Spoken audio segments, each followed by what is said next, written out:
All right, anything we need to do before we bring jurors in? No, Your Honor, not from the state. Not for defense. All right, go ahead and bring them in.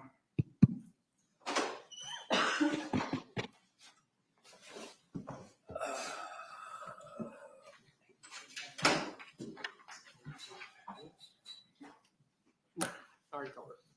There's just a few things.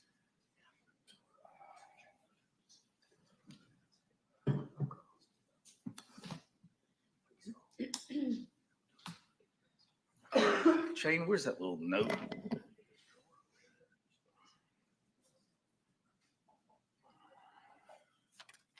keep getting the date wrong. One thing we forgot to do was talk to the jury about with all the other stuff going on. So the 17th.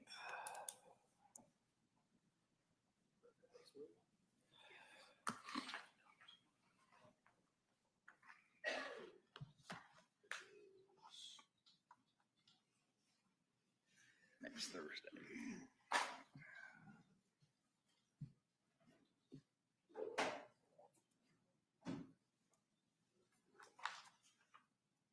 Right, next Thursday.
All right, good morning. A couple of things to address with y'all before we get started. I was going to speak with y'all specifically and talk a little bit more about the day we're talking about taking extended lunch break. And then with the other things that occurred at the end of the day, I didn't talk to y'all about it. So next Thursday, the 17th, someone needs to do an appointment. As I said, I need to do an appointment too because I missed mine from my trial last week in the hurricane. So let's plan on at least a 2.5 hour lunch. So from say 11:30 to 2. And if y'all need to make any other kind of appointments, if y'all can get it in that window. I've talked with the attorneys. We can't prognosticate a week in advance exactly what we're going to be working on. If it's a good logical day for us to break and not do anything, then that may occur. We'll have a better idea about that probably Tuesday, Wednesday, as opposed to Thursday, and we might take a half day off. I don't want to get behind. So if I think we're making progress and we don't need to come back that afternoon and there's a logical stopping point, then that's what we'll do. I'm not promising anything there, but that's something that I was thinking about doing in the middle of the case anyway. That might be a good logical time. But for now, we're just planning on 2.5 hour window. And if you have an appointment you need to schedule, do it then. Another thing, we had an issue yesterday. And I don't know that everyone knows what was going on, but I don't really need to go into details with y'all, but I want to make sure that everybody understands that you're not supposed to be working. Okay. This is your job till this case is over. If you're some manager and there's paperwork or stuff you need to do in the evening, that's okay, but you're not to be working another full-time job, which was an issue that we had yesterday. The bigger concern to me was that it was a county employee And the county manual is pretty clear that they're not supposed to work, and they get paid leave off without any repercussions. And so I have talked to the chief of the fire department and straightened that issue out, which I expect is going to cause more discussions among HR and the fire department. But for now, the big boss says that you are good to be with us for the rest of the trial. All right. And I don't mean by me, I mean the head chief of the fire department. All right. Anything else we need to take up? No. All right. All right. Go ahead. Resume, Ms. Frankish. Mr. Farris, you're still under oath from yesterday, okay? Okay. If anybody else is boss, call for me. I will be happy to do it. I wanted to ask you a few questions about your dad. Did you ever know your dad to be suicidal No. at any point in his life? No. Have suicidal ideations? No. You testified yesterday that you didn't like to go to the farm very much, and you attributed that to your parents' relationship was one of those factors. Did you ever share that information with your dad? Yes. How did you do that?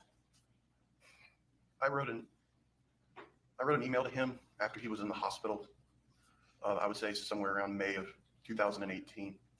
And I just, because it's my dad, it was easier for me to communicate what I needed to say in an email because I couldn't really get through it in person. And what is it that you communicated to him? I told him why I don't come up there as much. Did he ever respond to you? Yeah. Yes. Did that response give you a glean into his state of mind at the time? Yes. How so? He told me that he was very depressed. And he said that each day with my mother was pretty much the worst day of his life versus the day before. Like every day was the worst day of his life. Chris, did you have anything to do with the murder of your father? No. Did you have anything to do with the concealment of your father and the grandfather of your children? No. That's all I have. Thank you.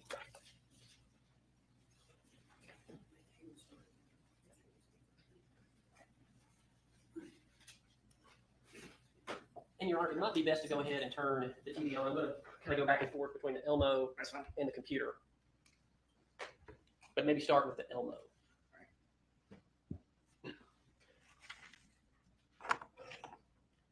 Good morning, Chris. My name is John Luke Weaver, and I, along with Michael Ray, represent your mother.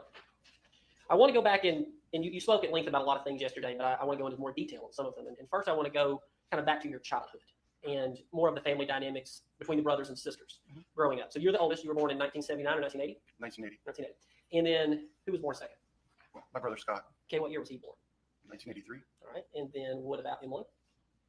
Emily was born, I believe, in, I think, 1989, I believe so. Okay, what about Amanda? She was born basically a year and a half later. So it would have had to have been 1990. It could have been 1988, 1989, and 1989, 1990. I should probably know that. So maybe your sister Amanda was born in 89 and Emily was born in 88 or 87? Possibly. Okay. All right. So you grew up in Hoover for the most part? Correct. And let's talk a little bit about the personalities of the kids growing up. So how would you say your personality was? How about, it's always, self-introspection is also often a very tough thing to do. So I'll ask you last. How about Amanda's growing up? Introvert, extrovert? Was she funny, not funny? Things like that. Very outgoing and great personality, very fun. All right. What about Emily? Emily was, I think, a little bit more reserved, but very smart, very witty, and just very, very kind. Okay. And how about Scott? Scott was just a lot of fun to have his little brother. He is a sweet soul. What about, how did everybody do in school? I did fairly well. I had my moments when I could have done better. My brother had a few issues. I'm not sure what that was. I wasn't, in the part of those discussions, but I think it was maybe some learning difficulties type thing, possibly. But I don't really know. My sisters, both from what I understand, what I remember, did very well in school. All right. And what about behavioral growing up? Who was well behaved and maybe less well behaved? We were all very well behaved. Never got in trouble? We got in trouble. Anybody have temper, any anger issues? Never. No. Not at all growing up. I don't remember that. No. You don't remember your brother having any anger issues and a short temper as a child? No. Okay. Do you remember? I'll scratch that. So you moved to Atlanta in 95? Correct. Alpharetta, roughly. Yes, sir. All right. And tell me what you remember about that move. I remember it being a little hard on myself. You know, it was in high school, but I was very excited. I loved Atlanta. I loved the Braves. I loved visiting Atlanta. So the move itself was very smooth. It was exciting. You know, we were moving to a new home, and my dad was moving up in his career, and I remember being a good time. Do you remember anything about why your dad was moving to Atlanta, moving the family to Atlanta? Because of his career. Right, but why? Why was your dad? Do you know why your dad was chosen to open the Burnt Foreman branch in Atlanta? Did you know any of that from your experience as a teenager? I know my father was a very brilliant attorney and a very smart man and very good at his job. Did he volunteer? Did you just, in your experience? You don't know. I don't know. And that's fine. Now, talking about your kind of yesterday, you mentioned that everything kind of prior to about 2008 was good with the family. I think that's the way you would have described it. So can you tell me, I've heard and maybe understood that holidays were kind of a big deal. Can you explain to me, how you guys would celebrate Christmas? You mentioned a fond memory yesterday at Christmas, but if you could explain to the jury. Everybody was always just happy, and my mama would cook. My daddy would. What would she cook? Oh, breakfast. We have a big breakfast and all the good, stuff, and bacon, eggs, and then she always would make a Christmas meal. It was very nice, and my father would always have his, Bing Crosby on in the morning, and the night before we watched Christmas Vacation every year, and it was good times. And this was from the time you were a child all the way until the final Christmas in 2017? Yes. And it's my understanding too that how would your mom decorate the house? Would it be a little or a lot? A lot. Could you explain a little bit? We would not have just one Christmas tree. We would have a few of them. It was always decorated very tasteful. It brought a lot of joy to me personally. And let's talk too about activities growing up. Did you guys play any sports? Were y'all involved in school activities, things like that? Yes. Like what? Growing up, I played baseball. My dad actually would assistant coach. He would make time for that, even though he was very busy. My brother played sports. He played baseball. My brother played a little bit of football in high school until he broke his leg. I know my sisters, Amanda did color guard, I believe. And then I think Emily was, did some work with some athletic programs in high schools. I think she was maybe a manager for like the wrestling team, those things like that. So would the whole family kind of participate, go to the games, your mom included? For my games, yes. Your mom would go to your games? Yes. Scott's games? Yes. Emily, Amanda, anything and everything? Yes. So growing up for you, your mom was always there, yes? Correct. Yes. And growing up, even as a child, you would determine that your relationship with your mother was a loving relationship. Take your time. I would say that's true. And you would also describe your relationship between your mother and your brother Scott as a loving relationship. I would describe it as a loving relationship. And with Emily as well. Yes. Yes. And Amanda. Yes. And your father. Yes.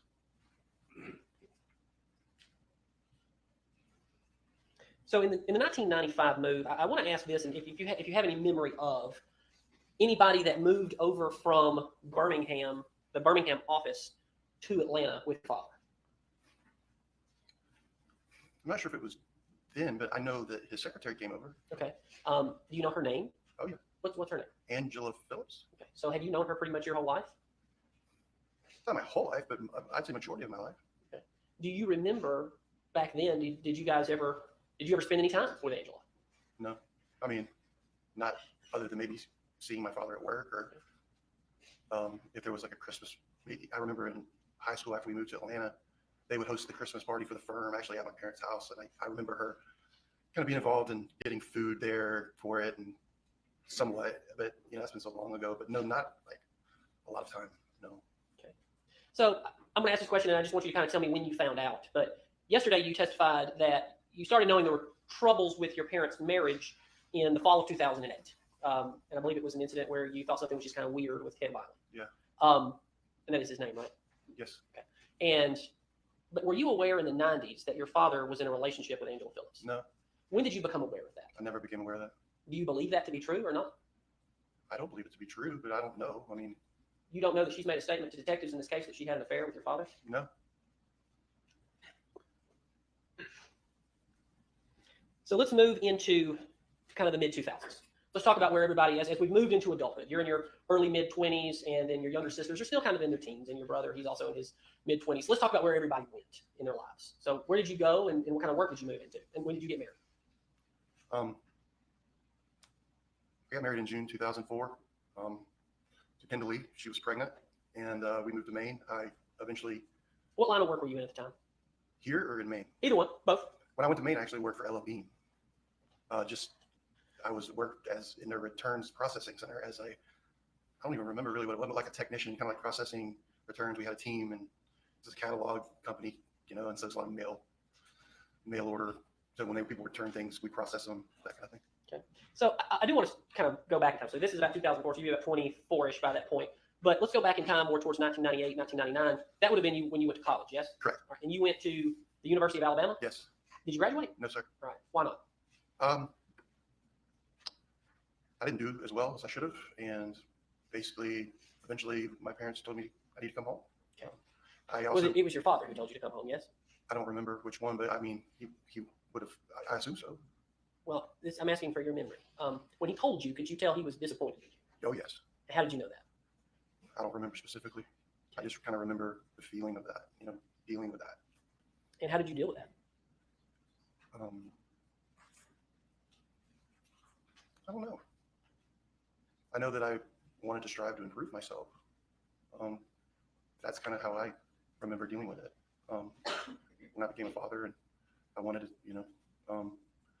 be a good dad like he was, and I thought that would make him proud. Okay. Now, you have an issue with alcohol, yes? Yes. Okay. And you've been to rehab, yes, in Nashville? Well, I went to rehab first in North Georgia, and then continued my treatment in Nashville. Okay. Were you already struggling with addiction back then? No. Okay. So you move up to Maine and work for LL Bean. How long were you up there? Right at 3 years. So from 04 to 07. Mm-hmm. And why did you come back in 07? My wife and I had made the decision to move back to Atlanta. And this is Kendall Lee, not Kendall, correct? Right, Kendall Lee. In the process of that move, we had to sell the house in Maine. Kendall Lee had come down here to go ahead and get the girl they wanted to enroll them in school. And that was kind of I'd have to say from memory, maybe 6-week period of time when I was in Maine. She was down here, maybe a little less than that. It's hard to remember. During that time, my grandmother actually suffered, I believe, a heart attack. I had open heart surgery. This was about 2007. Correct. And let me stop you right there real quick because you brought that up, your grandmother. She had a number of years, and she's subsequently passed, correct? Correct. And this is your mother's mother. What was her name? Kay Walker. Kay Walker, okay. So Miss Walker, she had heart surgery in about 2007, 2008. You mentioned earlier yesterday that your mother would go and stay gone kind of in the late 2000s for months at a time. But it is in fact true that she wasn't up there with Ted Wiley. She was with her mother who was very sick. Yes? And if you don't know, you don't know. I think both can be the answer to that question. Both is your answer? Mm-hmm. Okay. But also with her mother. Yes. Okay. All right. So going back to you moved down here 2008 with your wife. Go ahead.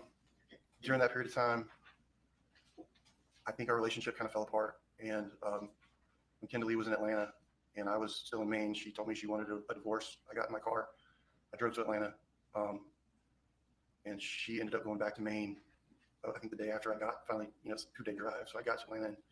And, I stayed in Atlanta to, my whole plan was to come to Atlanta to work to begin with, to provide for my family better. And so hoping we could still move to Atlanta and fix the marriage, I stayed in Atlanta. Okay. So you stayed and then she left. Correct. And that was 2009? That was 2007. 2007. Okay. All right. So now moving on to where everybody else was of the siblings. So Scott, he's the next youngest, next oldest, I mean. What was he doing in the mid-2000s? Where was he working? Where was he living? Scott was living with my parents for work. I don't remember what he was doing. Was he between jobs? Would that be fair to say? Well, he would have jobs. I mean, he was a very skilled mechanic. So I remember him working at some car repair places, and remember him working at a car dealership. But these are the jobs before he joined the Army. Okay, and that would have been about 2007. Do you know? I think that was maybe, from what I remember, maybe closer to 2008. Okay. So he would have been about, what, 25 at that point? He was born in 1983? Mm-hmm. Yes. So a little later, going into the military. Yeah. Can you remember, did your father show any disappointment in Scott prior to 2008 as far as not going to college, things like that? No. What about being between jobs? Never said anything to me about it. He didn't say anything to you. Okay. Did Scott ever say anything to you about he felt like a failure or anything like that? No. Did you ever hear him say to you that he felt like going into the military was his second chance? He finally put together in his life at that point. I never heard him say second chance. I know he was very excited to join the military. Okay. Gave him purpose for the first time. You ever hear him say anything like that? Would you have described your relationship with your brother? You gave a number of interviews for this case. And I believe in one of the interviews, you said that you have become closer after this happened. Yes. So back then, how much did you and your brother actually talk? Not a whole lot about personal things. You know, we weren't, I would say, best friends or anything. I loved my brother very much. But, you know, I had my life in Maine and I had kids and he was still in Atlanta and there was that distance, you know, it's before social media and all that. So, okay. All right. So briefly about Amanda and Emily, what were they doing in the 2000s? College, Emily was at Alabama. And she graduated. She did, yeah. And there was actually a condo that was bought by your mother and your father for her in Tuscaloosa. Yes. Okay. And did Amanda stay there too, or how did that work? Amanda didn't go to Alabama. Okay, where'd she go? I think she went to Georgia Southern. Yeah, she went to Georgia Southern first and then was there, I think, for half a year or a year before she came back home. Okay. And that condo in Tuscaloosa, the family held on to that all the way until 2019, 2020, 2020? I think it would have been 2019. And that would have been when you were the executor, correct? Mm-hmm. And you were unable to keep that property. You lost that property, yes? Yeah. Okay. You weren't able to manage the finances of that property. I had no access to money. All right. Let's go back to Ted Wiley. What you knew him from dating your father's sister for how long before? Like say 2008. I don't know the exact number of years, but it was for a long time. 10 years, 5 years, 3 years. It was over 10 years. Okay. So was there any animosity there between your sister and your mother regarding any allegations of an affair? Between my sister and my mother? Yeah. Not your sister, your father's sister. I'm sorry, I missed up. Did you ever notice any troubles there? No. Okay. So it was a clean break between Ted Wiley and your aunt? I don't know. Don't know. Okay. So what, if anything, did you ever know about this relationship with Ted Wiley and your mother? What you actually knew? I knew what I saw, what I described in my testimony yesterday. Other than that, My father communicated things to me, and my brother communicated things to me. Scott? Yes. What did Scott tell you? Well, during that time, Scott was up there because Scott was helping, fix my grandmother's house and helping take care of my grandmother. So he was spending a lot of time there too. And he would just say, it's just kind of weird. Ted just seems very flirtatious with mama and things like that. Okay. So I want to talk about, it sounds like between 2008, 2010, your parents were going through some marital troubles at that time. I would say so. Fair to say. And you would agree with me. You've been married twice, correct? Yes, sir. You would agree to me that a husband and a wife have equal ownership of everything in a marriage. You got to say yes. You can't just shake your head. I agree with that statement. Okay. So yesterday you mentioned something to the effect of your mother took out a $50,000 HELOC on the home in Alpharetta. Do you remember that? Yes, sir. Okay. That was something that brought your father some frustration, yes? Yes. Okay. But they're talking about getting a divorce, yes? I don't remember the timing of the divorce stuff. I believe the divorce stuff happened after that. But you don't know? I don't know. Okay. And so it's reasonable that somebody who has equal ownership in a home could go take out a HELOC in a home for things like hiring an attorney, buying her own house, things of that nature. Those are normal things, yes? I guess so. Okay. I want to move forward now to 2013. Did you ever hear, there was the troubled times through 2010, but did you ever hear that 2013, Purcell Lane, I'm just going to call it Purcell Lane instead of saying 2155, just Purcell Lane House, that was kind of the restart between your mom and your dad. Did you ever hear that or Scott talk about that? That doesn't come to mind. I thought they had kind of restarted before that. Okay, well, explain to the jury, please. Well, when he called me and said, your mother's going to come home, I remember things being really good for a while. So that would be... And it wasn't just like, okay, we're going to buy the farm and this is the big restart. I never heard anything of that sort. Okay, but you think it was better before the farm? Mm-hmm. All right. And how do you mean? Could you explain that to the jury? It's been a long time. Well, I understand. Take your time. It's just kind of a feeling. My mom was home. She would do things with my father. She would, they were sleeping in the same bed. They were affectionate. From what I remember, things were good between them during that period of time. So I'm gonna say this, and I know things change throughout marriages, especially 38-year marriages. And you're under oath, and you've sworn to God to tell the truth. But you do believe in your heart that your mother loved your father. Yes? At a point in her life, yes. At a point in her life. Mhm. So how about on July the 3rd of 2018? Do you believe that your mother loved your father? No.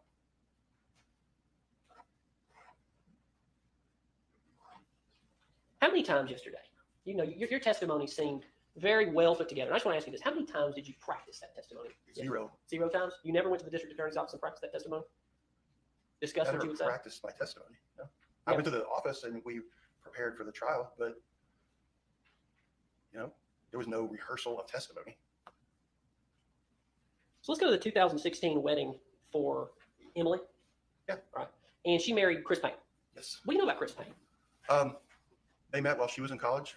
He was not in college. He owned a restaurant there. And I met him. It was right before she graduated. And she really loved him very much. All right.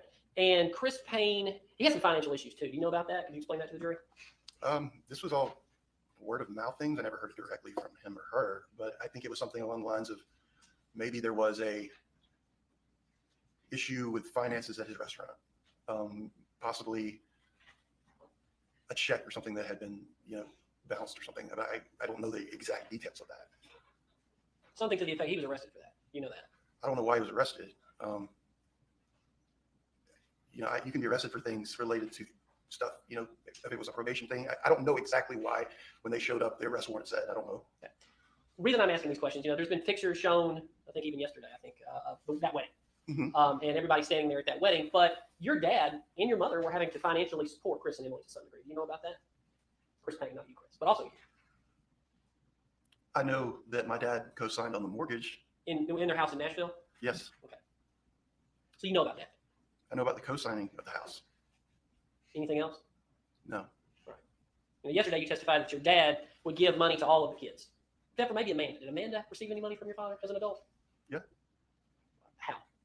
I think insurance, cell phone, car, stuff like that. What was Amanda's work? Let's see. By the way, how many years has it been since you spoke to Amanda? 6 years. 6 years. Yeah, 6 years. So Wait, I'm sorry. Let me correct that. I think there was a brief conversation. I mean, it's still about 6 years. I'm thinking of the last time I spoke with her, at length at all. But it's still at the same time period, 6 years. But her job was what? What was her way of making a living? I remember Amanda was working for Tory Burch. I remember that. That's a clothing company. Okay. And she worked for another clothing company called Club Monarch. She worked at the mall and at Phipps. I remember that job. In Buckhead? Yeah. And what about Scott? You said he, of course, worked at the farm from the time he came back from the military. Yeah, he had a warehouse job for a little while. I just remember that because I remember telling me about it. Excuse me. Big time. But mostly at that time working at the farm. Right. Did when Scott got back from the military, how was he discharged? Do you know? I have no idea. No clue. No clue. Because y'all weren't super close back then, but you've become close. And you mentioned yesterday that you have undergone some treatment for PTSD. Mhm. Have you and Scott discussed his PTSD? No. He never brought that up to you? No. Even though he's brought that up in multiple interviews in this case? Never brought it up to me. Okay. So on a scale of 1 to 10, 10 being so close that you guys talk every day, 1 being, I don't even talk to the guy. How close would you say your relationship with Scott is today? So 10 being like we're talk every day. Talk every day. I'd say about a 7 point. I'd say 7. 7, not a 7.57. 7. Okay, all right. And how about 2015? 2015. Oh, I'd say about 2015. I'd say about a 5. About a 5. 4. It's hard for me to really. I'd have to think about that for a long time to really give a, what I think would, give the answer that would say how close we were. But I would say about 5. Out of 5. So closer now. Oh yeah. Okay. All right. So back in 2000, just real quickly at the wedding, you said after the wedding of Emily, y'all went to brunch or breakfast the next morning. Mm-hmm. And that's when your dad allegedly said that that's the last time she's going to embarrass me. I believe those are the words you used. Yes, sir. And who was at that breakfast? Jenna, Who else? Scott. Scott. But your mom was there too. No. Everybody was at this breakfast together. No. And it was a breakfast, not a brunch. No. Everybody but Emily. No. It was me, Scott, Jenna, and my father. It was at the hotel, was it not? What hotel did you stay at? I stayed at the Cool Springs. It's a loft hotel. My father stayed at the Embassy Suites. Right. My That's where mother, everybody stayed. no, my mother did not stay there. My mother did not stay with my father. You have no proof of that. I mean, do I have like a video evidence that shows? But you just have no proof. You're just saying this to the jury. I have proof of what I know, but what do you mean by proof? Any evidence to the contrary? Like any evidence? You got no evidence, pictures, photos, anything. No, I don't know how I would have that. So let's go back to, you've been to rehab, you've had a number of issues. When would you say your substance abuse was at its highest? When the day I went to treatment, When was that? April, I think 10th of 2021. 2021. So how about back in the mid-teens, around 2015, 16, 17, 18? You drinking then? Yeah. Pretty regularly? Yeah. All right. The reason I bring that up, and I'm not sitting here just trying to, everybody's got problems in their life, I understand that. But you made a point yesterday to talk about the fact, I believe, and the date is right around the 4th of July, 2017, that you got into an altercation with your mother, where your mother would not let your girls leave with you. And she swiped at you. You remember that distinctly. But you also, you're going to a Braves game, were you not? And you'd been drinking that day. No. And you were drunk. No, sir. And your mother was not going to let you leave that house with your kids drunk. That's not true. You got any proof of that? Anything? Prior to that, how about this? Did your mother ever try to swipe at you in your life? Swipe at me, what does that mean? Tried to hit you. You said yesterday she tried to hit you. Has my mother ever hit me in my life? Not when you're a kid and you got spanked. I'm talking about as an adult. Has she ever hit me as an adult? No. Okay, so that distinctly set out in your mind from that day. It was shocking that she would do that to And her own son. Because, of course, you're testifying to this jury that you weren't drunk. I was not drunk. Okay. And you ultimately told her, I believe the words you used was something to the effect of, I can't wait till you're in a pine box. Or tell me how you said that. I think I said, the next time I see you, you'll be in a pine box because I'm not going to talk to you again for the rest of your life. All right. And Ella and Addison were standing right there. They You were, said that right in front of them to their grandma, who they love more than anything. I think the girls were inside the house. Right. But the girls continued to go up there, even in that time y'all weren't talking, yes? Whenever, no? At the time when we were not talking, they weren't here. They went back to Maine. Yeah. All right. But in all reality, in that time period, after you and Kendall Lee separated, every single summer, those kids would come down here and immediately you would take them and dump them off at your grandmother's house. Or at your mother's house, their grandmother's house, whatever. I wouldn't really phrase it like that. Well, then you phrase it the way you want to. My kids love going to the farm. They wanted to go there, but it was an immediate thing because grandma would take them shopping. They're teenage girls. Okay. That was a big influence in them immediately wanting to spend time with her. And she also wanted to immediately spend time with them. Well, let's do this. So, and I'm trying, everybody that I ever cross-examine just knows that I just bounce around. Everybody I talk to in my life, I'm trying to go as chronologically as possible. I'm going to go forward in time 1 year. Okay. On July the 4th, 2018, did you not testify yesterday that you just wanted to get Addison up there because you had a party going on? There was a party going on back at your condo in Buckhead. Mom, meet me on 400 somewhere. Is that not what happened? Well, what happened was, as far as efficiency and time management and gas money and things like that, it made more sense. She's driving back from Lake Lanier. I'm coming up 400. Why not meet here instead of going all the way west? It didn't make any sense to me at the time. Because you wanted to get back to your party. You said your friends were there. You were having a party at the pulpit. Sure. Yeah. I would rather be hanging out with my friends than sitting in a car. Than hanging out with your daughter on holiday. No, I didn't want my daughter to go. Like what I said I did not want her to go, but it's very hard to tell Miss Addison Marie no. It still is. Miss Addison Marie really wanted to go see Cameron and spend the night at the farm. They had been talking about that leading up to this with each other, with my mom, with me, with whoever they could talk to. But you and your mother eventually reconciled at a bar in Nashville? That's the first time I saw her after we didn't speak for a long period of time and I gave her a hug. I don't know if that's a reconciliation, but it was I wanted to make things better. I always wanted to make things better with my mother. I wanted a happy family. But everybody was reconciled by Christmas. Because you went up there for Christmas that year, Went up 2017. where? To the farm? Excuse me, went to the farm for Christmas of 2017. Yes, Oh, yeah. So everything was good by 2017 Christmas. I remember it being good. Okay. Your mother had forgiven you for wanting her dead. I'd never wanted my mother dead. You said that. I did not say that. I said the next time I see her. Basically, I'm not going to talk to you anymore. It's a big difference. All right. Let's talk about your father's spells. Now, you mentioned you never saw the spells, No, sir. but you knew about them from Scott, yes? I knew about him from my mother and Scott and my sisters, and I think even maybe a little bit from my dad, even though he knew how much I worried about him. He would kind of keep things. He didn't want me to worry. He knew I had kids. And So you had, multiple interviews in this case, all the way through 2020 with Detective Hayes and Detective Kuykendall. And at one point, you were in an interview with Scott, and you're aware that these spells would happen even when your mother was out of town. Like, you knew that. You know that.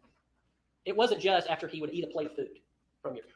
The plate of food thing was just talking about that last instance before he's in the hospital. Like, he never told me anything about the spells before, like if they were around her or not around her when she was out of town, things like that. Right. But you knew that the spells would happen even when she was out of town. Even with Rusty, if she was with Rusty. Which, by the way, everybody knew about Rusty, right? We'll come back. Suspicion. Suspicion, but other people knew. Scott knew. Mm-hmm. Terry Brazel knew. Everybody knew. Apparently so. Yeah. Okay. Because your parents lived a separate life. Top of the house, bottom of the house. And you knew that. You may not have liked it, but you knew it, yes? To some degree, they lived a separate life. Yeah.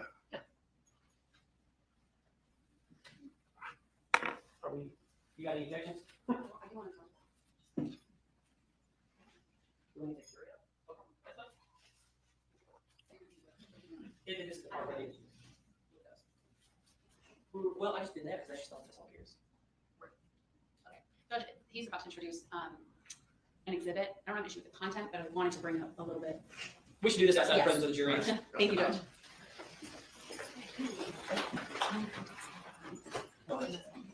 This one you gave me.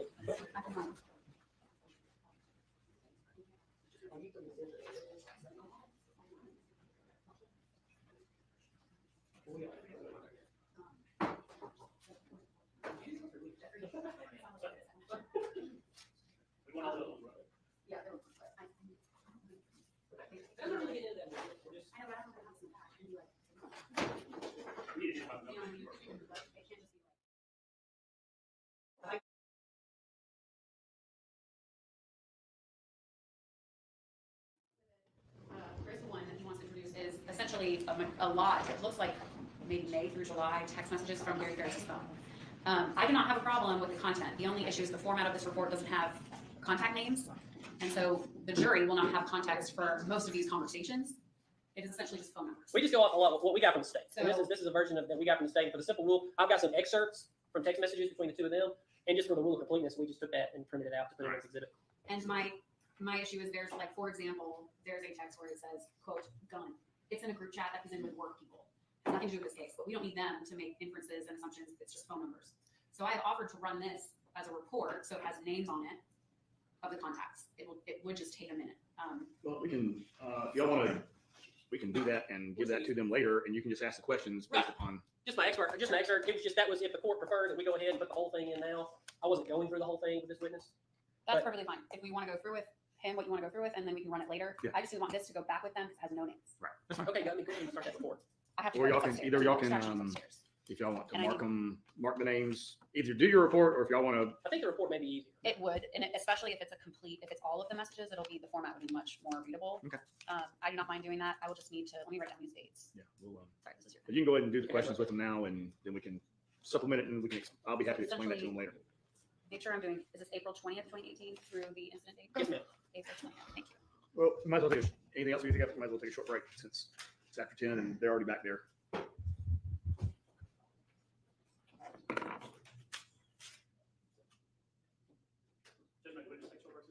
Yeah, you sit down.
zoom in with it on the top of the tape.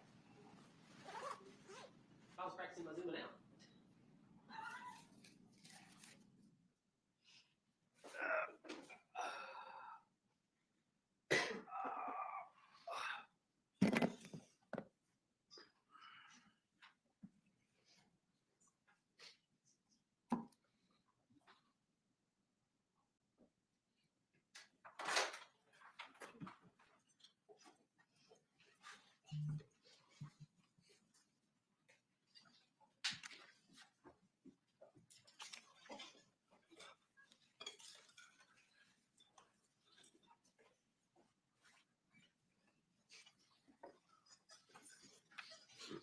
All right, Mr. Weaver, go ahead.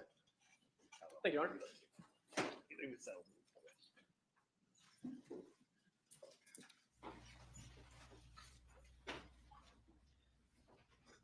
Well, before I get to this exhibit, I did want to go back and ask you about the spells one more time. So your dad was not a healthy guy. He had a CPAP machine, yes? Yeah. All right. There's nothing wrong with that. Yeah. But I'm just going to factor in a few other things. He drank a lot of Mountain Dew. You knew that? Yes, sir. Okay. How many cans a day would you say? I would say at a minimum 2, at least. Okay. More than that, probably, but I don't know how many. And you knew him to be a multiple pack a day Marlboro smoker.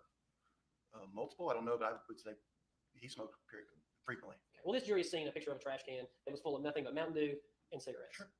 Okay. So you wouldn't describe him as a picture of health. No, sir. So it's reasonable that he could be having some health issues based on these spells. Sure. I mean, that's what I initially thought they were from. I want to talk to you now about, so kind of generally the summer of 2018 and before we get to the condo trip down in Bell Shores. Okay. But I want to talk about your access to your father's money. You said yesterday you had a credit card and his credit card number. Yeah. All right. And you said something to the effect of, I had his credit card number and I used it and he'd get mad about it. Mhm. All right. And so I want to show you what is now being marked as Chris 2. Okay. And I would ask to admit that over, no objection. That's Chris 2. All right. And Okay. can you, the phone number, source address, 678-59. Right. And then your phone number was 40. Right. So that's from your dad to you. And this is on June the 12th of 2018. He sends you this message that says, what?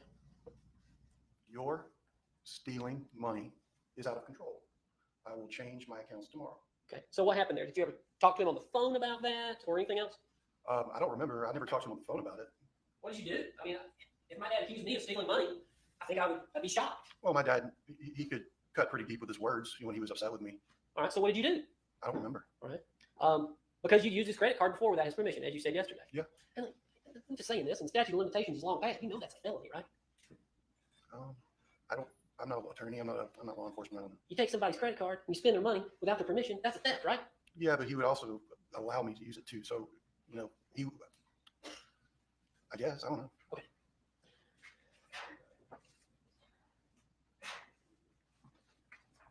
And you have no objection. No. Now I'm going to show you some messages. So as June went on, you kind of talked about the condo trip.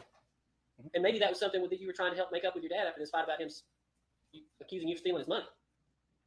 No, that was not the reason. Okay. All right. I'm going to show you some text messages. I've got them marked Chris 3, Chris 4, and Chris 5. And I'm just going to, it's between you and your dad. Okay.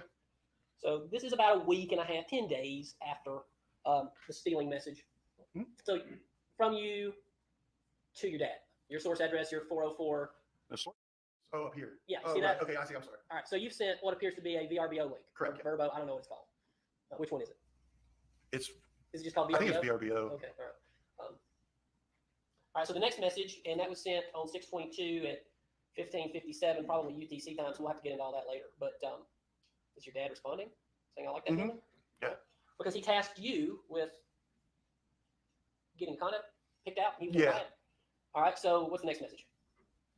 From me. Yep. Says, well, yeah. I mean, I think that was it's a building in Gulf Shores. It's or Orange Beach.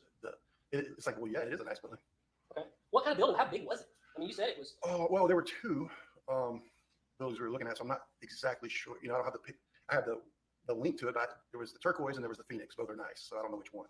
They're big. I mean, They are big. And in one of the interviews, again, you were interviewed many times by Hayes and Packendall. In one of the interviews, I believe you used the word that this was a place that I could never afford it, Mhm. but Dad bought it for us.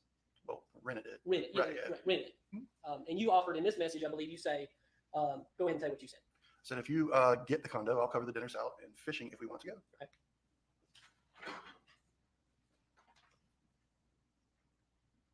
Starting at the top. This one, I believe, maybe it was a picture or something that didn't come through. It's a blank, so I'll move down. And you say, it's you saying, I can look at other condos? Does that look like? Yeah. Okay. And this, Your Honor, would be Chris 4. Any more thoughts on the beach? That's you to your dad? Yeah, So- source, that's, yeah. Okay, so that kind of conversation going dark, because this appears to be 6/26, so 4 days after.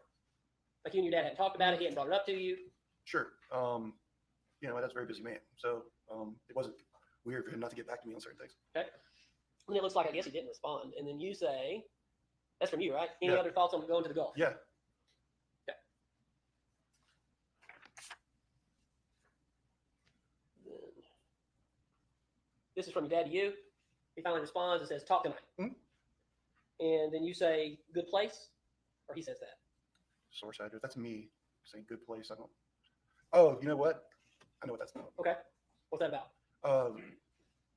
It's a place in it's called Adele's. I don't know if it's still open. It used to be a really occasion place in downtown Roswell. I think because I was supposed to go eat with him on his birthday, and I had to work late and ended up not being able to go. And what was his birthday? It's right there. It's June 27th. Okay. So that was his birthday that day. Yeah. Mhm. And this is your dad saying, I didn't have a chance to look at any more condos. Or is that you? To your dad. That's me. Then you follow up with, sent a link to a condo last night. That would be the following day. So yeah, I guess on the 28th, I did have a chance to, look. And we're and timeline wise, just perspective for the jury, we are now within the last week of your father's life at this point. Yes, we are. And then he said to you, or you said to him, you said what? It looks like I texted him. I would say book through the 11th or 12th, arrive on the 7th. So get there on 7th, and we leave on like the 11th or 12th. Okay.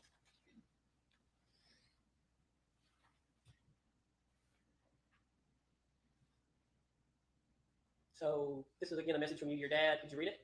7th through 11th are available dates. So just do that. So you sent him the link. He puts in the credit card information, books it. Yes, That's how that went. Uh-huh. Okay. Then he says, I booked it. and you say,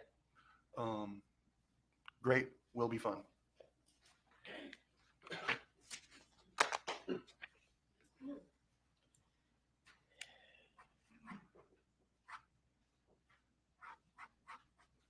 you would, of all the children, you would use your father's money the most, would you not?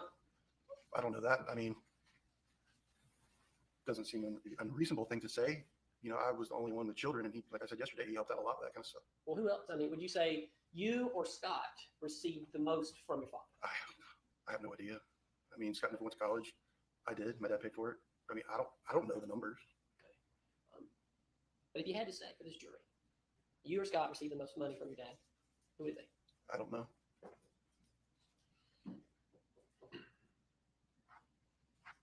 All right, let's move to July the 3rd. Well, no, scratch that. Let's back up and go to the birthday weekend. So birthday weekend, everybody's there. Everything's normal. Yes? Normal for us. Yeah, I would say so. And, you say normal for y'all were. It has been used and alluded to this term of a Ferris wheel. Have you ever heard that phrase? The No, drama of the Ferris wheel. no. I've You've never heard that? No, sir. Well, you've heard it now. So why was it not normal for you then that weekend? What do you You mean? said it was normal for us, but not normal. Well, my father had communicated to me how upset that my mother was that we were going to the beach. So there was some tension there. He didn't want me to really talk about it because she was very pissed off. Right. Because less than a month before, you had been caught stealing off of their credit cards. Wait, can you explain what? I'll ask you again. So, you make it unreasonable that your mother would be upset that your dad has bought you a trip to go to the beach, but a month before, you were stealing from your parents. So what I'm saying, here's my question. Okay.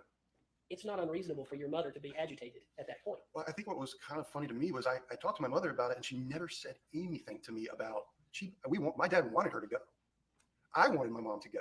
Well, kind of. I wanted my mom to go because my dad wanted my mom to go so badly. He said, we've been through all this. I still love her. And I asked my mother, I said, hey, we're going to just come on, And she's like, well, I've got stuff to do. She never said, no, I'm not going because you stole money from us. She never said that to me. She never said that to you. Right. But that's a reasonable thought.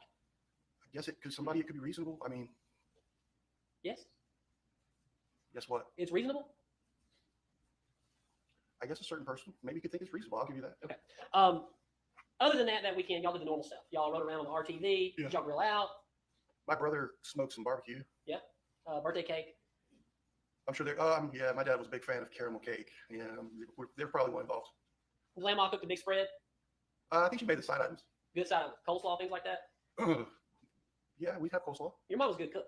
Oh, absolutely. So was that the Saturday of that weekend or Sunday? Which we've actually got a. So it would have been Saturday, or Sunday, July the 1st, or Saturday. I believe it was Saturday. Okay. How long were y'all there? Oh, I would say, because I went to Academy to get his gift. Got there, I'd say for at least a couple hours. And Amanda and Chad were there. Yes, sir. And Cameron? I can't remember that for the life of me, but I kind of think she might have been. I just don't remember. So Emily and Chris were there. Yeah. Chris Payne. And Olivia, the Yes. baby. How old was Olivia at that point? She wasn't even a year old yet. She was still a bouncer, like bouncing around. And I remember recording videos of her. So yeah, she wasn't even a year old. Okay. And the girls were obviously still up in Maine, Correct, yes, sir. coming down on Tuesday. So anybody else there? Scott Scott bring was a there. date? Bring a Scott was friend? there. I think Ted, his friend, was there. Ted Pierce? Yeah. Okay. We play golf with a lot? Yeah. Did you know Ted? Yeah. Did you ever play golf with Ted? Yes, I did. Okay. Few times. Who's a better golfer, you, Ted, or Scott? I would say me. All right. How much would you say that your brother would play golf? Or like that? I know he could play golf with his friends a lot more than me. I was always trying to get him to play, but our schedules, it was hard for me to play a lot as much as I would want to. But I know he played with his friends. Like a lot, like every week? Oh, I don't know that. To me, a lot is playing every month. Once a month to me is a lot. So. All right.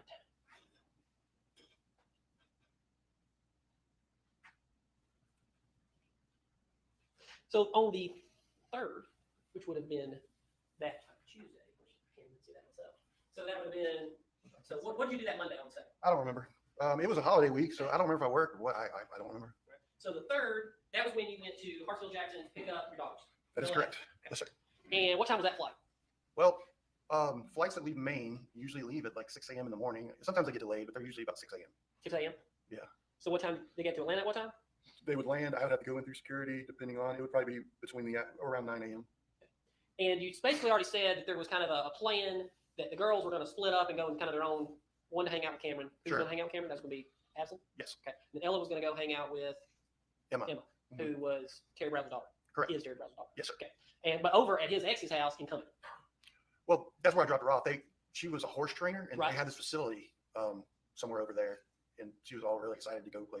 They would have a sleepover at the facility and ride Yeah. horses. Yeah, yeah. So you took her up there. I did. Like as soon as y'all landed. No, Where was it? Did Addison drive up there with you to drop her off, or Yeah. did you leave her with Jenna? no. She rode with me. Jenna was at work that day. So refresh. You've been testifying now for a while. Yes, sir. So let's make sure we can get our timelines right. What did you do next after you drop her off? After I dropped Ella off, Yes. I remember backing out of the driveway and literally picking up the phone and calling my father. All right. And what did your dad say? He said, I said, what are you doing? He said, well, working. I said, oh, cool. I was like, on your way back, you want to get dinner? I thought he meant at the office. He said, oh, no, I'm working at the farm. And that was when they were pulling up. I believe it was the rose bushes, things like that. There were some bushes in the back. I just remember them. Not rose bushes, but I think box because they had boxwoods behind Right. the house, and they're my dog, I think, would actually urinate on them, and that might have been why they died. But I remember something of the conversation about that. But they were dead shrubs in the back of the RTV. So he said that him and your mother were doing yard work that day, which is not unusual, right? Oh, that's not unusual. That's what they did. And they did it together, right? Maybe. I don't know. Okay. I never saw them do it together, do it apart. I just know what I saw that day, and it was him by himself when I pulled up. At that moment. But that was later on. That's about 5:30. Well, I mean, that's maybe 20 minutes after that phone call I had with him. So they're pulling up boxwoods that day, and Addison had texted Grandma. Yeah. And Grandma said she's busy, and they're working in the yard, something to that effect. But come over tomorrow. I'd have to see those text messages. I don't know. You don't know for sure? I know she said I'm busy. I don't know if she said you come tomorrow. I don't know. Come tomorrow? The part about I'm busy is the part I remember. The other stuff about, oh, you can't come because we're working in the yard, or you can't come, or you can come tomorrow. That part, I don't know. The part of I'm busy, I know. So if you have them, I'd be glad to. how about this? You don't know. And that's fine. But you Oh, don't. no. I know the part about I'm busy because Addison told me. Right. Yeah. But she came over Grandma made it a point the next day. Addison come over. Okay. Made it a point, like on the file. The next day on the 4th. I just want to make sure I'm clear on what you're Absolutely. asking me. You know, did she say on the 3rd? I don't don't know. know. I don't know. All right, but on the 4th, she made sure that Addison was coming over on camera. Yeah, she called me and said, hey, if she still want to have the sleepover. And Addison goes by Addie, right? Yes, sir. Let's just call her Addie. Yeah, that's fine. Make sure she come over the next day. She called me on the 4th of July to say, hey, does she still want to have the sleepover tonight? Yeah. I went, Addie's swimming in the pool. I said, hey, do you still want to go over there? Oh, yeah. I took her over there. All right, so then you get up to the your parents' house, the farm, Yeah. About I mean, I went to 5? Wendy's to go to dinner, then I came to the farm. and because she just wanted to see Grandma real quick. Is that why? Or Big Daddy and Grandma? Addison? Oh, you're talking about on the 3rd? On the 3rd. Oh, I'm sorry. I'm bouncing around. Oh, okay. Sorry. My father had just seen Ella in May because I let him down. He hadn't seen Addie since Christmas. Since Christmas. And so we're like 15, 20 minutes, from, if even that, from the farm. So I was like, hey, you know, had that conversation with him. I wanted her to go see her grandfather. I wanted her grandfather to see her. And my mother too. Right. But I didn't know my mom was there. Right. Yeah. She was working. You just don't know. I just didn't know. Yeah. But didn't y'all all walk over as a family that day to the barn to look at the ducks? I drove my truck from the house to the barn. I think either Addie rode in the truck with me or she walked with my mom. My dad drove the RTV. But yeah, I mean, we all went from the house to the barn to look at the ducks. But everything seemed perfectly normal that day. I mean, nothing's at that time. Nothing stood out to me that wasn't normal. I mean, there was one thing that seemed not normal. Go ahead. Well, anytime my daughters asked my mom to come over there to spend the night or anything, she would jump at the opportunity to have that. And this time she said, no, I'm busy. And that just was that had never happened before. Like, I'd almost have to tell my mom, hey, back off. Like, I want to spend time with my kids. Like, Because and that's great. She loved my children. My children loved her. I love that, loved that. But working in the yard and it was hot that day, yes? Oh yeah, it was hot. Hot that day. It's not unreasonable for someone to say, we'll do it tomorrow. I'm doing yard work today. That is not an unreasonable thing to say. It's not. It wouldn't be an unreasonable thing for me to say, This is just your interpretation. Right. After years and everything that's happened. So let's do this. You were never, really no one was ever asked until about 2019, 2020, what your dad was wearing that day. Mhm. What was the last thing? You remember finally somebody asked you, what was your dad wearing? Yeah. What was your dad wearing? My dad, when he would work in the yard, would wear, or when I say the yard, it's a farm. Okay. So it's not like mowing the grass. I mean, there's things to do. He would wear long pants, almost like cargo pants. You like the fact you get it like Not Carhartt, but just cargo. cargo. Okay. I don't know what brand, but outdoorish wear.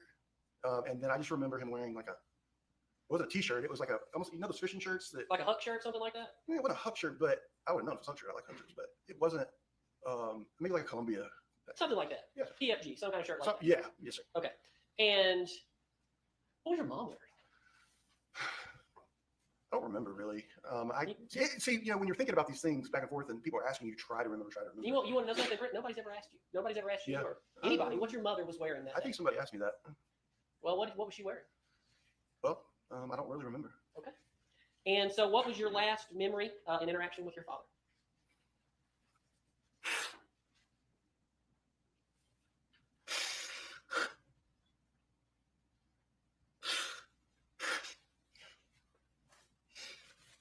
I said, we'll see you.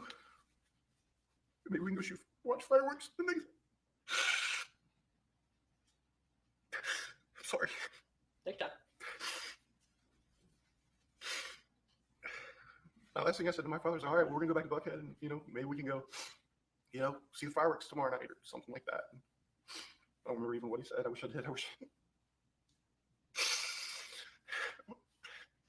all I remember. But you do remember he was preparing a burn pile. Yeah, preparing. Oh yeah, he told me he was. He's like, I'm getting that ready to burn. I said, when you burn it, tomorrow.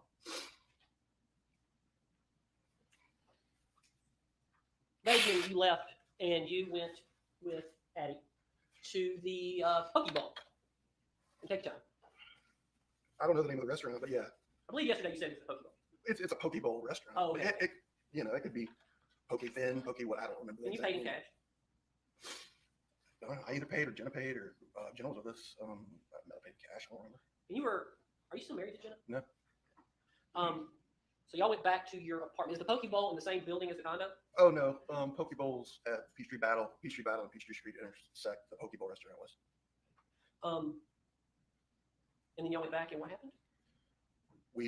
After poke bowl, I think I know we went and got ice cream. They have these rolled ice cream places, and I like to take my kids to like cool places like that, and where they freeze it and roll it and they make it all fancy. So we went and got ice cream. Like Cold Stone Creamery used to be, or maybe still is. It's like Sub-Zero. Anyway, Yeah. it's not important. I mean, but we went and got ice cream. And then we went back to the condo. Okay. And what time did you go to bed? I remember I watched Jaws that night. Jaws 1, 2, or 3? Probably 1 because that's my favorite one. I don't remember what time I was to bed. But you do remember that you went to bed in a room by yourself. Yeah, not Kelly, Jenna, and when the girls would come, they like sleeping next to Jenna. Yeah, so I slept in the guest room. So both girls slept with Jenna? Well, Ella was Up at Beth's. She was She up was at Beth's, yes. So it was just Addie and Jenna sleeping in y'all's bedroom, Uh-huh. and then you slept in the guest bedroom. Correct. Right? And then is it not also true that they came down to see you at the Peachtree Road race the next morning? You were already down there. Who? Addie and Jenna. Well, I know I didn't walk down with me. She walked down with you. Yeah. But what time was that? It was early. It was a lot earlier than I normally would get up, probably on 4th of July.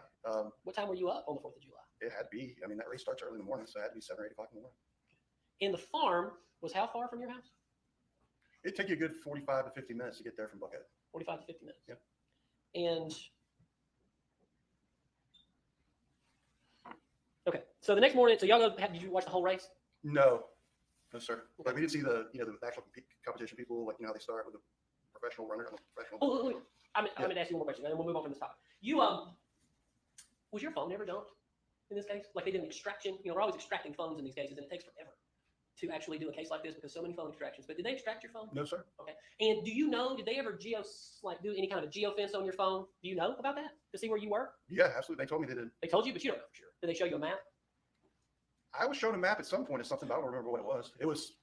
I don't remember exactly what it was, but I was shown a map at some point during interviews about this whole thing. Okay, because you've been interviewed a lot. 2 or 3 times. Have you ever been considered as a suspect? No, I don't think so.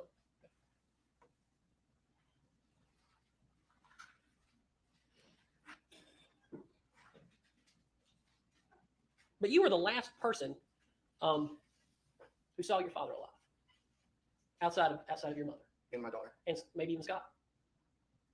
Well, yeah, I mean, yeah. Was your daughter already in the car when you walked away from your dad? Was my daughter? I don't remember. Don't remember. I don't think so. But maybe I don't know.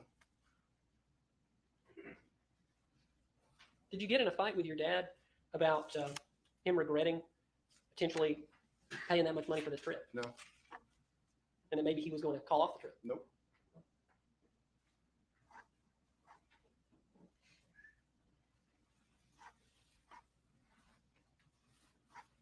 Okay, let's talk about the pool party. When did y'all went to breakfast? You went to Waffle House that day, or was that on the Are third? you talking about the 4th? The fourth, yeah. We went to Cracker Barrel. Cracker Barrel that day because you went up to Norcross to give a check to an individual that worked for you and you're paying. I think his name was Julio. Yeah. So you go out there, and his name's Julio. I think so. I think it was Julio. And then you got back, and what time did the pool party start? Oh, I don't remember. Sometime after noon, like after 12 p.m. But I don't remember exactly what time. All right. And how long were you at the pool party before you took Addie up to the house? Oh, man. A few hours. Maybe 2 or 3 hours at least, 3 or 4. I don't remember. And you knew your mom was up at Lake Lanier Islands with Cameron and Scott. Cameron, Chad, and Amanda. All right. But Scott was also over at Lake Lanier, but he'd been playing golf that morning.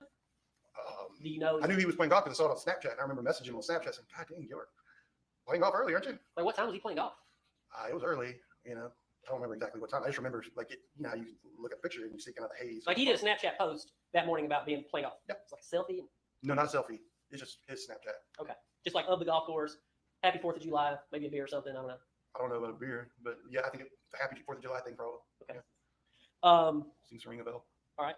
So you texted back. So you knew he was there. You knew your mom was up at the lake. Your mom messages you, doesn't agree to meet on 400. You take her up to the house. Addie. She called me. Your mom called. Mhm. What'd she say? Like I said before, she said, hey, does Addie still want to come have the sleepover at the farm? Obviously, she said, yeah. Yeah, I just remember. Walked over, she's in the pool, swimming. I said, hey, you still want to go up there? Because You didn't really want to go because you're at the pool party. I didn't want to go just because it was so late in the day. I was like, well, we're already kind of here, and so, but like I said, if she wanted to go, I was going to take her.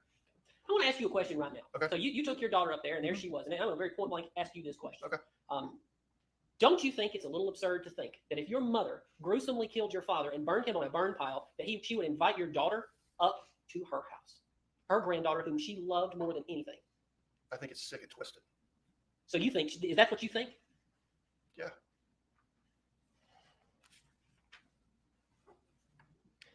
And that was, what'd you do the rest of the night on the 4th? Went home, we shot fireworks and just hung out with Jenna. And that's it. Okay. Tell me about the 5th. Let's move on to the 5th. Okay. What'd you do? Tell me when you got up.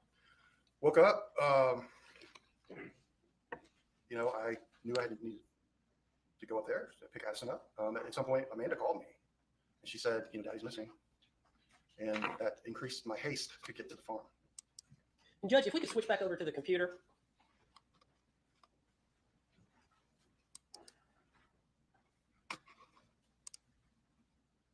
So, and I'm showing you what's previously been marked as Thrasher 51. Can you tell me, you walked up, where did you see Amanda and your mother sitting? You see those steps? I'm pointing, these steps right here? Yes, those. And so were they just sitting on the steps? Mhm. All right, what were they talking about when you walked up? Oh, I don't know what they were talking about. I know what I was talking about. What about Scott? Where was Scott? He was not right there. I don't know where he was at the time. I don't remember. I don't know. I didn't know. I hadn't talked to my brother. So nobody was sitting on the back porch. Y'all never went back there. Nobody was sitting on the back porch. So where did you walk? I walked into the kitchen first. This is the kitchen, right? Yep. I mean, that's where the door kind of goes in, right there. Right. And this And then you is turn right to the kitchen. this is what the kitchen looked like that day.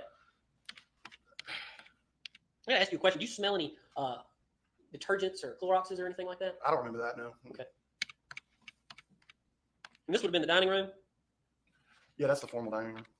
And this kind of behind where this orchid plant is, that'd be the door going down to the basement. Correct, sir. Did you walk in? Where did you go in the house? Well, I walked in, and I remember going to the kitchen, and then I'm thinking I need to find my dad's wallet because that would tell if he's still possibly here or not. It would give a tell if he wouldn't leave the house without his wallet. Right.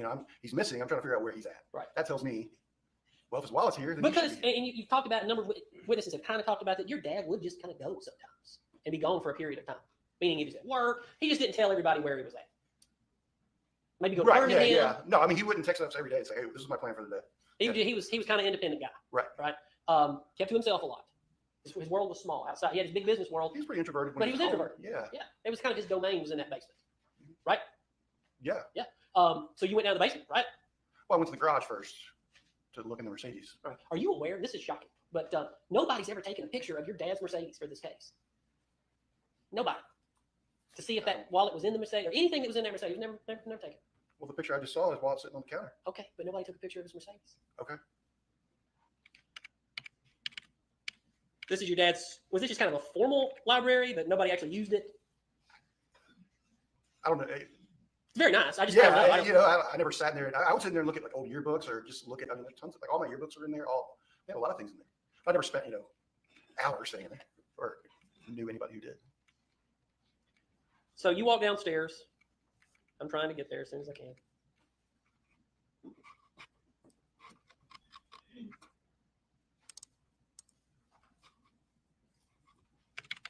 Is there a way, Megan, to get just a screen of all the pictures? My constant inability to use technology will never cease to amaze. That's what I need. Thank you so much. I promise I'm going to take a class someday.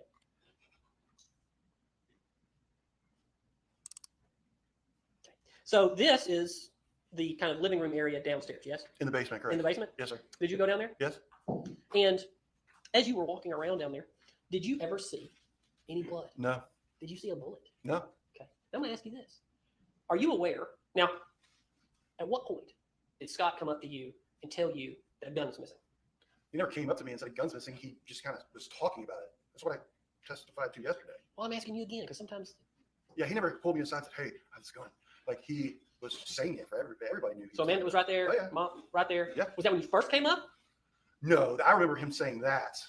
This is after what we discovered in the burn pile, and from what I remember, after 911 had been called. From what I remember. And did you hear your brother say something to the effect of, I was in Afghanistan or Iraq. He was in Iraq, correct? And I know what burned bodies look like. I don't remember him saying that, but I think he told me he had said that, or somebody told me he had said that. I mean, were you standing there when he was calling 911 because he told 911 that? Yeah, no, because he said when he said get the girls out of here. I'm calling 911. I got the girls out of there. Right. Yeah. So I didn't hear his actual conversation with 911.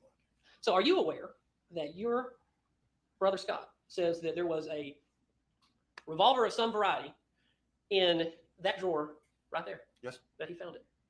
Now, again, going back to and the statement you said earlier, I'm going to ask you the question. The jury can hear the answer.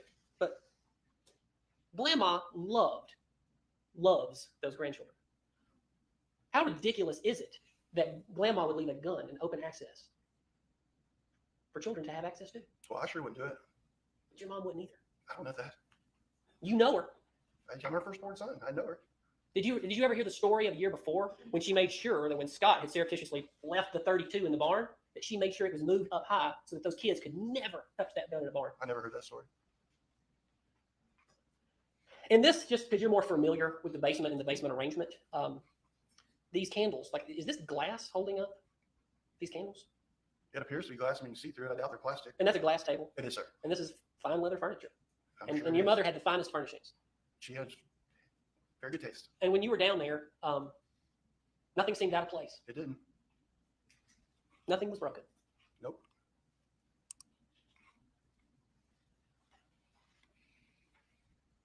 And then back to the dining room. These are fine silk chairs, are they not? They are. I guess. I mean, I guess they're silk. Well, you say so. Like, well, I- they're not- I'll agree to that. It was your They're mama's not a chair. house. I just didn't know if you'd ever sit there for a holiday. Or I'm not anything. much on fabrics. But it was a fabric chair. Oh, yes, sir. And these are fine, ornate lamps. Wouldn't you agree? They're very nice. All these furniture, but nothing was broken. Nothing was out of place. You were there this weekend, the weekend before.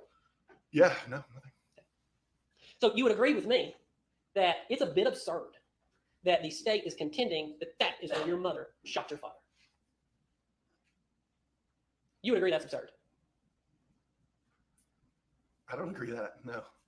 I don't know where she shot my dad. I don't know if she shot my dad. You don't know it. You don't know if. Yeah, You don't know. I didn't see anything, anybody do anything to anybody. But you were the first man on the scene there, saying one of the first. Yeah. Nothing out of place. Nothing was out of place, sir.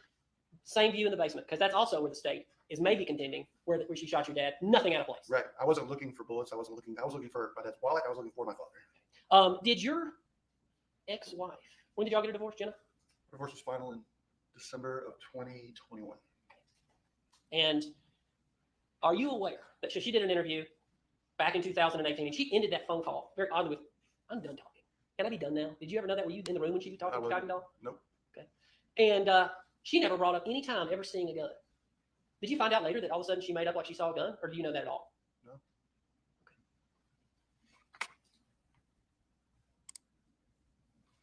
But again, when you went downstairs, nothing out of place. You went to his room. I did.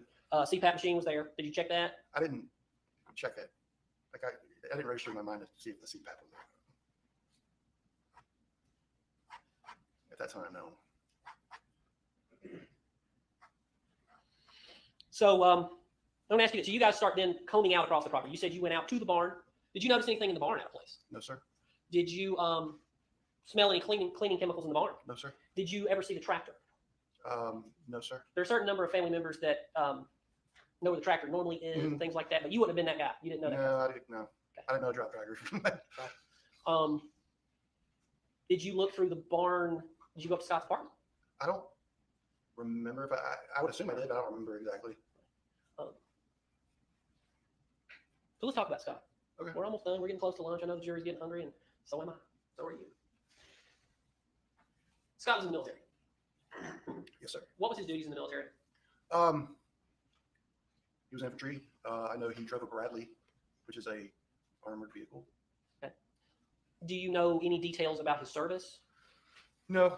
I mean, I know, I don't know the name of the town in Iraq where he was stationed.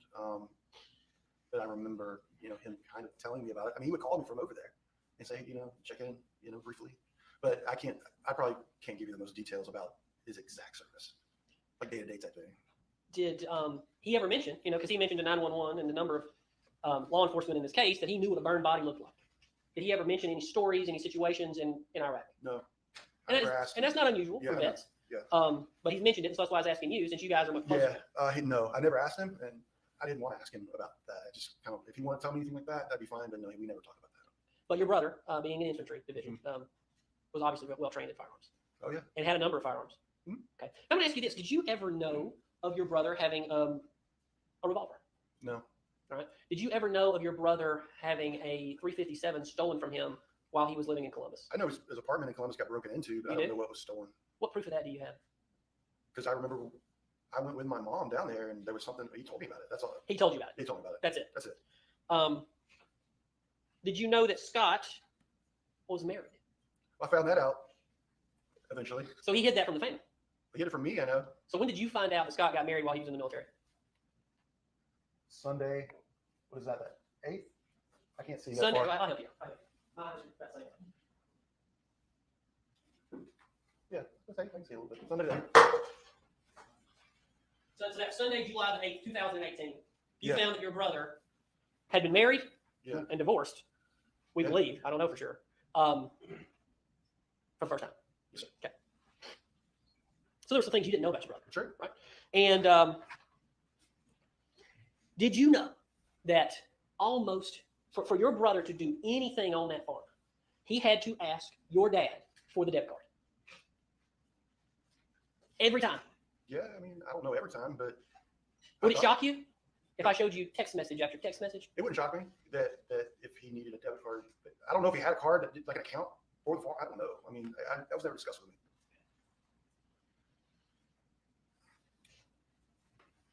Would it shock you that your brother, Scott, so it was his trail cam out there. Did you ever go see the trail cam? No. When you guys were walking the property, would it shock you that the last picture before the input that says delete is your brother Scott walking away from that trail cam? Would that shock you? No. I mean, why would it shock me? It wouldn't shock you that your brother deleted the trail cam the day you were looking for your father? I mean, I don't know when that happened. If it was before. I don't No, really I'm know. talking right about 1 o'clock when you guys had called 911. Right. That he thinks to go to the trail cam and hit delete.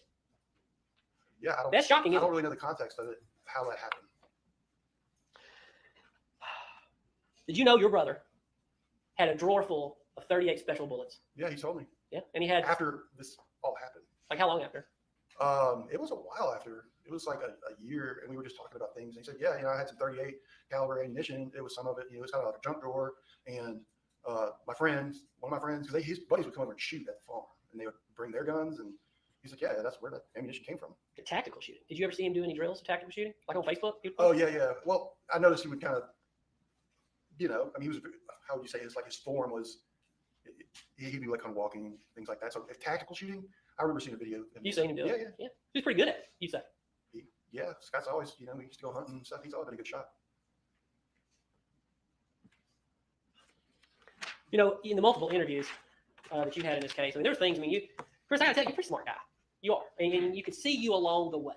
You could see you along the way questioning even things that even the police weren't questioning. They asked you, like, how could your mother have moved your dad? And you just, I don't know. I don't think there's any way. Someone must have helped her. Mhm. That's what you said. Do you remember saying that? Oh, I don't remember saying that, but I don't think it's unreasonable that I might have said that. Okay. Well, because I'm not going to convince you. I'm not trying to convince you of this. It's this jury right here that I'm mostly concerned about. I understand. But let's just legitimately talk about this. Your dad was how big? I mean, he's bigger. Because you're tall, but you're skinny. I mean, I'm skinny. That's like crazy here, but How my much? dad was a big man. How much do you weigh? Right now, I weigh 245 pounds. All right. How much did you weigh in 2018? Probably probably the same. Maybe Okay. 235, maybe, I fluctuate between 230 and 245. 250. Let's talk about your brother. He's bigger than you, right? He's taller than me. Yeah. How much do you weigh? I don't know. I bet, probably, I don't know. I've never talked to him about how much he Y'all are all big. Y'all are big dudes. Right. Okay. So, but he's probably, if he's taller than you, it's reasonable to say he's between 250 and 300 pounds. Sure. Okay. And your dad was about how tall and how much did he weigh? I would say anywhere. He's my height, around 6'4", and he probably weighed anywhere from 280 to 300 pounds. I would say. On the heavier side, wouldn't? Yeah. Okay. So you legitimately, you were questioning even Hayes and Kuykendall. How could my mom do this? You don't have an answer to that, do you? Because how much does your mother weigh?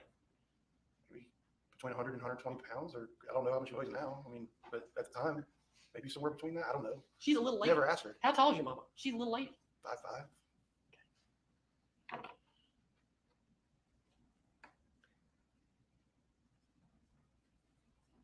You told the jury yesterday that when you left that evening, I mean, there was a lot of things that maybe you even blacked out on that day. It was a long day. I understand that. But you told the jury yesterday that as you were leaving, you couldn't even get a tank of gas because your I checking counted account had been overdrawn. Yeah. bounced. Not well. I can't remember if it was bounced or if it was like a security holder. I went as a police cashier and I don't remember exactly what, but yeah, I think I told, I wasn't able to use it, let's put it that way. And I didn't have a credit card on me. Why did you, as time went on, you became the temporary executor of the estate and you lost it. Why did you lose that? What was that taken from you? I don't think it was necessarily, from what I remember, I don't think it was taken. It was just kind of agreed upon because obviously my sister Amanda and my mother were very much opposed to that of me. And so she had an attorney. Wasn't it? But I don't remember if it was taken from me or if we just all kind of agreed like, okay, let's just do. Did Barry Bishop or Jeff Rusbridge ever tell you it was because of your inability to manage the assets of the estate? Nobody ever told that me you were losing assets of the estate? No, Barry Bishop and Jeff Rutcher. I mean, we had a conversation that basically said, well, your mother is accusing you of doing these things. And I said, I have no access to the funds of the estate. It's all frozen. Your Honor, if I may have one brief moment.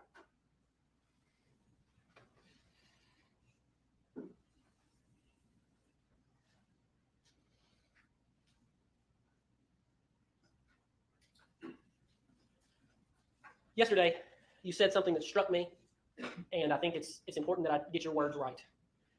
You said something to the effect, Ms. Frankish asked you a question about the finances and your father passing.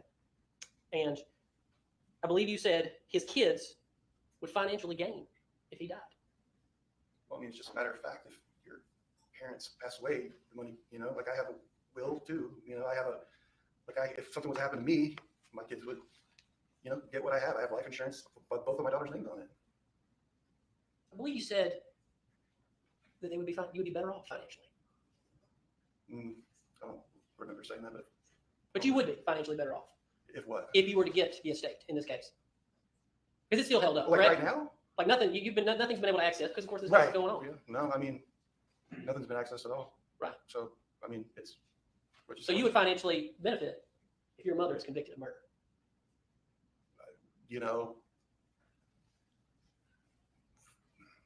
I guess you could say that. Nothing further, Your Honor. I want to talk about your mom a little bit. When you guys would have family gatherings, where would you find your mom? What would she be doing for the family? She's usually in the kitchen. Was that kind of like her domain? She liked to cook? Yeah, I mean, she was always cooking at family gatherings. Would she cook for your dad too? Oh yeah.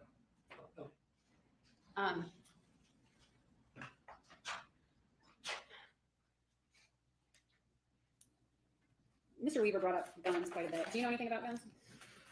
A little bit. I had a couple of guns I bought in 2020 and 2021. I've gotten to the hobby of shooting. I go to the shooting range, and I had a buddy who managed the shooting. I think it's the shooting alley or quick shot in Buckhead. So he wouldn't charge me he just let me come. So yeah. Do you know enough to know the difference between a revolver and like a semi-automatic pistol? Yes, ma'am. Okay. Did you ever know anybody in your family? Now, when I asked you this question, we already know about the 32, the older one in the barn. Did you know about that one? Yeah. Whose was that? That was my grandfather's. Okay. And did he have other kinds of pistols? Yeah. Yes. What did he have? Do you know? I just remember him. I spent a lot of time up in Muscle Shoals, Alabama. Okay, so when he would close the hardware store, he armed himself, and it was almost like a shoulder. I don't know what the word is. Forgive me, but it's like a holster where you kind of put it around your arm, not around your waist, but kind of like, I don't know what that's called. Like a backstrap type. Right, and he had a revolver. But you didn't know what kind. I didn't know what kind. No. When Scott's guns got stolen, around what year was that? You would have just been back. If you can give me just a second to think about it. Before 2012? I would say probably so. Yeah. Before 2016? Yeah, I mean, because he was at Benning when he got back from Iraq. Well, he was stationed there. He lived in an apartment there.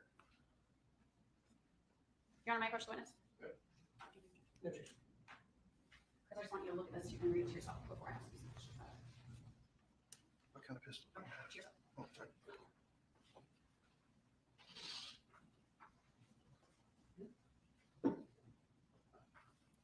Does that appear to be a text message between you and your brother Scott? Yes.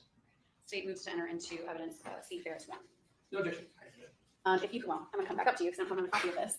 If you could read this to the jury for me and read the date and time. On 7/10/2016 at 11:53 a.m., it looks like I texted my brother what kind of pistol do you have? Question mark. On 7/10/2016 at 12 p.m., he texted me, I don't have one. Or don't have one. There's no I, it's just don't have one. Chris, do you recall ever seeing a revolver in any of the homes in your Alpharetta home or the farm? Yeah. I saw a revolver other than the 32 at my parents' house in Alpharetta, the Hampton Hall house, Bridgehaven Run, the house they lived in before. And where did you see that? It was on the counter in the kitchen. Do you know why it was there? I don't know why. I had come over and it was sitting there. And I grabbed it and it was just sitting out. And I grabbed it and I put it on top of the fridge. It was like a longer burger basket was up there and I put it up there. And was that did you say what kind of gun that was? It was a revolver. And have you ever seen it since then? No, sir. I mean, no, ma'am. Sorry, me. That's okay. Did you ever ask either of your parents about it?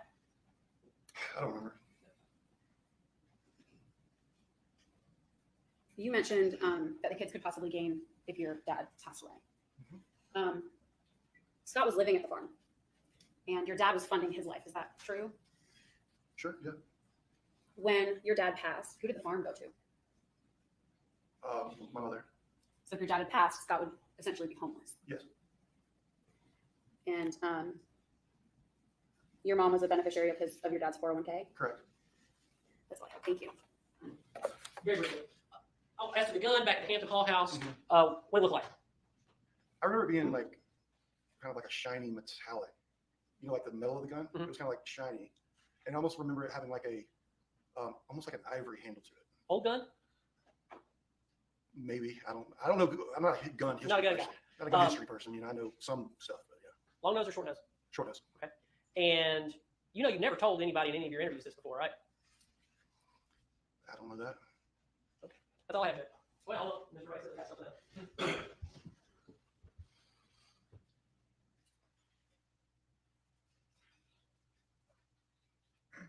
That's all I have.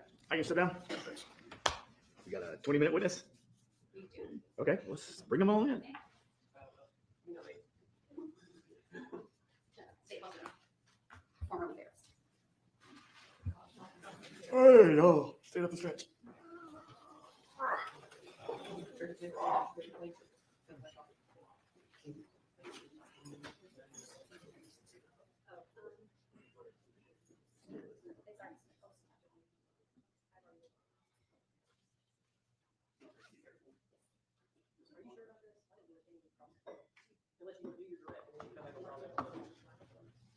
So just to reword for me, maybe longer than I'm anticipating? We'll get through your direct and then Okay. then we can break. Yeah, that's fine. I just don't want to hold these guys up on you.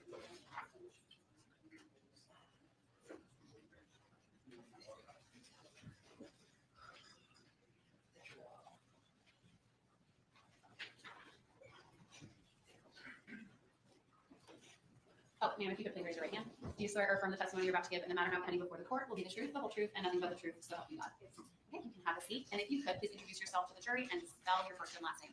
My name is Jenna Pulowski, Jenna. Last name Pawlowski. Thank you. And are you formerly Jenna Farris? Correct. Okay. Were you married to Chris Farris for a period of time? That's correct. How long? About 6 years, almost 6 years. We were together for 13 years total. Together for 13 total? And what years were you married? 2015, separated. 2021 in April, and finalized divorce December 2021.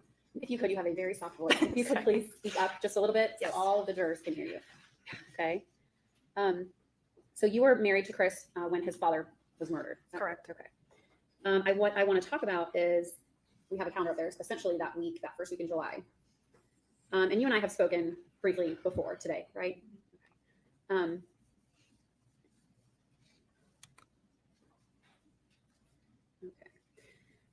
So do you remember what you did on Monday, July 2nd of 2018? Monday, I believe I was at work. Where did you work at the time? Cooper Carey, architecture firm. And did you have normal work hours? 8:30 to 5:30. It's downtown Atlanta. And did the girls plan to come into town, Ella and Addison? Yes. Okay. And did you have a good relationship with them? Yes. What day were they planning to come into town? I don't remember the day. Okay. Exactly. I had just started that job about a year prior, so I remember working a lot that week and having the 4th as a holiday. Okay. But I do not remember what day exactly they were coming in. So if the day of the 4th was the day of the pool party, the day before that would be the 3rd. Right. Were they there on the 3rd? I don't remember. Okay. Do you remember talking to law enforcement at any point after, during the investigation of this case? Only on the phone, maybe within that week, on that weekend, that Saturday, I think, I was with my friend Carrie and her 2 nieces that were around the same age as Ella and Addie, and we had them at the pool, and I got a call from someone about the case, and they questioned me about Chris's whereabouts and where we had dinner, and that was the last time I heard anything. During that interview, would you say your memory would have been better that week? Absolutely. Okay, so if the girls were there on the 3rd, and you said that they were there on the 3rd in that interview, would that be accurate? Yes, definitely. So let's go into the night of the 3rd. The evening of the 3rd. Did you work on the 3rd? I think so, Okay. yes. So after work, when you came home, do you remember seeing Ella or Addison at your condo with Chris?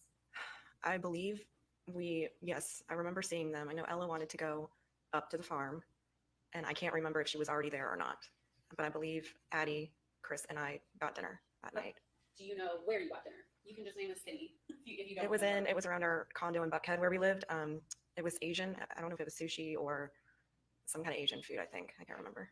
How long was your dinner that night? Typical, maybe an hour or so. We didn't get any alcohol. It was one of those places I think you order and just sit down, or it's pretty in and out quick. Okay. So what did you do after dinner? as far as I can remember, from 6 years ago, I went home back to the condo. Do you remember if you went home alone and Chris and Addison went to go do something, or did you go do something with them after dinner? Maybe get ice cream? I don't remember. But that night, did you all stay at the condo? Yes. The 3 of you? Mhm. Okay.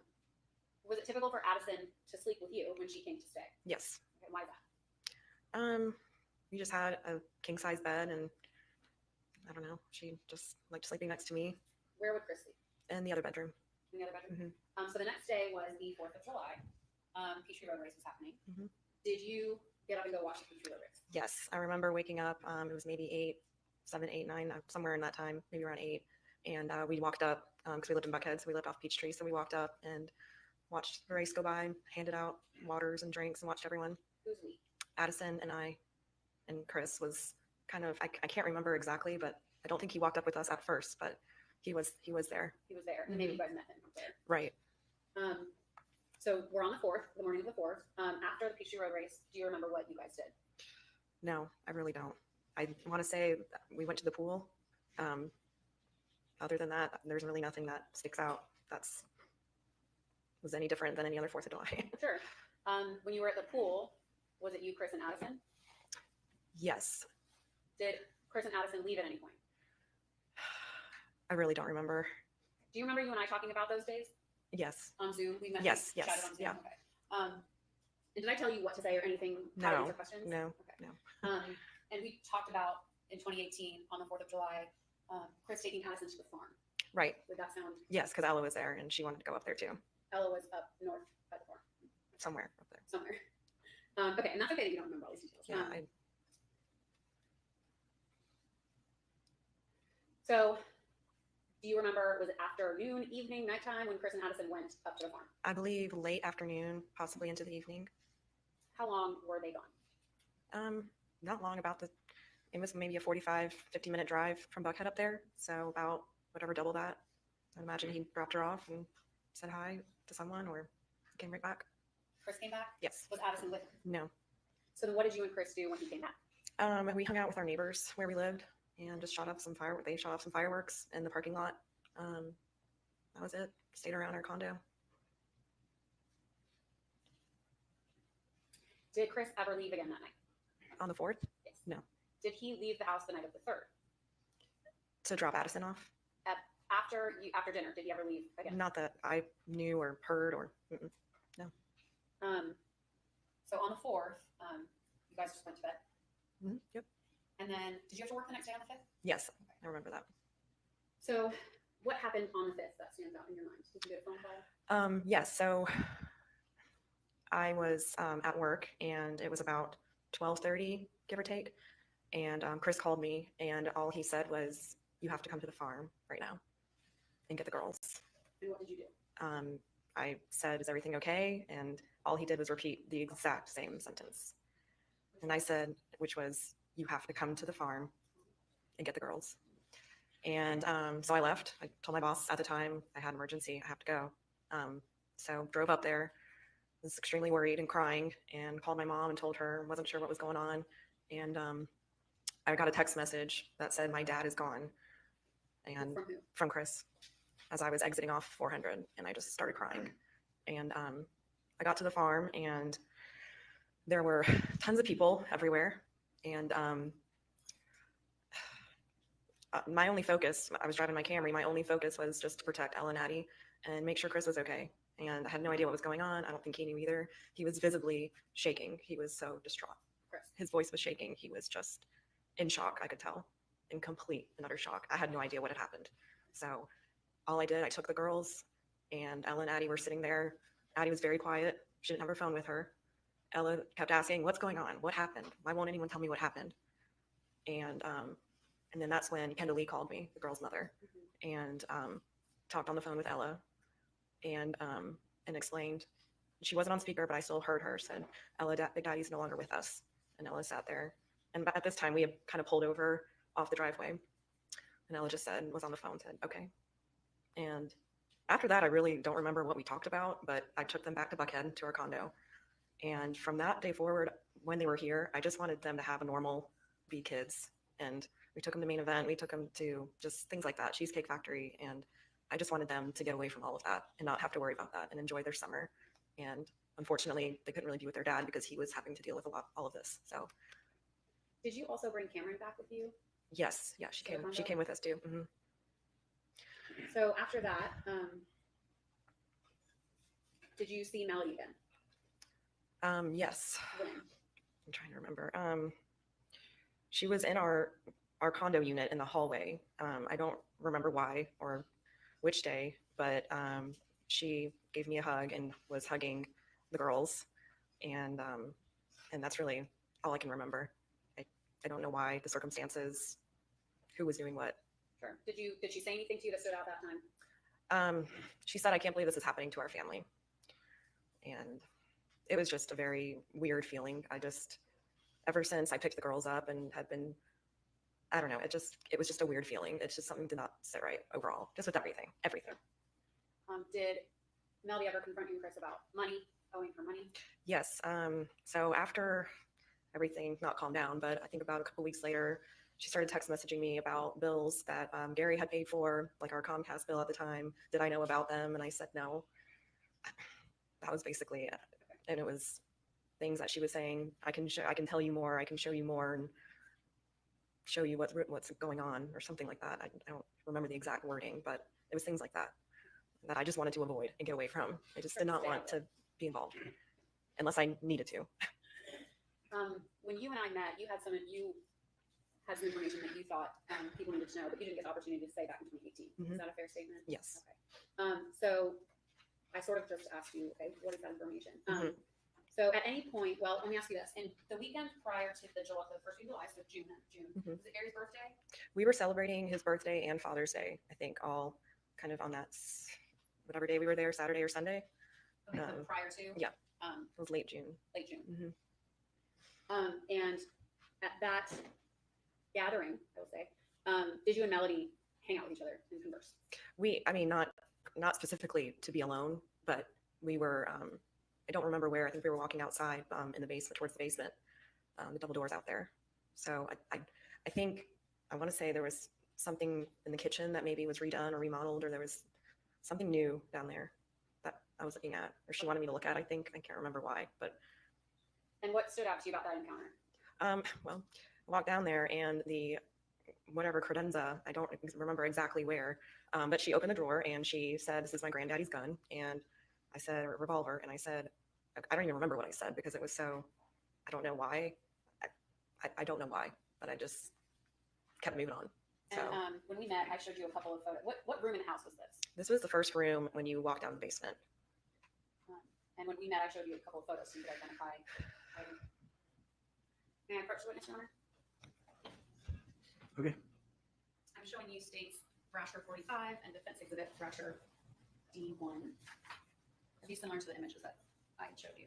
Yes. And is that piece of furniture in either of these photos? Yes. Which photo?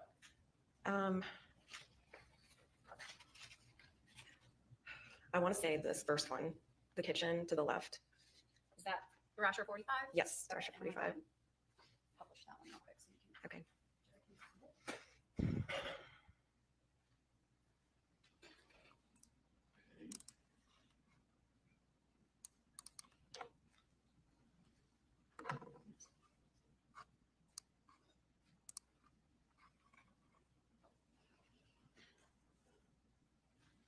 Okay, this is the photo you identified? Yes. Okay, and which piece of furniture did Melanie open to show you the gun? The wooden cabinet on the left. Do you know much about guns? No. Do you know was it a long gun, short? Shorter. What did it look like? It was kind of curved. What was the color? I want to say like a silver color. Let I me don't ask you remember. this. Do you know the difference between a semi-automatic pistol, like what police carry, versus like a cowboy gun? Yes. Yeah. Okay. Which one did it look like? Like the cowboy one. The cowboy one? Mhm. And when we met, did I show you 3 different photos of a cowboy gun? Yes. 3 different Yeah. versions? And did you identify one that it may have looked like? Yes.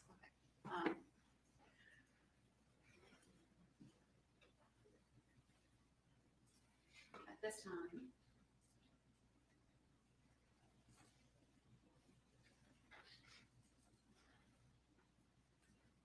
state moves to admit J. Farris 1, 2, and 3. Okay.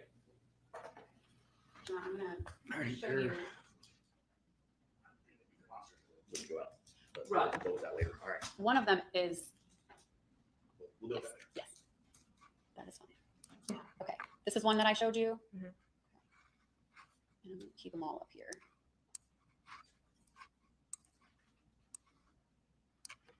And this is the other one, and then the third.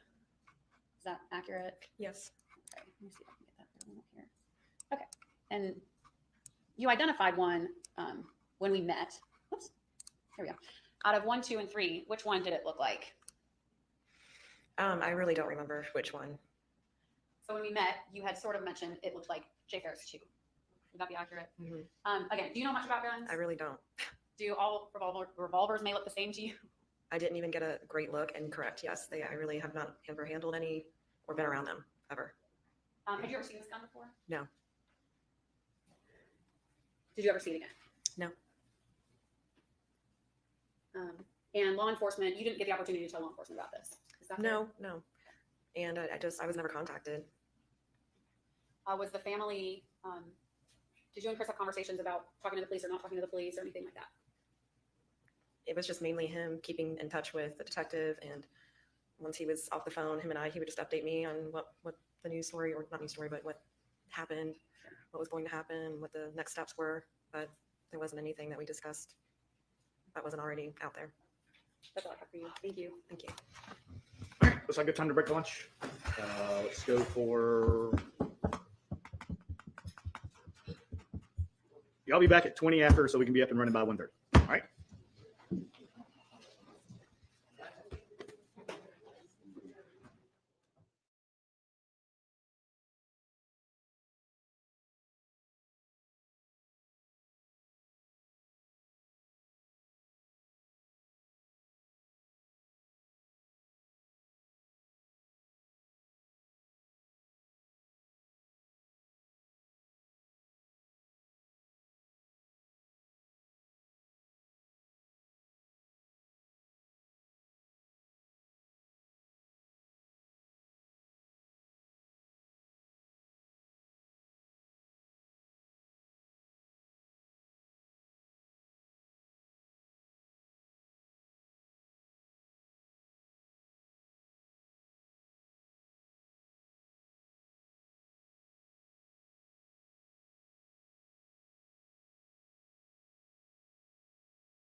Well, 7th. So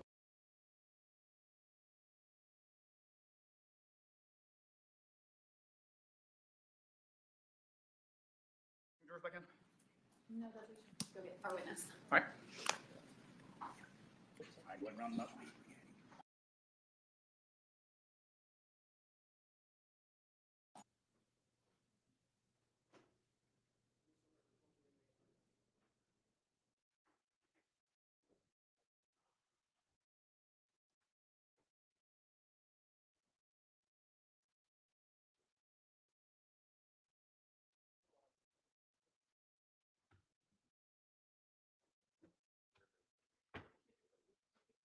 I got some that I have some that Fraser gave me on Monday.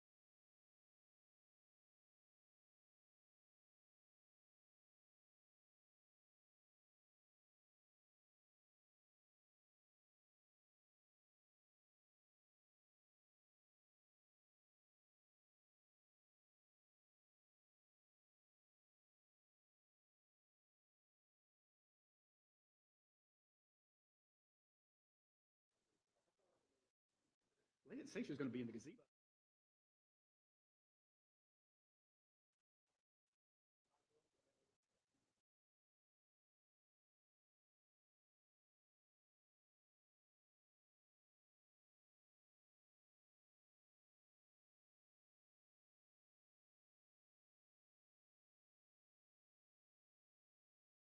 Hey, we ready to proceed? All right, go ahead. thank you, Judge. And your last name is Podolski? Palowski. Pulaski, I'm sorry. My name is John Luke Weaver, and I, along with Michael Ray, represent Melly in this case. So I want to talk about some things, kind of going back, and we're going to go ahead and talk about the guns. Leave that up now, because I'm going to ask you to switch it over to the Elmo. So earlier you stated, so there was, you believe you saw a revolver, Yes. and I'm going to take this mouse, this purplish magenta mouse, and you tell me where to stop, which one you think you saw. It was either that one or the one with the brown. This one, this one, and this one? Correct. Okay. I don't remember the colors. But not this one. No, no. Okay, so longer muzzle, not the shorter muzzle, not a snub nose. From what I can remember. Right, and that's all I'm asking now. Mhm. Okay, all right. Now, Judge, if we can switch over to the element. Thank you, Judge. You show me where the button is. I'll go up there and do it. I'm trying to get a button installed down there. That's part of the source of my frustration. Okay. All right, so this is a report in the state. You've stipulated to the admissibility of this report? Yes, no objection. So I would ask to admit this as Jenna 1. All right, that's it. You went to the district attorney's office on August the 27th, so a little more than a month ago, yes? Of this year? Is this the virtual meeting? I don't know. Was it a virtual meeting? This is a report regarding you talking to the DA's office about this gun. I don't. Is Well, this, I'm not saying was this the phone call that I had to come here? I'm not, ma'am. I'm not. I don't know what you're asking. I'm just going to read the report. Okay, it says on August the 27th, 2024, at approximately 14:48 hours, I requested to attend a Zoom meeting with Jenna Pileski. Present for the meeting was ADA Megan Frankish and DCA DA Jeffrey Fogus. Ms. Pileski is the ex-wife. I'm going to zoom in a little bit. Ms. Pileski is the ex-wife of Christopher Farris, the son of Gary and Melody Farris. During the course of the meeting, Ms. Pileski advised of the time when the defendant showed her a gun, specifically a revolver. Once when she was at the home of either Father's Day or Gary's birthday, both having just occurred in June, the month before Gary's death. She never handled the weapon, and it was merely a quick glance of the weapon when they were in the basement for other reasons. So is that a true statement? Right. So Okay. this was the Zoom meeting that I had with them. Okay. And it says then the following 3 photos were shown to her.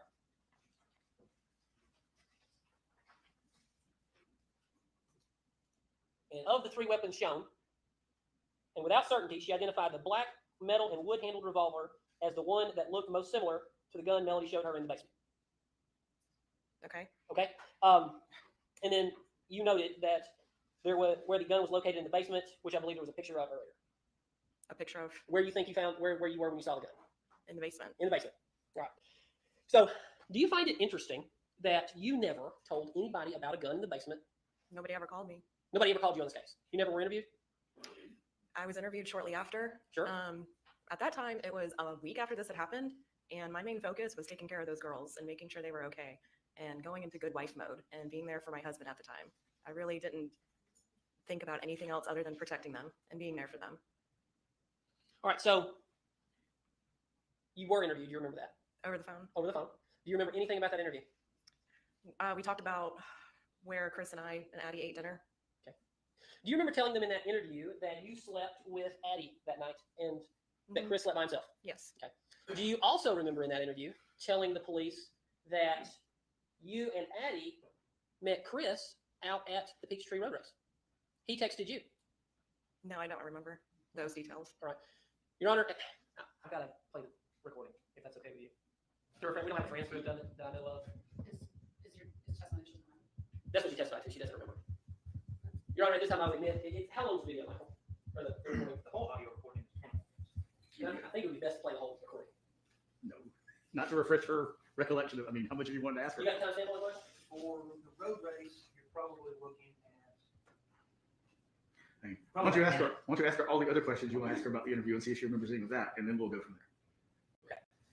So you don't remember that you told the investigator in that case that he was out at the road race and you and Addie met him out at the road race. No, I don't remember. But you do remember that she slept with you that night. I do. Mhm. And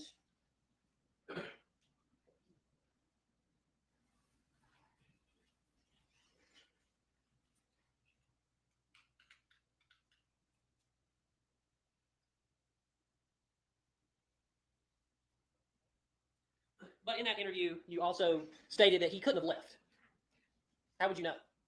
How would I know if he left or not? Our Right. house? I Yes, would hear yes, him. ma'am. I would When hear you were asleep? him. I mean, with Addie, I didn't sleep very much. So yeah, I probably would have heard him. Probably. Yes, the way that our door shut at the time, the condo that we lived in, I would have definitely heard. He's a big guy. He's 6'4". When he would walk around, I could hear him. And in that interview, I think you concluded the interview with something to the effect of, "Can I get off the phone now?" Do you remember saying that? Probably, yeah, I remember. Why is that? Because this is stressful. This is extremely overwhelming and scary and awful. You're no longer married to Chris, correct? Correct. When did you divorce? We separated in April of 2021, and the divorce was finalized in December 2021. Okay. Was that because he was having addiction issues? It was for several reasons. What were those reasons? What does that have to do with this? Well, ma'am, you have to answer the question. We divorced. We were together for 13 years, married for 6, and he did have addiction issues. However, that was not the main reason. We had had financial issues. We had to move out of our house. There was a lot of emotional damage done by then, by April, and therefore I felt like that wasn't what I wanted to be a part of a marriage. I didn't think that's what marriage was, and I decided that I needed to step away and do what's best for me. Did you struggle with any substance abuse issues? No. Can we switch back over to the other?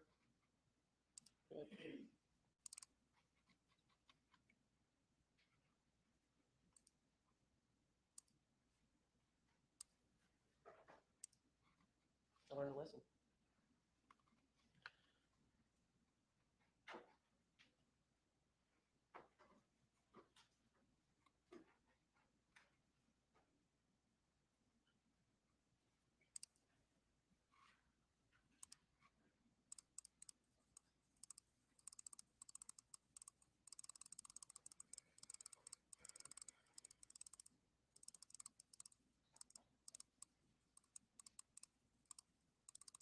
Trying to get to a picture of the basement.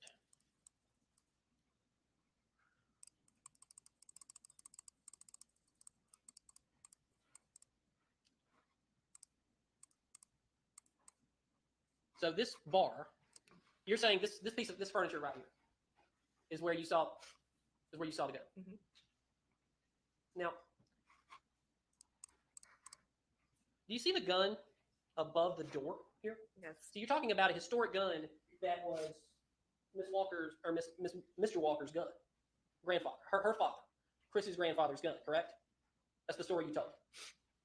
Yes. I mean, you're saying that I'm talking about that gun? Yes, ma'am, I am. That is a No. historic gun owned by Mr. Walker. I've never noticed it. I don't know.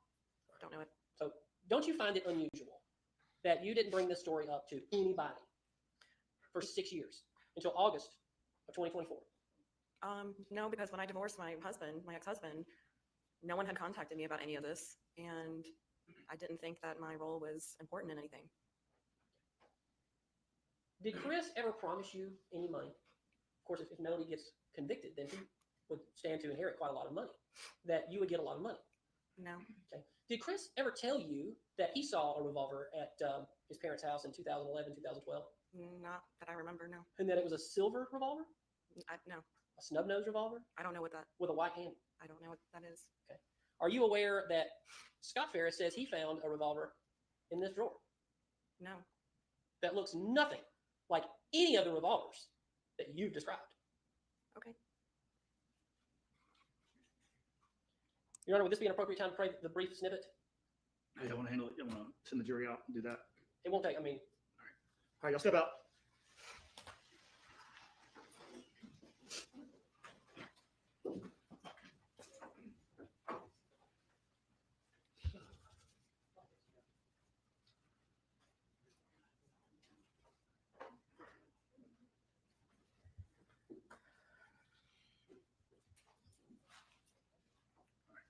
All right, now,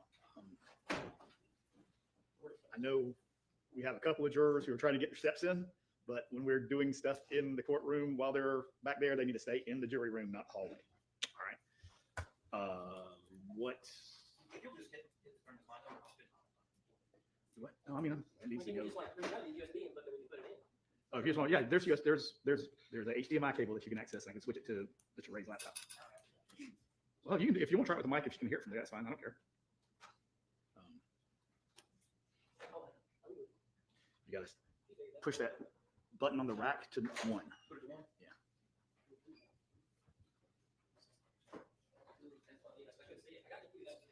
All right. If there's other sections you want to play to her, that's fine. Just no. No, yeah, we'll turn it down a little bit.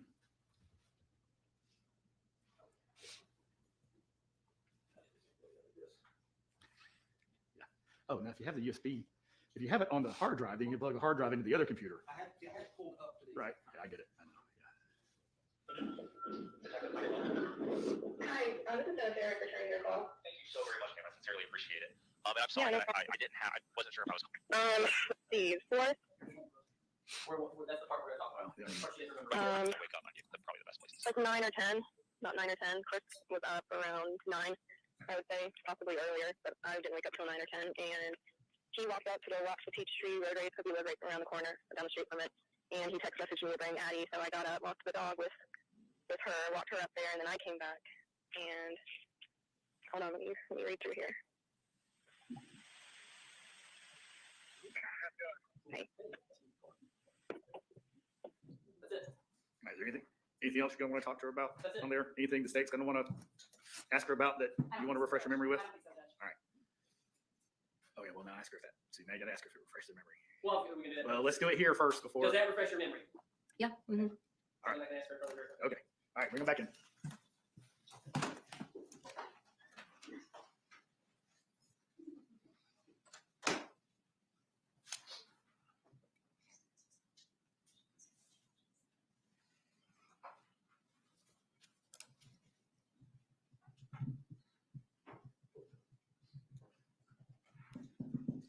Did anyone go cover the rally and see Miss Roberts in the park?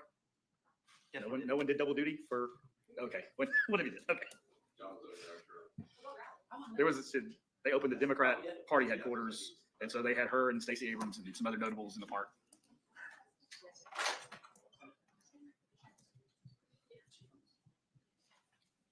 I think she's from Sonoma. Mystic Pizza.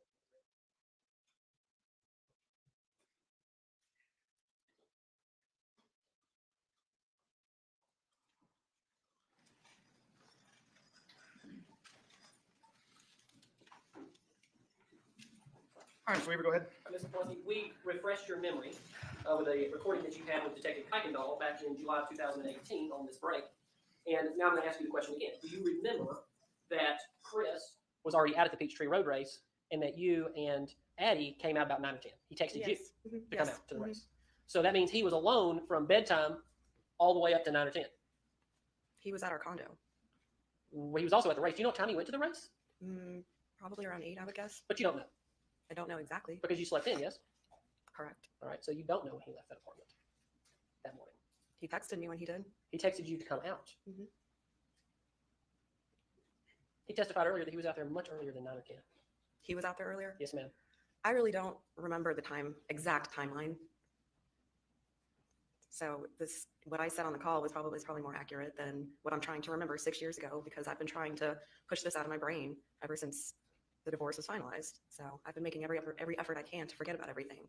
So that's why I'm struggling to really give you an exact time when Chris got up and walked out to the Peachtree Road Race.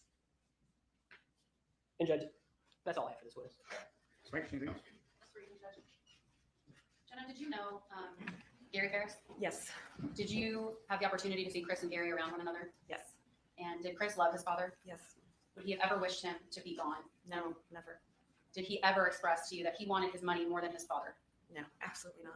That's all I have. Thank you, Judge. All right, anything else? There you go. Hey, you sit down. Thank you, ma'am. Thank you. Call your next witness. Philip Samples, State House Philip Samples.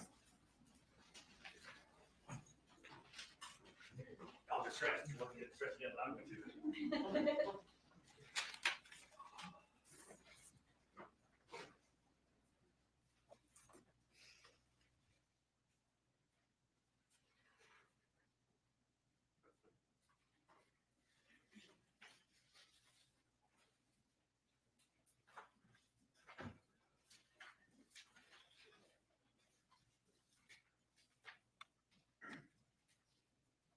Before you have a seat, if you could please raise your right hand. Do you swear or affirm the testimony you're about to give in the matter now pending before the court will be the truth, the whole truth, and nothing but the truth to help you God? Yes. Okay, have a seat. Can you please introduce yourself to the jury? Philip Samples. Mr. Samples, how is it that you know Scott Farris? Met him through my wife before we got married almost 9 years ago. What's your wife's name? Randy Samples. I'm gonna have you scoot a little bit closer to that microphone. Thank you. Okay, and how did Randy and Scott know each other? I believe that they met a couple years before that Randy and I got together. My wife worked at a restaurant, so they met at the restaurant and became friends from there. What is your wife's maiden name? Pierce. And does she have any siblings? She has an older brother. What's his name? Ted Pierce. Are Scott and Ted also friends? Correct. And is Scott close to the Pierce family? He is. And that would include you now. Absolutely. So how long have you known him? Met Scott roughly 9.5 years ago, if I remember correctly. Okay, so 2015-ish? Ish, yes, Okay, sure. And were you with Scott? What kind of things did you do with Scott? Play golf, shoot guns, bowling, campfires, normal, regular, fun stuff outside. Where would you shoot guns? At the farm. What kind of guns would you shoot? Would you shoot? Typically just shotguns, shooting targets, stuff like that. Did you ever know Scott to shoot a revolver? Off the best of my knowledge now. So you like to play golf, Absolutely. and how frequently would you guys play golf? At least 2 to 3 times a month, as much as possible. I want to take you back 6 years to July of 2018, that week of the 4th, so Monday through Thursday. What is it that you do for work? Make construction. And did you do that back then as I well? did. You had the same job? Different jobs, same industry. Okay. Did you have to work that week? I did. Did you go to work on Monday, July 2nd? Yes, ma'am. Did you go to work on Tuesday, July 3rd? Partially, yes, ma'am. Okay, what did you do on July 3rd? July 3rd, I went to work when I was working in Houston, Georgia at the time. Worked about half a day. Most of the crews from the job site left early that day, being that it was 4th of July early, the next day. So I left midday and headed to the lake house Where's the lake house? in Dawsonville. Whose lake house is it? My mother-in-law's Nancy Pierce. So that would be Randy and Ted's mom. Correct. And you said that was in Dawson? Yes, ma'am. Dawsonville, Dawson County? Dawson County, On what lake? Lake Lanier. So you headed up there in the afternoon, early afternoon? Early afternoon, it was after lunch. Who was there when you got there? My family, Nancy, Ted, Randy, Scott, and I can't remember who else, but there were people in and out. What did you do when you were there? Went out on the lake. We like to surf. We like to just spend time floating on water. And Scott was with you. Correct. Around what time did you leave the lake that evening? I stayed the night that evening. You spent the night? Yes, Who spent the night with you? It would have been my mother-in-law, Nancy, Ted, my wife, and our daughter. And your daughter, who was how old at the time? Not even one yet. Did Scott spend the night? He did not spend the night. Okay, what time do you remember did he leave? It was late in the evening. I don't remember the exact time, but it was very late. So after 9? Absolutely. After 10? Can't say for sure, but After 11? late. Okay, so maybe after 10. Did he stay past midnight? I don't remember exactly. What time did you go to sleep that night? Probably much after midnight. But when you were awake, Scott left? No, he was still there at the time, I believe. Did he leave when you were awake, or did he leave after you went to bed? I believe he left before we went to bed. So that was the night of the 3rd. Correct. And did you guys have plans for the 4th? We did. Did you have plans with Scott? We did. What were those plans? We had golf at 7 o'clock in the morning on the 4th. Where were you going to golf? Hampton Golf Village Where's that? in Cumming, Georgia. Cumming is a big place, so can you narrow it down a little bit? Yes, it's just off of Highway 400, right next to Hubbardtown Road, setting down, John Down area. So east towards Hall County, Correct. slightly Yes. east. When you get off 400, you go east. Correct. And your tea time was 7 o'clock in the morning. 7 a.m.? Yes, ma'am. Who did you go there with? Scott and Ted. Did you ride with Scott? No, ma'am. Okay, who did you ride with? Ted. And when you got there, what time was it? About 6:45. Okay. And who was there when you got there? Scott was there. He was already there. Did you communicate with him prior to that morning? Just that we were heading to the golf course. And how did you communicate with him? Called him. Typically, if we play golf early in the morning, we all call each other and make sure we're moving. How long does it take you to play a round of golf? 18 holes. 18 holes, average 4.5 hours. Did you play 18 on July 4th, 2018? Yes, ma'am. And you were with Scott the whole morning? Correct. What time did you finish? We teed off at 7. We would have been wrapping up around 11:30. Where did you go after you finished your round of golf? Back to the lake house in Dawsonville. That same lake house? Correct. Your mother-in-law's lake house? Yes. Who went? Scott and Ted. And you? Correct. Who else Myself. was there? My wife was still there with my daughter, and can't remember if anybody else showed up off the top of my head. What did you do when you got there? Back onto the lake, floating, surfing, enjoying the water. And once you were all kind of tired of the water, did you go see fireworks? What did you do that evening? Did you cook out? On the 4th, my wife and I left around 6-ish because we had to get back to the house with our daughter, and I had to work the next day. Who was there when you left? Nancy, Scott, Ted, and again, I can't remember who else was there. So throughout the time that you were with him on the 3rd at the lake, did Scott ever leave and come back? Not to my knowledge. On the 4th, when you were with him from golf from that morning till about 7 a.m. till when you left the lake house first around dinner time between 6 and 7, did he ever leave and come back? Not to my knowledge. Those are all the questions I have for you. Thank you. Mr. Samples, that's correct. Correct. My name is John Luke Weaver, and I, along with Michael Ray, represent Melody Farris. I want to talk to you a little bit. How long have you been friends with Scott? Roughly 9 years. Before 2018? Yeah, roughly. Before then, I mean, that was 6 years ago, so roughly 3+ years, just give or take. Okay. All right. So in all y'all's time as friends, did Scott talk to you at all about his time in the military? Very sporadic, but yeah. What did he tell you? That he spent time in Iraq. I mean, Okay. we didn't go into the details, stuff like that. So Did he ever tell you that he had experienced with burned bodies in Iraq? not to my knowledge. Ever brought that up to you? Okay. And any type of weapons that he used? Not to my knowledge, no. Did he tell you that he'd been previously married? I didn't know that. Yes. Okay. How did he tell you that? I believe just in conversation one night, sitting down with my soon-to-be wife and Scott, just it got brought up in conversation. And they were divorced. And what did you know back then about his life? Like how he made a living? What was he doing? He worked on the farm. He worked on the farm. Did you think he was getting a paycheck, or how do you think he was making money? Didn't ask. Wasn't mine. None of my business.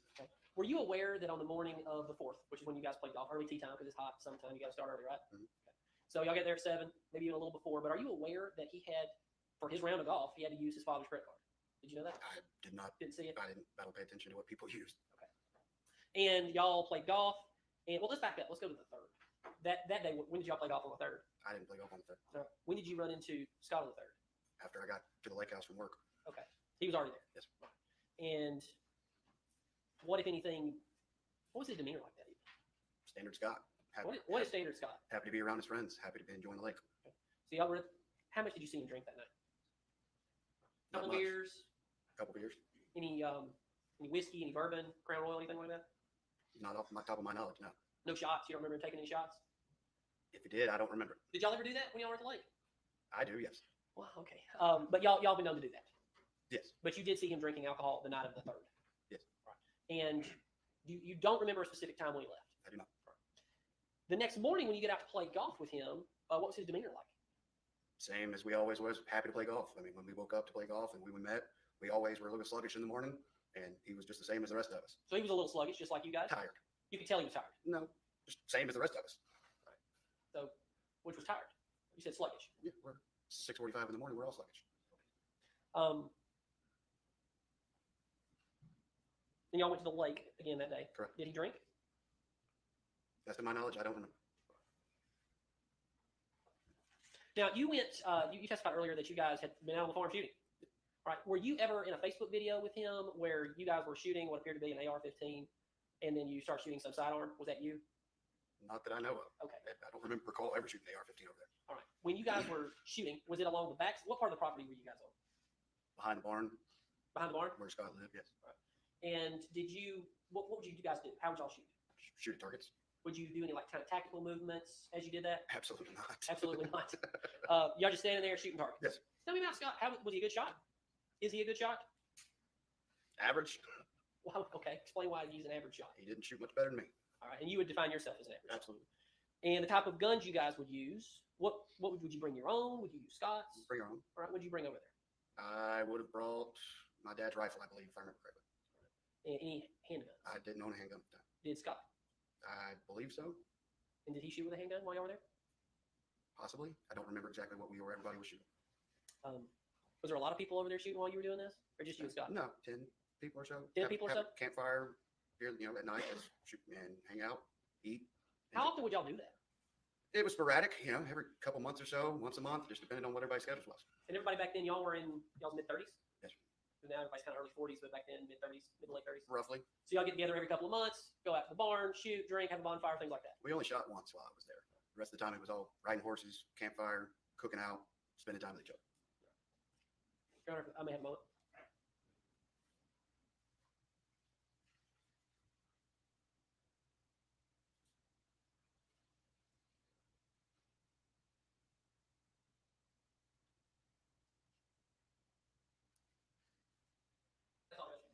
You redirect?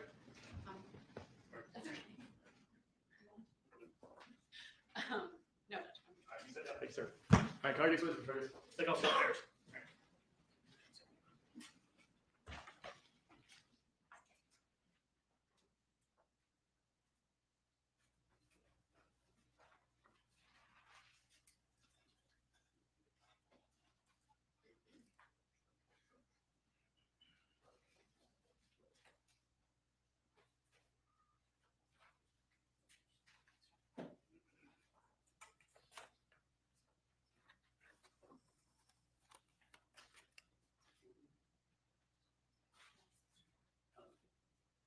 Just go ahead and stand behind the chest and what's up for you. Raise your right hand. Solemnly swear from the evidence you're about to present this man is the truth, the whole truth, and nothing but the truth. So help you God. Yes, sir. Go ahead and have a seat. Underneath. Scott, state your full name for the record. Scott Walker Farris, How old are you today? 41 years old. And you know why you're here today? Yes, sir, I do. And would you identify your mother for the record, please? You see your mom sitting in court? Yes, sir. Just describe the clothing she's wearing. She's wearing a gray jacket with a black shirt, glasses on her head, pearl necklace. What I want to do is I want to go back and kind of introduce you to the jury. So let's go back and I want to talk about your childhood. If I asked you where are you from, what's your answer? I was born in Muscle Shoals, Florence, Alabama was the hospital. Lived there a short period of time, and then we moved to Tuscaloosa, Alabama, where my dad went to law school. Let me ask you about that. We're going to break it down and go through it. How old were you? What were your memories? What age do you remember law school with your dad? I was very little. I remember going to law school. I remember when my dad graduated and seeing him jump over like a big mud puddle in his cap and gown. There's very, very little I remember actually being in Tuscaloosa because I was so young. But how old again were you when you were there? Probably 5-ish, around in there. And how old was your brother, Chris? But he's 3 years older than me, so he would have been around 8, 9 years old. Do you remember doing anything with your dad at law school? Did y'all play together or do anything? Were you there? Don't remember any. I remember going fishing with him. There was either a pond or a lake or river close by in the townhome that we lived in. Do you have a memory of your when your dad was in law school, him studying or coming back and studying anything like that? Or what are the memories that you have of your dad while he was in law school? I don't really remember any of that. I remember more in Birmingham when I believe he was he taught law school or helped out with a law professor, and helping him grade tests. I do remember that. How'd you do that? Well, back then it was like, when I was in high school, when you took, SATs or anything, it was fill in the bubbles. And, he would give me a kind of a cardboard cutout and I'd lay it over, and anything that didn't have a pencil mark, I'd just take a highlighter and hit it. So that was my way of helping him out. He was grading tests. Oh yeah, he was incredibly book smart. How old were you when you were helping your dad do this? We were living in Birmingham, so I was in elementary school. So I don't remember my exact age, but definitely between 5 and 10 years old, roughly. And what were the age of your siblings at this time when you were in Alabama? Or it was you and Chris? All 4 of us would have been born, well, except for, I believe Amanda was born in Tuscaloosa, and Emily. No, sorry, Amanda was born in Birmingham. Emily was born in Tuscaloosa, I think. Emily is 5 years behind me, and then Amanda is 18 months roughly behind Emily. All right, so let's go through the kids. Who's the oldest in the family? Chris is And how much older is he than you? 5 years.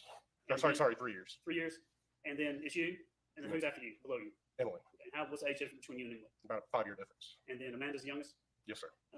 Were you who you were the closest with? Were you closer to your sisters or to your brother? Or who did you line up with? I was more protective of, Emily was closer to me, so I was protective of her, but How about Chris? Is he closer to one of the sisters? Chris was kind of more of on Amanda. I was Emily. Chris and I did a lot of things together as kids. So we were very involved in baseball. Sports? Yes. Did you play anything else besides baseball?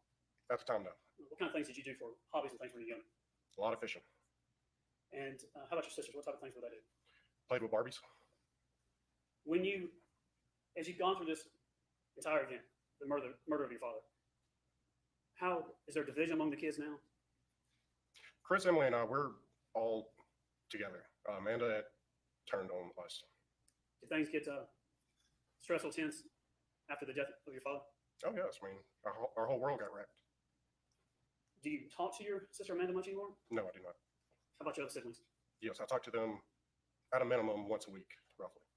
Growing up, how close were you? How close were the four to each other? I mean, as we got older, we all kind of started doing our own things. Chris, he was older than me, so with him being in high school and all, he's not going to hang out, as much with me. He's a little brother. He's got his own friends and all. And Emily and I mean, we really didn't go do things together. There's kind of a normal childhood, just brother and sister type deal. When it comes to your dad, as you're growing up through high school, did he work a lot? Yes, he did. Would you describe your father as was he a workaholic? Yes, I would. Did he love his work? He absolutely did. If you could describe whether or not he was an introverted or extroverted person, what was he like? What do you mean? Was he quiet, kind of isolate himself, or was he the life of the party and hang out with people? So if there was something going on, if we all went out to dinner and stuff, he definitely sparked up conversations with everybody, crack jokes and everything like that. But he didn't go out all the time. I mean, if there was only going to be two places he was going to be at, home or the office working. But whenever we went out and like when we used to go on dove hunting trips, the dove shoot and all, he would get around and talk with people and have a good time. Do you like to hunt? Yes, sir, I do. What type of things do you hunt? Pretty much anything I can. But here in the state of Georgia, I mainly do deer hunting and dove hunting, What type of hunting did your dad like to do? bird hunting. Do you do a lot? A lot of bird hunting, yes. And what kind of guns would you use when you do bird hunting? Shotguns. Do you have a particular gun that he would like to use or anything, or that would use? I mean, he's had several shotguns. He started out with 12 gauge shotgun, and then he got a over and under silver pigeon. That's when he started getting more into quail hunting with clients. But he just mainly always had shotguns. Do you like to play golf? Yes, sir. Did. Did your dad like to play golf? He did, but he didn't play as much as say I would. And who would you play golf with? Who's the people that you usually would go out with? I've gone out a couple times with my brother, but mainly my friends Philip, Ted, and Justin. What kind of education background do you have? Graduated high school. Did you get any training after that? Not besides military, no. Yeah, we'll get into the military, but outside of that, no college degrees or anything? No, sir. What kind of skills, though? You're very good at certain things, I think. What things are you good at? Mechanical. I've always been working my hands, fixing things, repairing mowers, even washing machines and stuff like that. I've always been pretty good at diagnosing stuff and repairing it. Are you more of a reader, or do you do something like hands-on? More hands-on. And what type of work are you doing now? You don't have to give us the name of your business or anything, but what type of work do you do now? I'm a manufacturer technician. What's that mean? The company we work for, we package, we mix ingredients and package workout supplements like pre-workouts, protein shakes. I take care of all the equipment like conveyors, massive blenders, machines basically that puts the powder into bottles and then puts labels on them and so forth. Who has the highest education among the kids? That would be Emily. Do you know what she has? She has a degree from Alabama, and I don't really remember what her specific degree is, but I know she's like in human resources now, I think. Smart. Yes. I don't want to pitch your father's love against anybody, but how did your dad feel about Emily? Oh, he loved her to death. Did he love all your kids? Yes, he did. Did y'all at times disagree? Between who? Your dad and the kids? Y'all ever have disagreements with your mom and dad? Oh, yeah, everybody does. Would you consider the relationship that you and your kids had before all this, was it pretty normal to you? Yeah, I mean, it definitely, I felt like I had a pretty decent, happy child life. And, we try to do as much things as possible. We went to the beach every year. I mean, we never got to go to Disney World or anything like that, but we had our family vacations and, we always got together for birthdays and Christmas and holidays. Would your dad give you anything you wanted? No. Would he limit what you could get money-wise or make you account for it? I mean, What kind of car did you have which time? as a teenager? As a teenager, I had my first vehicle was an old 91 Silverado, regular cab, no extended cab, nothing. Would he give you whatever car you wanted? He bought my first vehicle and he gave me a price limit. And I believe it had to be $10,000 or less. How about with your brothers and sisters? Was it the same way? Chris was, yes. He was pretty much the same way. They gave a price limit.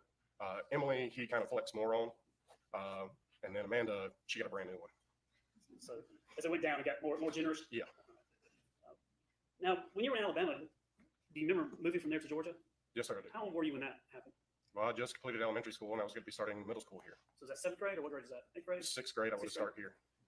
How did you feel about coming to the Atlanta, Georgia area? I wasn't happy. I had friends. Do you remember the whole move as a family? Yes, I do. And where did y'all end up moving to? What was the first house in Alpharetta is what I refer to it as, but where was the first house? At Hampton Hall neighborhood. Describe this home. What was it like? To me, I thought it was, the biggest house I've ever seen.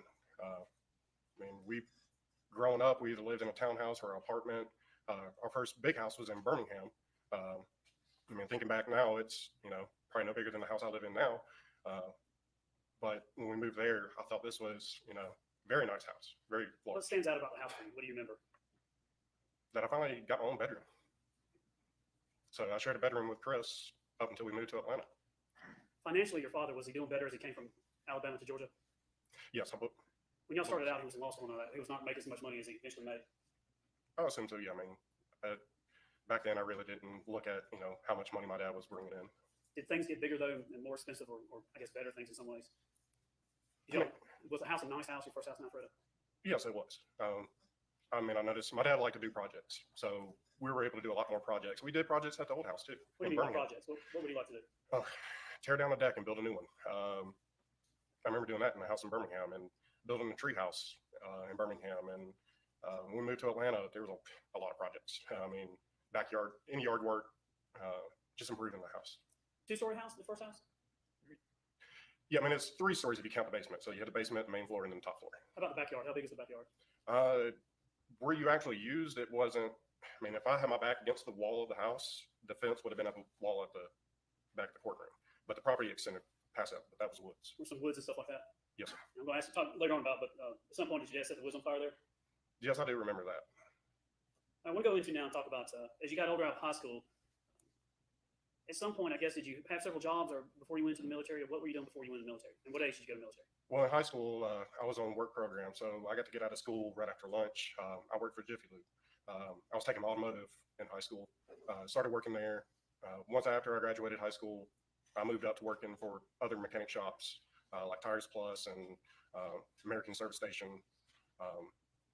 Did that for quite a while, and then I just got kind of burned out on turning wrenches all the time, and I got into selling cars. What age are we talking about here now? Well, I've already graduated high school, so between the ages of 18 to all the way up until I joined the Army, I was around 23, 24 years old. And all this time, where were you living?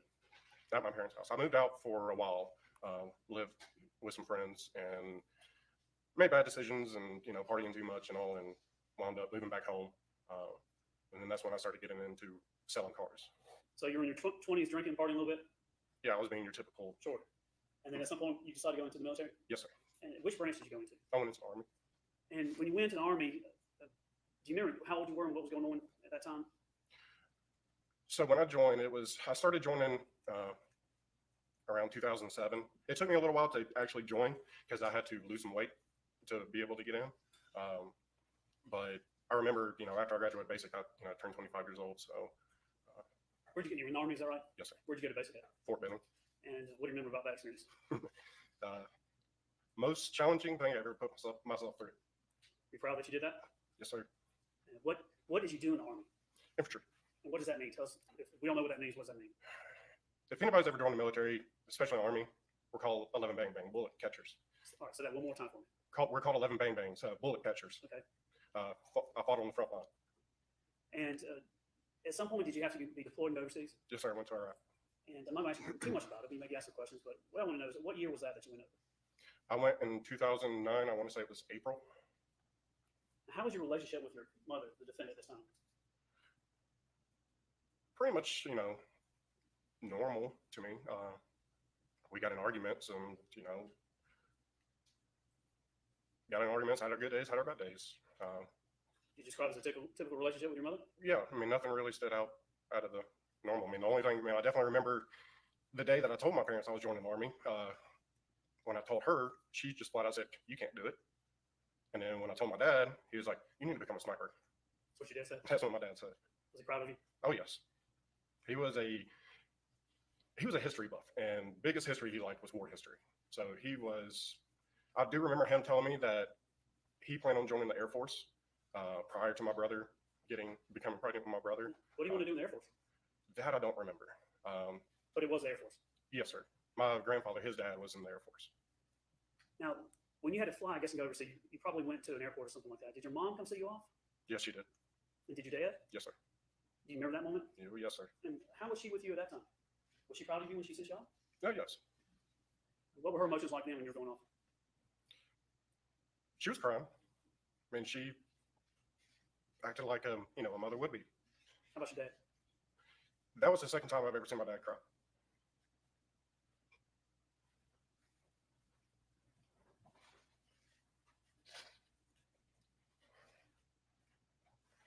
There's some tissue back there, Scott, if you need it. Sorry about that. Sorry, there's some tissue right behind you there if you need some.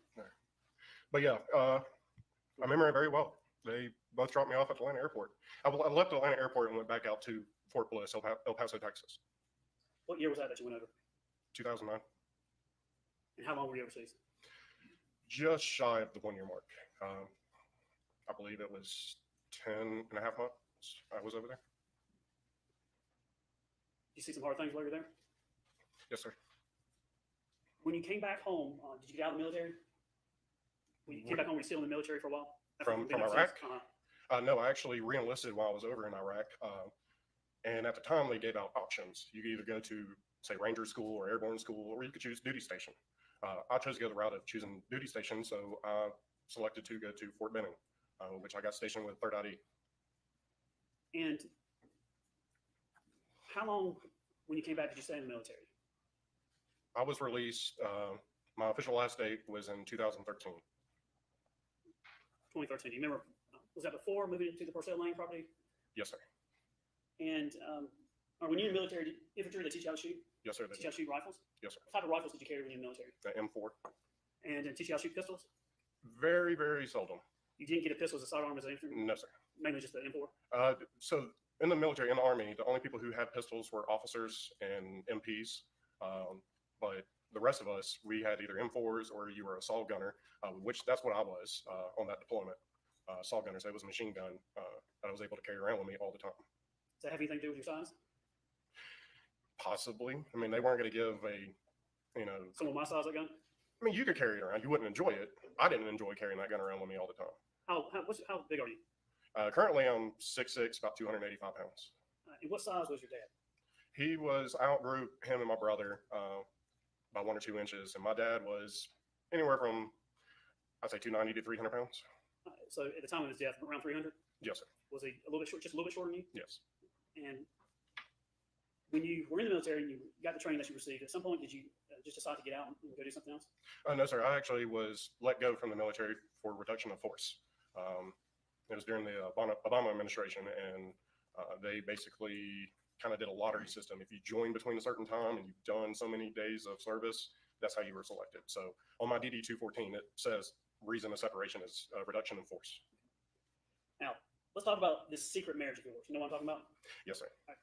Look at the jury and tell them about this secret marriage you had and what was going on. Who was it with and what was going on? So it was with Gina.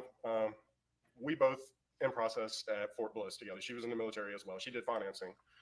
We both got to Fort Bliss at the same time, and we met during the in processing, which took several weeks. And we all had a group of friends hanging out, and we eventually started dating. I deployed, she didn't, and she was my girlfriend, and I was in love and scared and just had a lot of different emotions. Where'd y'all meet? Where we meet? Yeah. In El Paso, Texas. You're working together, same thing, or not really? Well, we didn't work together. How did y'all meet is what I'm asking. During the in processing, we wound up ending up sitting next to each other, and then pretty much all the group of people that we were sitting around, we all became friends and hung out all the time. How long did y'all date? We were together until after, till all the way until I moved to Fort Benning. But going back on, to us getting married, we talked about when I came home on R&R from Iraq, she came to Georgia to be with me, and we talked about getting married and all. I never got down on one knee and proposed to her or anything, but at the time of the wars, 2 states did a proxy marriage. You had a single proxy, I believe, state of Texas, and then a double proxy in the state of Montana. So basically, all you had to do was just fill out paperwork, get it notarized, pay the fees, mail it off, and you were legally married. So we went ahead and did that. And what the plan was is I was gonna come back and we were gonna move to Fort Benning together and actually do it the right way. Have a wedding and tell everybody. But things didn't work out once we were together for quite a period of time and decided to split ways. So how long were y'all actually together? How much time were y'all together, whether dating and married? Besides deployments, man, it was several years. Y'all live together? We did live together out in El Paso when I got back from Iraq. We lived in an apartment for about 4 or 5 months. Did you hide her from your family? No. Did you bring her around your family? As much as I could. I mean, we lived out in Texas, so. Did they ever lay eyes on her and see her? Oh, yes, sir. She actually wound up getting out of the Army before I did, and she moved back here to Georgia because she was originally from Rome, Georgia, where she lived with her family, and she used to go and have dinner with my dad while I was deployed. Did they like her? Oh, yeah, yes. I mean, here's a $1 million question. Why didn't you tell your family you're married? It was kind of a thing that, I'm kind of old school in a way, kind of like my dad. I mean, I've wanted to do the whole ask her father's hand in marriage, but he lived in Colombia, so couldn't Columbia, really do South that. Carolina? No, Colombia, South America. So I've met her brothers before, but didn't get to meet a lot of her family. But she met all my brothers and my brother and my sisters, my mom and my dad. But did y'all divorce or separate because of something bad, or it just didn't work out? It didn't work. She wanted it. I didn't because I loved her. But I wasn't her first or her last marriage, put it that way. So we were just young, and I was just going through a crazy time. I mean, I was being deployed to Iraq. I mean, I didn't know if I was going to come back. When did you end up telling your family about the marriage? After all this happened, and we were sitting in the law office, and Manny Aurora's, and he said, if there's anything that needs to be told that could come out of this, it needs to be told now. And that was the only thing that I was like, oh crap, I might as well tell them. I mean, we were already divorced, and I didn't know how extensive it was going to become. So did you tell Amanda too? Did she know? They were all in the room. Chris, Emily, Amanda? Yes, sir. Let me ask you some questions about what your dad was like. You said he's smart. When you say smart, how smart was your dad? Very. In my eyes, he was the smartest man I knew. In what ways did he show that? Oh, growing up, he always, was grabbing our books from school and reading stuff, and he always loved watching Jeopardy, and constantly watching that, and he just, Alex Trebek will ask a question, boom, he'll give out the answer. I mean, put it this way, my dad was so smart, he talked in his sleep. And if you caught him talking in his sleep, you give him a math problem, and I'm not saying 2 + 2, like something big, he'll give you the right answer in his sleep. How did he do in law school? If I remember right, he was top of his class. He was either number 1 or number 2. I kind of want to say number 2 because I do kind of remember him being ticked off that he didn't get the number 1 spot. When it came to his work ethic, what was that like? He worked a lot. He loved his job. He was very good at what he did. If he wasn't doing law, he was working around the house. When he was doing his legal work, would he take a lot of vacations, or is he one of those guys that would just work a lot? He would work a lot. The only time that we took vacations is when he had to do law seminars down. It originally started off in Gulf Shores, and then eventually it moved over to Sandestin area. That's how we did our vacations. So he would go get training at a very nice resort or something. Y'all go with him? Yes, sir. Do you enjoy those? Oh, yes. Whole family go? Every year we had to do it. He had to get his continuing legal education hours in? Did he go do that? Yes, that's what I presume it was. Would he be checking his, now, I know you said your dad is very smart, but when it comes to, when you talk to your dad, or the kids will talk with your dad, when they talk with Gary, would it be odd for them to text or email him to have a conversation or solve a problem with him? I mean, is he somebody to communicate by email or text message with a family? Both. Before really texting became a thing, it was, email. So that's how he would communicate with me when I was over in Iraq, or when I lived in El Paso, Texas. He would send me emails. You remember his email address? I want to say it was gfarris@bird.com. I think it was something along those lines. What about your dad's wit? Could he cut you with his wit? Was he quick-witted? If you did something, would he say something? What was his personality like when he would have banter or debate with you or anything like that? I mean, he would respond fairly quickly and all, but Was he not aggressively. Well, I'm not saying that. Was he sarcastic? Was he straightforward? What was his personality like? Was he a joke? He always cracked up jokes. I mean, to me, they were corny, but he always cracked up jokes. when it came to the things that he really liked, how much did he like Mountain Dew and cigarettes? Two things about my dad. He always had a cigarette in his hand. He always had a Mountain Dew in his hand. How much do you think he would smoke a day? He was a pretty heavy smoker. You ever get on him, tell him to quit smoking? Oh, yes. What do you say? Oh, I'm going to, I'll quit one day. That was always his, response to it. How about the Mountain Dew? Yeah, you didn't take those Mountain Dews away from him. It was like water to him. He didn't drink alcohol. He occasionally drank coffee, but no, 99% of the time it was a Mountain Dew. And your mom, how did she feel about him smoking and drinking Mountain Dew? She didn't enjoy it. I know more of the smoking she didn't like. Mountain Dews, I know as he got older and the health got worse, she tried to start buying caffeine-free Mountain Dews, and he wasn't a fan of them. So Where would he keep the Mountain Dew? in the garage, refrigerator. Is it true that he wouldn't go to ball games anymore because they wouldn't let you smoke and things like that? I guess didn't enjoy going out because of couldn't smoke at certain places, or No, I wouldn't really say that. I mean, he still went. I mean, we went before he passed. We went to SEC championship. I believe it was the year prior. and who went with you to that? It was my dad and I, Chad and Chris. Now, when you say Chad, I know who you're saying. Who was Chad? Chad is Amanda's now husband. Chad Bruce. Yes. And I think he started dating your sister Amanda. Is that how he came into the family? Yes, man. At that time that we went to the SEC championship, he was dating Amanda. At the time of your dad's death, would you say he had a lot of friends he would hang out with, or was he more close at home and homebody? My dad was a homebody. This might be time. Dude, I was about to ask you, can we take a break? Okay.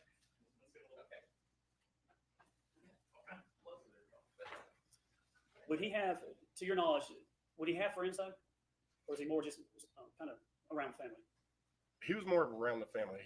Every once in a while he would go skeet shooting. I don't know if they were with clients or work friends. I would say, I mean, I really don't, he wasn't friends with like the neighbor down the road and go play golf with him. It was always either somebody from the law firm or somebody he's done work for. When he would get home at night, he'd get out of the car, would he go look at the pasture, just walk out there, have a cigarette, or what was he like when he got back? So my dad was very routine. You can read him like a book.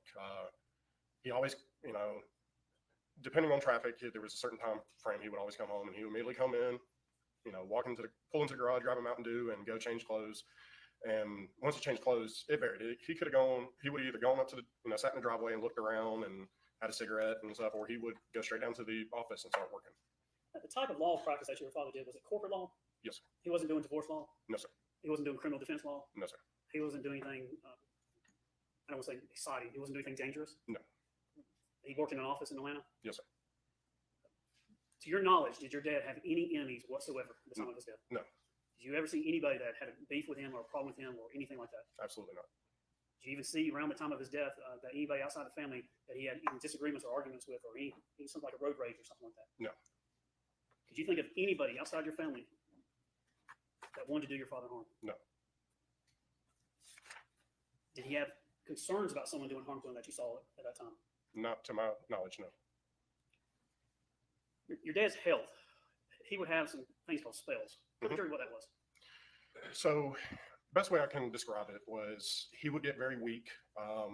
He talked very thick tongue, like his tongue was swollen up, and some people would think he was drunk the way he kind of slurred, but he just got very exhausted and wanted to go lay down. And when he would have them, that's what he did. He would go and lay down, either on the couch or go lay in bed, and he would sleep for a couple hours. When did these spells start occurring? I think they kind of started possibly at the old house in Alfred and Hampton Hall, but they got more prominent after we moved to the farm. They started occurring more and more and more. Now, is this when he would have these spells? Is it any sign that was coming on, or were it just all of a sudden just start happening? We talked about it, and he said, yeah, he could kind of feel, the first thing that he would notice is he'll feel, really tired, like he wanted to go lay down and take a nap. So once he started feeling that, that's when his speech started getting slurry, just like he had a real thick tongue. And once that happened, that's when he would just go and lay down. And when he would lay down, did he miss work because of these spells or anything that you know? Well, you mean, yeah, he was sleeping, but The frequency, how often would these spells come on and how long would they last is what I'm trying to get at. He'll have, it'll happen like one day a week. I really don't remember him having like 1 or 2 spells a week. So he'll have about, he'll have one day during the week, and then 2 or 3 weeks down the road, he'll have another one. Was it to a degree that it dramatically interrupted his life and things he was doing? Or is it not that? I remember one time we were working on the farm. I think it was when we were building the fence, and he said, "I feel like I got a spell coming on," and he would go and sit on the RTV, and I'll just kind of look over there and check on him. And I remember that day, I was like, "Are you feeling all right?" And he was like, "Yeah, I need to go lay down." I'm like, "Okay." I was like, "I'll come over there and check on you." Outside of that, did he? I think you told law enforcement he didn't have kidney stones or anything like that. Is there anything else about his health that you saw that was an issue at the time, around the time of his death? I know, well, before his death, there was one night, Melody called me up and said, "Get over to the house. Your father's acting very strange." I was like, "What do you mean?" He's like, "He's seeing like I think she said like seeing palm trees and stuff like he's just talking weird." And so I immediately jumped off my couch and left the barn and went over to the house. And yeah, I've never seen my father like that. He was kind of talking like a child would. And we wound up taking his blood pressure, and she bought a blood sugar thing, whatever. She pricked his finger and tested that. I don't remember when it came back as a reading, but I called a friend that was a nurse and asked her, "What should we do?" When I told her the reading, she was like, "Get him to emergency room now."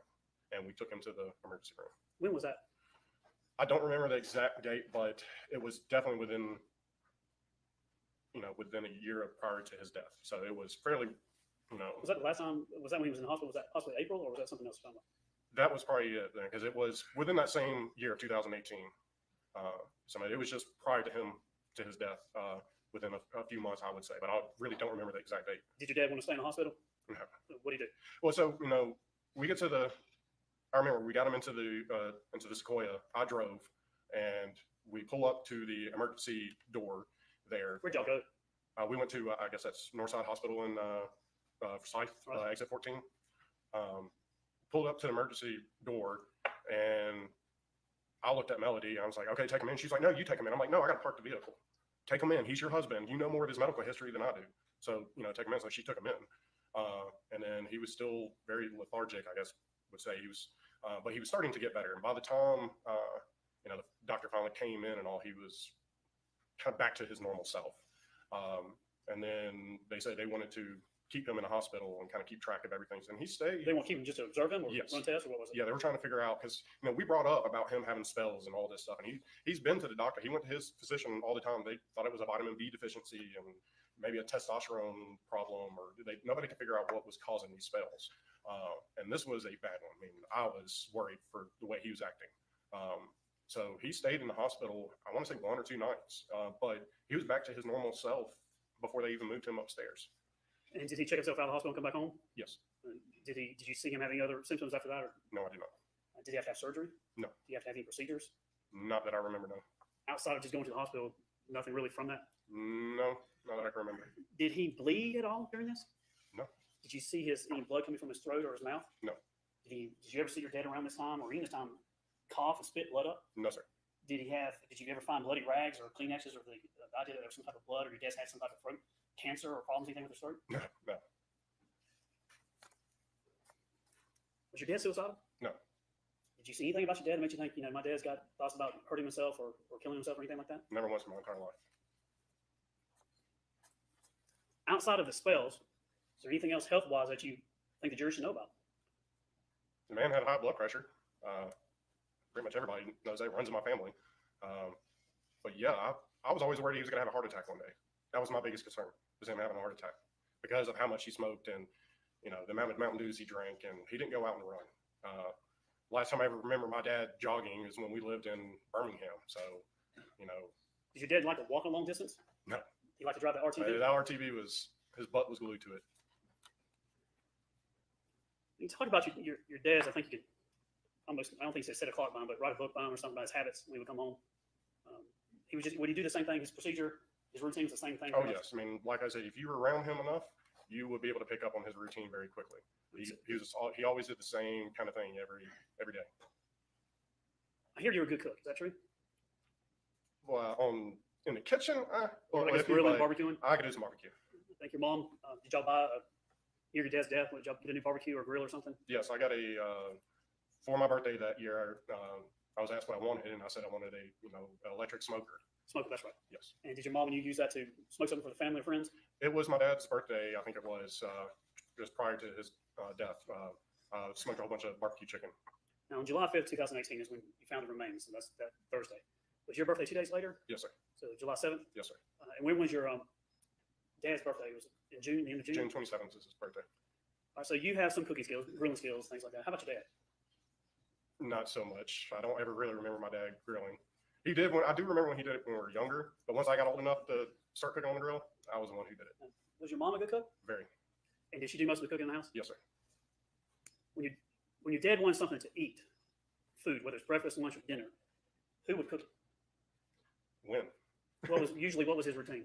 He got home so do this for me. He gets home at night. About what time does he get home and what's he do till he goes to bed? What was his routine? Well, I mean, when I'm asking when, I mean at the farm or back at the old house in At the house and the farm. at the farm. His routine around the time of his death. That's why I'm interested. Okay. So he'll be home roughly 6, 7 o'clock, like I said, depending on traffic. And cooking dinner wise, if Melody was in town, she would fix something. But towards the later part of, closer to his death, she was not home a lot. She was constantly going up to Tennessee. And then I would be the one that would either have to fix dinner or go get us something to eat. When your dad would come home in the house, you've got in Purcell, 2155 Purcell Lane. If I said what floor in the house would be his domain where he would hang out, which one would that be? No, it'd be the basement. And if he wanted to get something to eat, how would he get in the house? He didn't go anywhere, and the defendant would your mother would cook him food. How would he do that? He'll come up to the kitchen and eat it at the kitchen island. Would he eat upstairs? Yes, sir. He wouldn't take it back downstairs and eat, or he? The only thing he would take downstairs to eat was dessert, key lime pie. You like dessert? Oh, he loved his key lime pie. So he'd come upstairs and eat dinner. Yes. If you were sitting in the kitchen, where in the kitchen would he sit? I know there's a table kind of outside of it. Where in the kitchen would he sit and eat? So in the kitchen, we had a very large island, and there was 3 or 4 bar stools, and he would sit at one of those bar stools.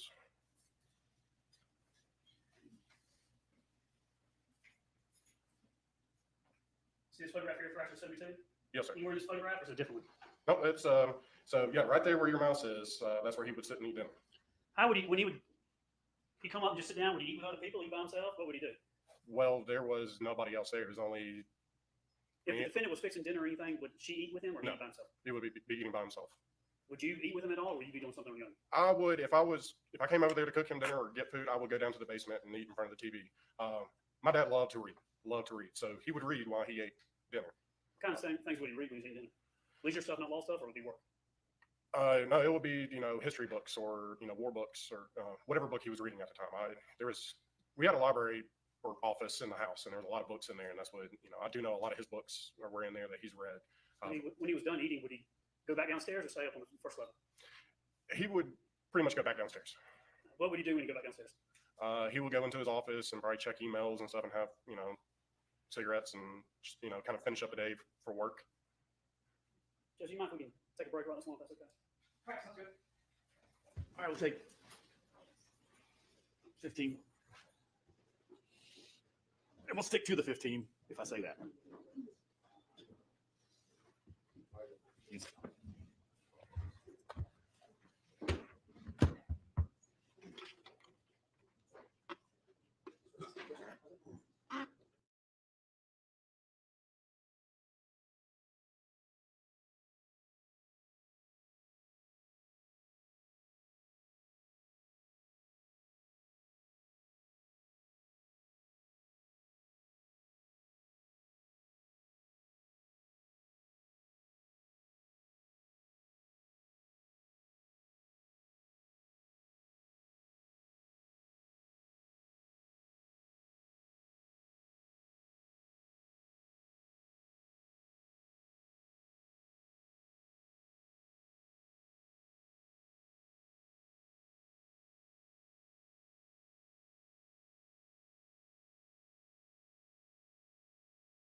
Whenever you're ready. Thank you. Quiz before stuff. Remind you you're still under oath, okay?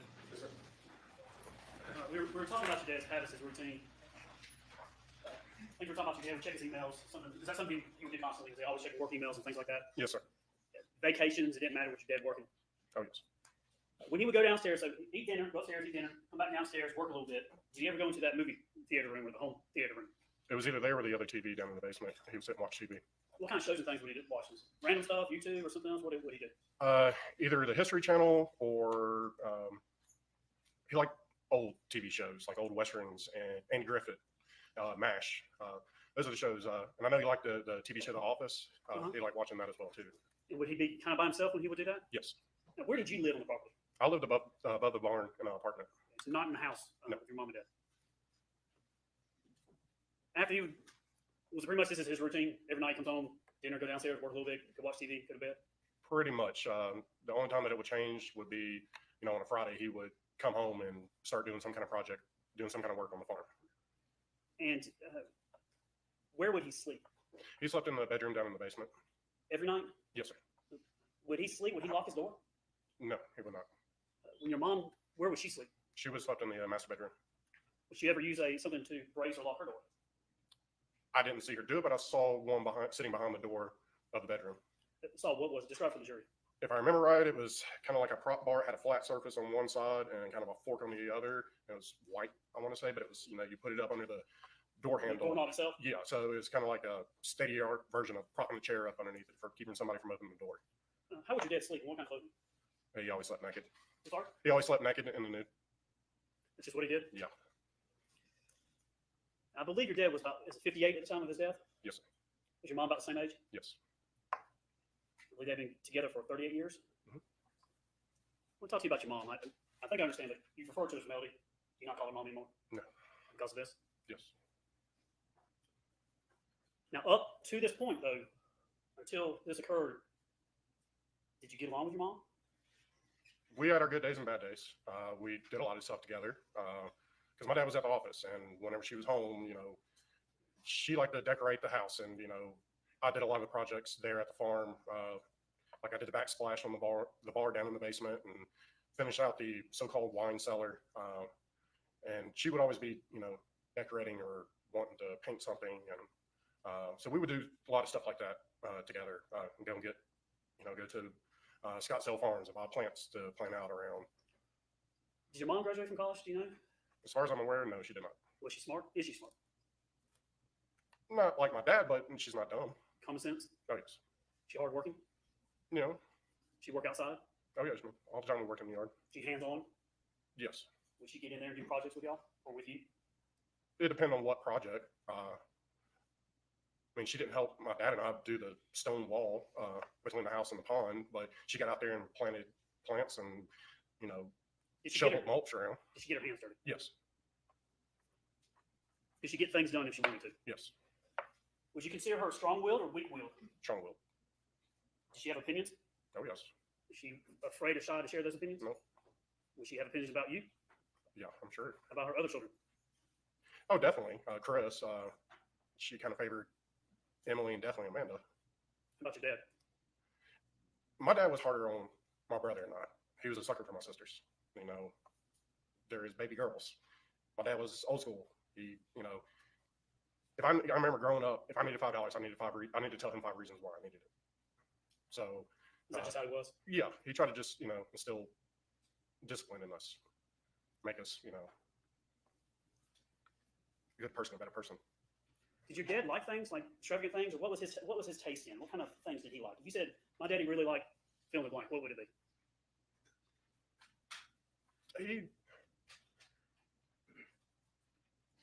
It's kind of tough. He always wanted to take care of other people first. He always put everybody else first. He made sure Melody had what she would want to have, and all of us. He always made it a point to make sure, we all had the best Christmas as possible. And he wasn't really, he drove a Suburban. He drove it until over 200,000 miles. And it was me who convinced him, go buy yourself a Mercedes. You deserve it. He wasn't a flashy person. So it's kind of hard to say. It What kind of Mercedes did he have? was an E-Class. Tell me what that means. I don't know what that means. E-Class is kind of your mid-size sedan. he looked at the S-Class, which is the big, fully sized Mercedes, and he was just like, it's just too much car. I don't need that. How much of those cars cost that he had? Well, his, I mean, brand new, that was, at that time, probably would have been maybe $60,000, $70,000 car. How car did your mom have? Well, she drove Infiniti G35 for the longest time, and then she drove the Toyota Sequoia. What kind of car did you or vehicle did you have At which point I've had, around the time your dad's dead? I was driving the so-called farm truck, which was a Chevy 2500 diesel, non-dually. It was just a regular back axle that we didn't have the wide tire ones. That was your dad's truck. You purchased it. Yeah, he purchased it, and it was titled for a farm truck for a tax write-off, but it was Sure. I drove that vehicle. Your vehicle slash the work truck. Yes. If I said, what kind of things does your mom like around the time of your death? Or death of your father? Just fill in the blank. What things did she like? What were her things? What do you mean, and what she liked? She had expensive things like furniture. What was her things that she really? Everything she had was like top of the line, Tory Burch or Chanel or all high-end clothing. It was. She liked Christmas trees. Oh yes. Around Christmas time, would she decorate the house? Yes, she would. Tell the jury how she would decorate the house and how many Christmas trees y'all have. What? 1, 2, 3. There was about 4 or 5 Christmas trees. She did all the inside stuff. She was very good at it. I will say the Christmas trees we had were something you would see in like a Southern Living magazine. She liked to collect the Christopher Racco ornaments, which is a very sought after ornament because they're hand blown, hand painted. Say that again. I didn't get that. They're called Christopher Racco ornaments. Okay. Take it, they're expensive. They vary in price. They can range from $10 a piece to several $100s a piece. It just depends because he changed his ornaments every year. That's why they were collectors. She do things like that. Oh yeah, she enjoyed it very much. Did she have parties for the law office or go to parties for the law office? I remember, when I was in like middle school and maybe early parts of high school, my dad would have firm Christmas parties at the house. So there would be a lot of people over there, and that kind of ended before I graduated high school. Did your dad take care of your mom when it comes to things that he provide nice things for? All the time, yes. Like, did she have fur coats, mink coats, whatever you call it? Did she have nice clothing? Yes. Did she have nice jewelry? Yes. Did she have nice dishes and things like that in the house? Yes. Clothing? Yes. She liked to shop? Oh yes. Did you give her money so she could shop? Yes. Well, she had, pretty much her entire life, she always had full access to the bank account. It was just the last 2 or 3 years prior to his death that it got restricted. Things kind of. How would you describe at the time of your father's death? How would you describe their marriage to each other? Not good. Why so? Because she was constantly disappearing, taking off, spending an abundance of money. Said she was going to do one thing, and that's not what she was going to do. They were constantly arguing with each other. Never out in public. It was always at the house.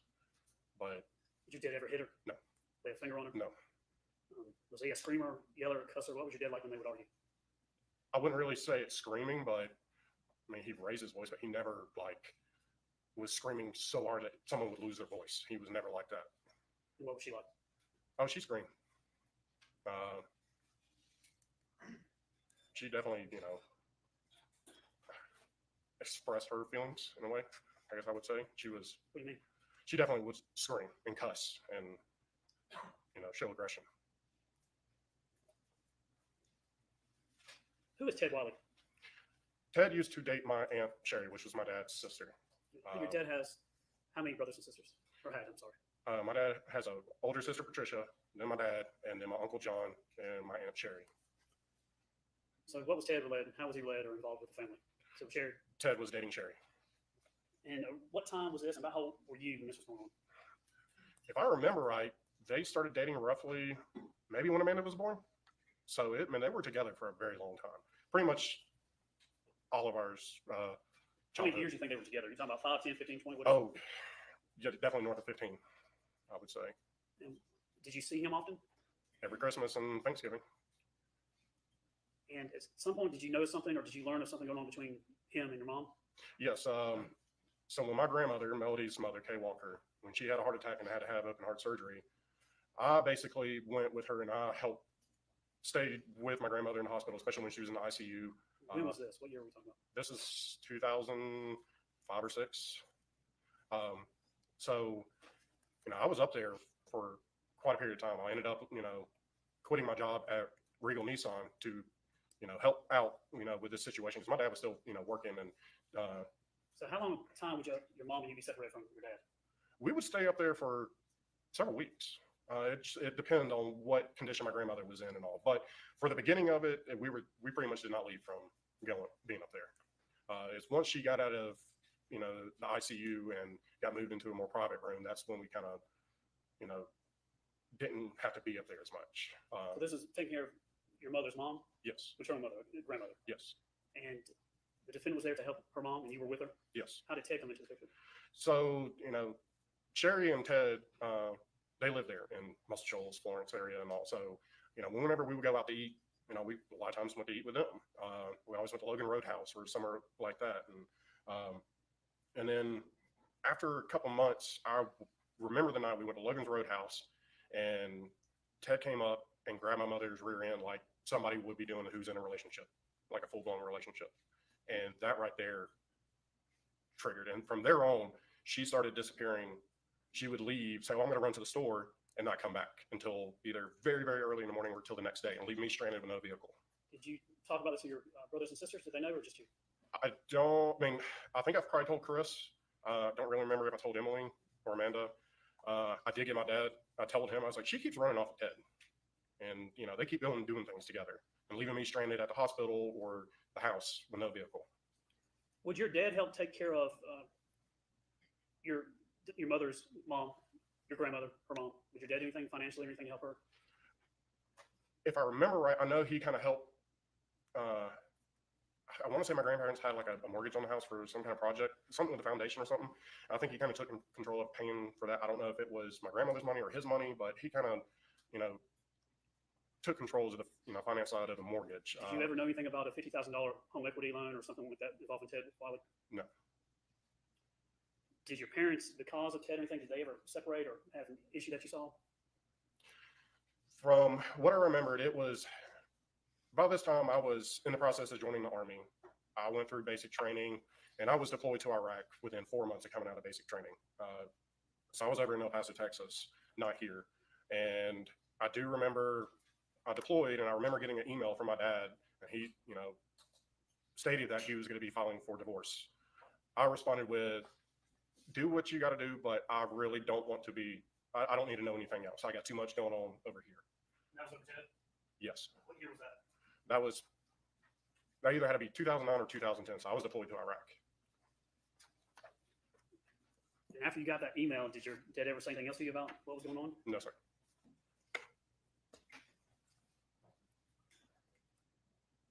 Did he follow through any more on the divorce, or was that the last you heard about that? That was the last I've ever heard about it. And then you came home? Yes.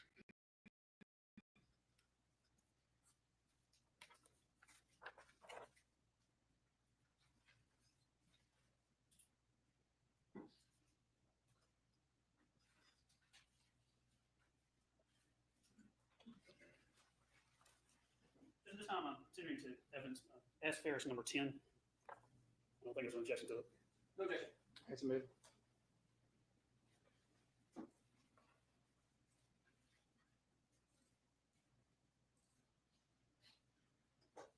Scott, you should have in front of you a monitor. Is it working? Yes, sir. I'm going to hit this 6. You can look whichever one you want to.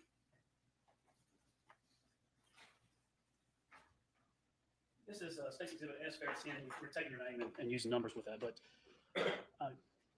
can you tell us what, at the top, it has an email there. Can you read that email for us?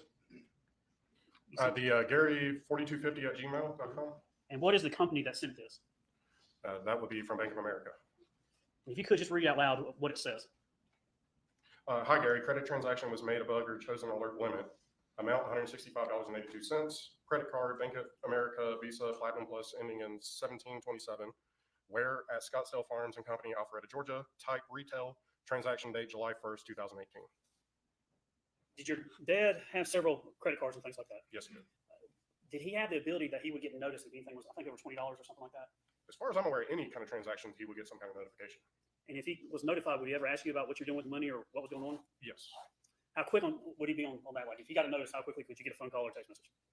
It varied. It could be within 5 minutes, or it could have been later on that evening. Now, this one in particular, do you know what that card was or who had it? I presume that might have been the one my dad had. I'm not 100% because there was several different credit cards. Now, your dad controlled the finances in the family, is that right? Yes. If you would just tell the jury, when it came to your finances, what type of access to a debit card, a credit card, whether it's personal or for the farm work, tell the jury what you would have. So I would either have, beginning off, I would, get his debit card. I'll get it for him to go buy horse feed or, fertilizer or anything like that. And then he wound up giving me a credit card that I kept all the time. And that's, a lot of purchases were made doing that. I do know at one point he gave me a debit card, and that was, I don't know if it was his main account. I don't think it was, because he would constantly have to put money into it. So if I, needed to go get food or fertilizer or something like that, a lot of times there wasn't enough money in it, and I would have to send him a text saying, hey, put some money in it in the account so I could go and buy this and this and this. And would he do anything to, would he ever get on you about your spending? Every once in a while. So I worked for my dad. When I got released from the military, I got back in selling cars for a little while. And then I worked at a warehouse. And then by the time we lived on the farm, we realized it was kind of a full-time job. And also I kind of maintained it. And we had an agreement because I lost my job at the warehouse, and, we sat and talked, and he's like, well, look, this property is a lot of work and everything like that. So, I'll give you a credit card, and you're able to go and, have lunch and stuff like that and all. But, if anytime I really want to go buy myself something, which I never really did, I'll let them know, or so-called, hey, is it okay if I go buy this? Let me ask you about, let's go and talk about your work you did on the property. 2155% Lane, that's a hobby farm? Yeah, I would say. Were y'all looking at several places before your dad bought that? We looked at a couple of different properties. Some we just didn't like at all. It got down to this property and one other property. What was the difference between this one and the other one? This one had a lot more land. The other one sat on I wouldn't call it a lake, very large pond. And it was on the back side of it. And, when we looked at it, the cove was pretty dried up. And so it wasn't much of a lake. So, So who wanted in the family, including all your brothers and sisters, who wanted the one at the lake, if you would, and the one at the farm that you moved into? Who was up for what? Let's start with Amanda. Which one did Amanda want? I don't think she ever saw it. About Emily. I don't think she ever saw it either, too. And neither did Chris. Which one did you want? I went with my mom and dad to look at the properties. Did you have a favorite out of the last two? Yeah, I like the one that he ended up purchasing more. How about between your mom and dad? Did they like one over the other? I mean, realistically, I think it would say a coin toss in a way. I mean, I gave my points. I was like, look, you got a lot more stuff you can do, on this property versus the other one. So when you ended up your dad going after and buying the farm, what year was that? Around 2013. And how old were you at that time? I can't make me do math. I'm not very good at myself, so we'll figure out the other. I had been around 30, maybe. Well, let's see. You were, was it 35 when your father? Yes. You're about to turn 36? I just turned that July 7th. I would have been 35. Okay, so that was 2018, for 5 years, so around 30. Mhm. And so did you live so you were working and living on the property about 5 years? Yes. From the time they purchased it to the time of his death, I lived there. And so I'm not trying to be insulting. I don't know the way to really ask it, but what I want you to tell the jury, and what I'm interested in is what kind of contract, I imagine it's just word, just a spoken agreement, but did you get an allowance? Did you get a stipend? Did you get salary? How did you make a living and buy stuff? And what was the arrangement between you and your father while you worked the property? There was no contract or anything like that. It was basically, so around the time that, that we were the recession was kind of starting to turn. When I first got out of the military, I tried to join Milton Police Force. Couldn't, since I was not post-certified, they didn't have the funds to hire me on. And once I started looking into other cities and counties, it was all the same thing. So work was still hard to find, like decent paying. So, and the job I had at the warehouse, I was making $10 an hour. And once I was let go from that job, we sat down and talked, and I was like, look, I want to still pursue, law enforcement, but there's nothing I can get into right now. And that's when we came on agreement. So, I would manage the farm, because since he was working Monday through Friday in Atlanta, that, basically he would give me a credit card, debit card, and, I was able to go eat lunch and stuff like that and pay myself on bill. I didn't have much bills at all. So he never really gave me an allowance, except for the time that, he decided to open up the other bank account and, he didn't keep a lot of money in it because around that time, Melody kept asking for the card I had and going off and buying stuff. Did your dad want her to have the card? No, especially the credit card. When he gave me the credit card, I remember he sent me a text saying, hold on to this, like your life depended on it or something. But To keep it away from the defendant? yes, he basically said, don't give this card to anybody. Which credit card would that be? I believe that was the Ducks Unlimited Visa card. When you worked the land, there were horses and animals and things, pigs, goats, chickens. You had all kinds of stuff on there, didn't you? Yeah, we had everything pretty much except for cattle. All right, now, your first house, now, your mom's background, her father and mother had Ace Hardware or some type of hardware store. Days Hardware, yes, sir. So more of kind of a country background or a rural background. No, Muscle Shoals it wasn't a huge town, but it was. So from the country, from the country or from the city is usually how I ask people. Would you say your mom was from the country or from the city? Honestly, I want to kind of say in between, but it was Fair no, enough. there was no, How about your dad? not country. Did they grow up having horses and things like that and animals? No, none of us ever had that. So when they got this hobby farm, did any of y'all know anything about horses and how to take care of them and ride them? No, we did not. Was it a learning experience? Yes, How many horses did y'all have on the property? Where'd you get them from? we had 4 horses. The first horse we got was Rebel. Some people down the road, they were moving. He was an older horse.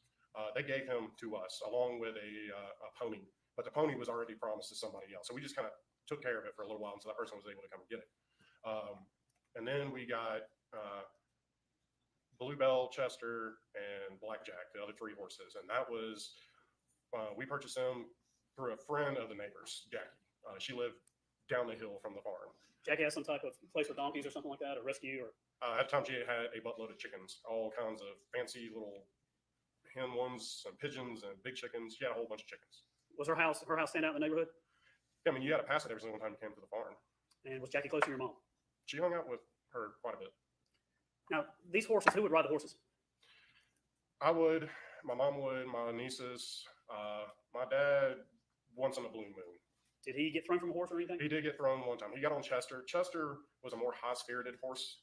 And what I mean by high-spirited, that, if a squirrel jumped from branch to branch, he would jump. He would get startled. So it took a more experienced rider to ride him. But my dad wanted to ride him. And I was nervous about it. And sure enough, when he got on him, he started bucking and bucking my dad off. Did he get hurt? He did. He hit his head when he came down. And we ended up taking him to the hospital to get a CT scan because my medical training from the Army, I noticed that he wasn't answering all the questions right that I was asking him. And Got his bell rung. yeah, he definitely. How about your mom? Did your mom ride the horses? She did. Did she ever get hurt by the horse? There was one day, it was first day of college football, and my Aunt Sherry was on her way into town, and I was up in my apartment about to start watching football. I think the Alabama game was about to start, and she called me and said, "Get down here. I just got kicked by a horse." And I go down and she got kicked in the leg, and her kneecap was on the side of her leg. What year was that? I want to say 2016. Did she ride the horses after that? When she was finally able to, yes. I think I remember her getting on. I don't really remember, but I know my dad didn't get back on the horse after he got bucked off. When it came to taking care of the animals, part of your, duty or job that you would do, how many animals, what was your routine every day for the animals? What time did you have to feed them? What did you have to do? I would wake up in the morning. It depends on, a lot of times we let the horses out in the pasture, but if I knew there was bad weather coming or it got more winter time and all, that's when I would start bringing them in the barn. So I would wake up, we had a whole bunch of goats. I would feed the goats, make sure everybody had water, feed, and just kind of along those lines. And then I would start, blowing off driveways and stuff like that, keeping the place looking nice. How long would it take you feed them how many times a day? Or what were your routine? About twice a day. So in the morning, it depends on the animal. So the horses, they would get a little bit of feed in the morning and then some in the evening. Same with the goats. So we get feed in the morning and feed in the afternoon and be grazing out in the pastures. How much interaction would your dad have when it came to taking care of the horses or the animals or anything? He didn't. I do not ever remember my dad feeding animals. How about your mom? She would do the chickens up by the house. Occasionally come up and feed the chickens and all. But no, it was not on a regular basis. About the goats? I don't ever remember her feeding goats. Did y'all have to bottle feed the goats at all or anything at times? Oh, yeah, we did. I mean, we had a lot of baby goats that were born. Not all goats are going to accept their babies. Some of them reject them. And, lo and behold, I mean, a lot of times, when a goat gives birth, they can pass away from it. It's just like humans. There's a lot of life and death on a farm. You're always having something born and you're always having something die. And did you ever have to dispose of any animals, dead bodies, or anything like that? A lot of chickens. I mean, they get sick very easily, or a fox will come and kill them. Ducks as well too. Had some goats that pass away. They either get sick or, first group of goats we had, we bought them from somebody that was, their parents, I believe, passed away or something. And we bought all the goats they had. That was our first goats. Would you ever burn goats? No. Did you ever throw them in the burn pile? No. That's not something you would do? No. I would bury them. Where would you bury them on the property? Majority of the time, the goat pen, because that was the softest, easiest ground to dig. Because the goat pen was, one of the previous owners built a very large retaining wall and filled it in.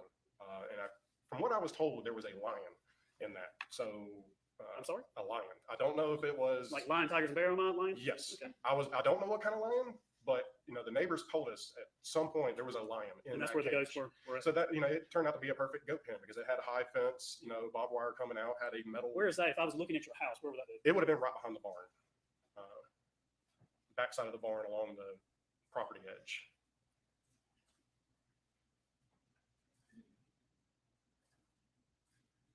This is area 3. This is the house here. Where, I'll take the cursor to the hand, You need to go up to the barn. to the barn, all To right? the barn. Okay, now go to the left. Now go straight up. Right there would have been the goat pen. Okay. So behind the barn. Yes. Did the horses get out a lot? Every once in a while they would. Now, when I say get out, that's what, in this case, you're talking about the horses get out. We're only talking about that. What does that mean to you? If the horses got out, what would that mean? They were not in a pasture. That's Were a they- soft pasture. Were they running on Purcell Lane up the road and things like that? Sometimes, yes, they would get actually off the property and be at a neighbor's house. I've had to go all the way to the very back end of Purcell to get a couple horses. And when they would get out, what would you have to do to get them back in? I would just grab a feed bucket, put some feed in it, and walk down and start shaking it, and they follow me like little puppy dogs. How often would that happen? It was rare, You know but what? it did happen. You know how or why they would get out? 99% of the time, it was because somebody left the gate open. And when it came to all the horses and things on the property, was there a certain pattern, like they would be put up at night, or were they just left out in the fields? The horses, like I said earlier, it depend on weather, temperature, and everything like that. Goats were put up every single night. Chickens always went back into their chicken coop at night. So the door had to be closed on that. So the main animals I always had to be put up were the goats, the chickens, and obviously Luke and Leroy, the labs. Would you do anything different around 4th of July when fireworks were coming out, anything for the horses, or like on the 3rd? Did y'all do anything different on July 3rd for the horses? I always left them out because, they would get scared from fireworks, but it's always safer to leave a horse out in a pasture than in a stall because they would jump around and everything like that, and you don't want a horse getting hurt. So they would be left outside. So if they got scared, they had room to run. But if they were in a stall, they would jump and hit their head or something on the stall walls. Did you like the animals? I loved them. Was that something, a passion you enjoyed, or? I thoroughly enjoyed it. The horses were like dogs to me. I took care of them all the time. Horses do have personalities just like dogs. You miss them? I do.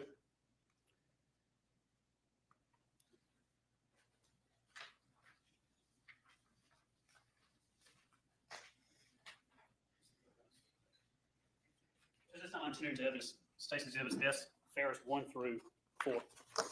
Okay. Next, dude.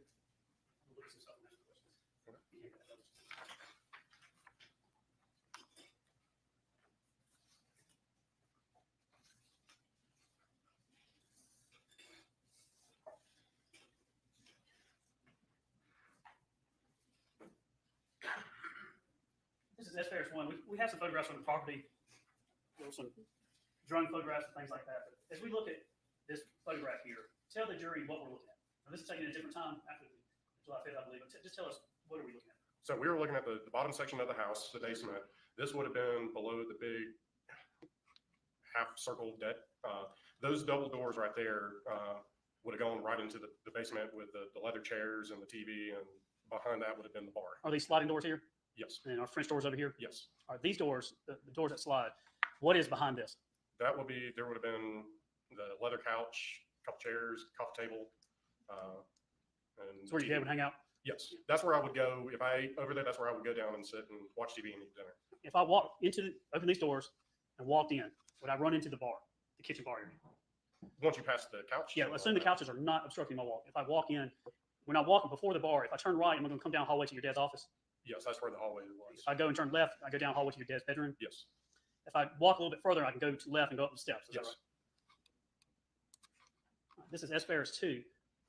Looking, you see the officers, this is when I took some drone photos, but looking here, what I'm going to try to help orient is over in this area where the burn pile is. Can you tell the jury kind of where the burn pile is in relation to the kind of corner of the house? So from the corner of the house, Let me do it this way. So this is S2, S3, and S4. This is the burn pile area looking back. Is this a view of it? I would kind of say the burn pile is more over on this side. You Like, hit so the if I was right. the cameraman, I feel like it would have been a little bit more to the right. But in this area? Yes, Describe for the jury, if you would, if you're walking from the house going out towards the burn pile, are you going uphill or downhill? you're going to be going downhill. And is your property, is the house on the crown of the top of the hill for the most part? Pretty much, yes. Now, behind this, going back to 3, this tree line back here, Mhm. did you have any trail cameras or anything on? Yes, it was actually further south, further down the hill from the burn pile. Going towards the pond that way? No, this was on the backside. There's the fence where your mouse is. That's about roughly where the fence line is, the property line. Okay. And there was a little trail that goes all the way down to the bottom corner. So of back in the woods. So it was down that way. I had it set up on a tree pointing towards my neighbor's property. Look at the jury and tell them what you would do with that trail camera and what you did back there. So my neighbor Ray, he allowed me to deer hunt on his property right there on the hillside because all the deer would come either running from our property to his, or they would come from that way. So I just had a better angle of hunting deer. How many deer did you harvest from that hunting spot? Somewhere between, I want to say 6 or 7 deer. And what would you hunt with? I would use the first deer I took was with a 20 gauge slug, using a shotgun. And then the second deer I took, I borrowed a friend's AR-15 and took that deer. And then the rest were with a 12 gauge shotgun slug. If you were, which direction did the trail camera point? It pointed towards my neighbor's property. All right. In relation to the burn pit, where's the trail camera in relation to? So if I'm leaned up against the tree that I had the trail camera on, the house would have been to that direction. So the trail cam would have been pointing to you. The house would have been to my left up the hill. See if I can figure out which one. Is it in this area? Or is it another? I need to use. Yeah, it's nowhere. All right. Which way with the mouse pointer should I go where the trail camera is? Go right. So give or take some yardage, but it'll be, kind of right there pointing, north in this picture. So yes, that way. So in this area on aerial 9 is where the trail camera would be. Yeah, somewhere in that vicinity. And then the camera itself is pointing this direction. So left, straight, or right? Straight. Straight. Not pointing back to the burn pit? No. Not pointing back to the house? No. And did you put that trail camera up? Yes, I did. How did you look at the pictures and things on that? At the time, I had like a little SD card thing that I'm able to connect to my cell phone, and it pulled up. I believe at the time I had an app that I was able to use to pull it up. Over the years, I was just able to, click on a, You remember what brand it was, or what trail camera it was? No, I do not remember. Is it one of those where you could just sit in the house at night and you get a ding on your phone? And it says ding? At that time, no. You have that now? I do have one like that now that sends it to my cell phone, but I haven't used it in years. I want to ask you something about fires. Does your dad and your family like these like fires, burning fires? Does your grandfather or something burn fires? Well, always growing up, my grandfather burned leaves, and I remember every Christmas after we all opened presents and all, my grandfather would collect up all the wrapping paper and go take it out on his burn pile and light it. And Was there a fire? Tell us about the first fire at the first house in Alpharetta back in, I think around 2008. maybe, yeah, I really don't remember the date on it. What happened? Just tell us what happened there. So I remember that night. I remember waking up and fire trucks being out in front of the house, but it was the weekend prior. My dad burned some branches and stuff like that, and then some old grass clippings or something like that. It was a little pile back there. In the backyard or in the woods behind the In the woods behind the fence. So it was, not right up on the house. He burned the stuff, and he, I guess, presumed that he had it put out. Well, it went an entire week. Nothing happened. And then I think it was like the following week or that weekend, I remember waking up in fire trucks being out there. How big of a fire was it? It was not no roaring fire. It was like a very, very low to the ground, like small brush fire. Like, How close were the houses in this neighborhood? there, between each house, there was at least, 50 to 80 feet, maybe roughly. They weren't like the cookie cutter style houses where you put your hand on one house and on the other. How did your mother feel about this fire? Really don't remember. Let's get to another fire your dad. So your dad said that one wasn't intentional, though, I guess, the fire. No. The second fire, I guess, wasn't intentional at the 2155 Purcell, the farm. You caught the house on fire there too, didn't you? The basement? Yeah. Yes. In 2016, I think is when that happened. Yes. Tell the jury what happened with this fire that your dad did. So it comes to find out. So my dad put a cigarette out in the ashtray, and I guess he dumped the ashtray a little too soon into the trash can. But I was up at the barn doing work. He left to go somewhere. I don't know where he went to, but I was up at the barn, and Melody calls me, and she goes, "Do you smell smoke?" I'm like, "No." She goes, "Well, do you see smoke out there?" I'm like, "No." She's like, "Well, I'm smelling smoke." Well, I look over to the house. I see smoke pouring out of the basement, my dad's office door. I go, "Holy crap, there's something on fire over there." So I run over there, I open the door, and all I see is the trash can burning. So I grab it, throw it outside, grab the water hose. This is in his office, or yes, it was in the office. So, I put it out. I go and I check the walls. I didn't see anything burning. I put my hand on the wall, didn't feel hot. I looked at the closet that was in the office that had all the controls for the home audio throughout the house. I opened that up, didn't see anything. So I went upstairs and made me a sandwich, and I came back down and was sitting in that room with leather chairs and all, watching TV, eating lunch, and all of a sudden the fire alarm started going off again. I go back to the office and I open the closet door, and it's just a wall of fire. And I scream for her to call 911, and I run out. I grab the water hose and I'm spraying. I'm punching the wall, trying to get holes in it so I can stick the hose in it. And then next thing I know, 2 deputies show up, and I look at them. They're like, "Sir, is this your house?" I'm like, "It's my parents' house." "Yep, yeah. Wow. Do you have a baton or anything?" They're like, "No." And so I continued to, spray water and punch holes. And then the fire department showed up, and the firefighter told me, he's like, "If it wasn't for you, their house would have burned down." how bad of a damage was done to the house? There was more smoke damage than actual fire damage. So the fire was mainly contained to that closet. So all the electronics burned up. It was an unfinished closet, so there was a lot of Was your house like a smart house had technology? a good amount. It wasn't like what today's standards would be, but That was destroyed or damaged. all the components, the audio components, yes. How We did had you- exposed rafters, so the fire could have spread down to the home theater if I did not put it out in time. How did your mom react to that fire? She was pissed. Did she get on your dad? I didn't see her get onto it, but knowing her, yeah, she probably chewed his ass out. Was she concerned with your dad when it came to fires? Yeah, we both were, because he would start a fire, he would start a fire to burn branches and stuff like that.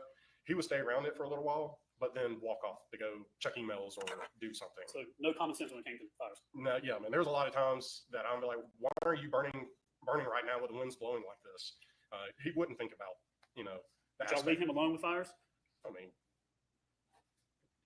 I wouldn't stand there and hold his hand while he was burning stuff. No, but Did you have concerns with him in fires though?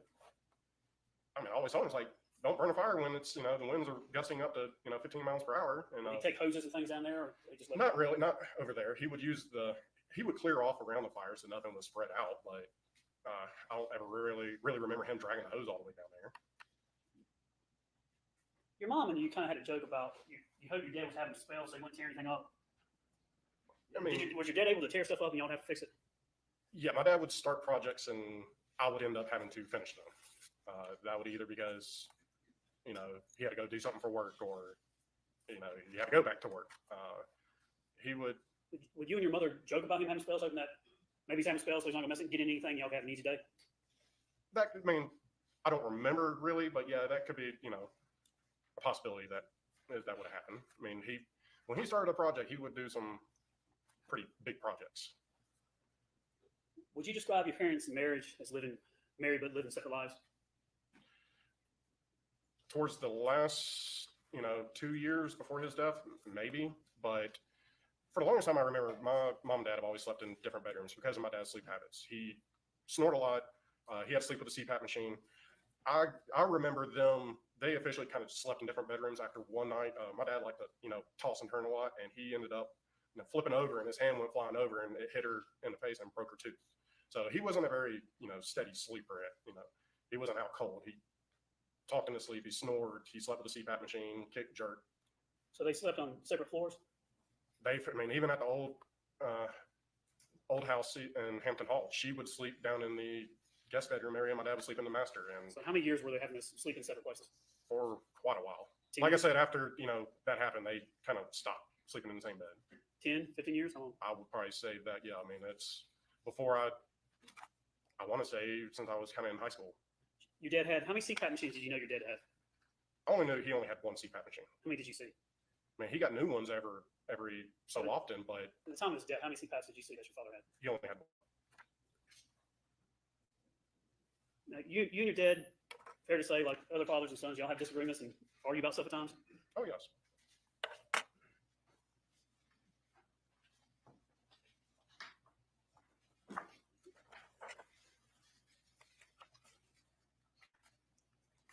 And did your dad have disagreements with your mom about finances, especially after Ted Wiley and things like that?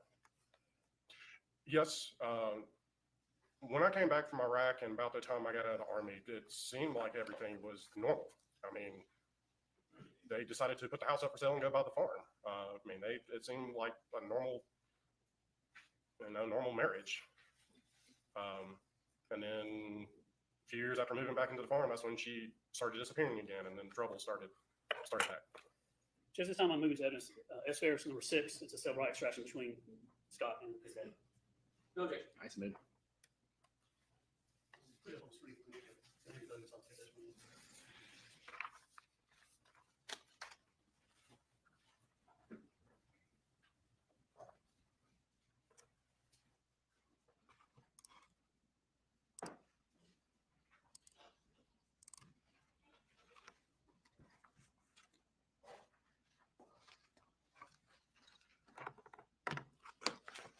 Scott, I want to turn your attention now to page 6.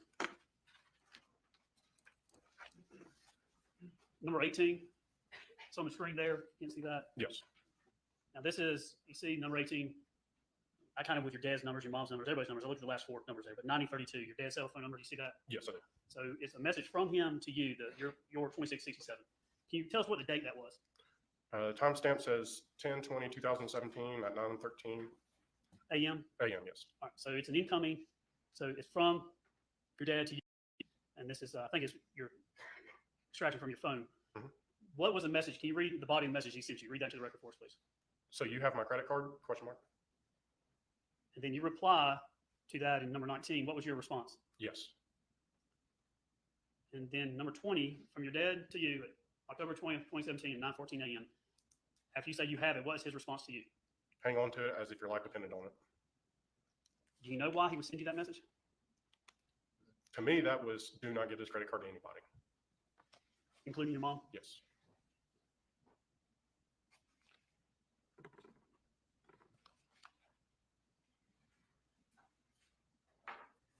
Was there, up to a point in your parents' marriage, did things, you said you thought everything was going all right at the time, but was there ever a time that did you ever see your mother get upset with your dad? Quite a few times.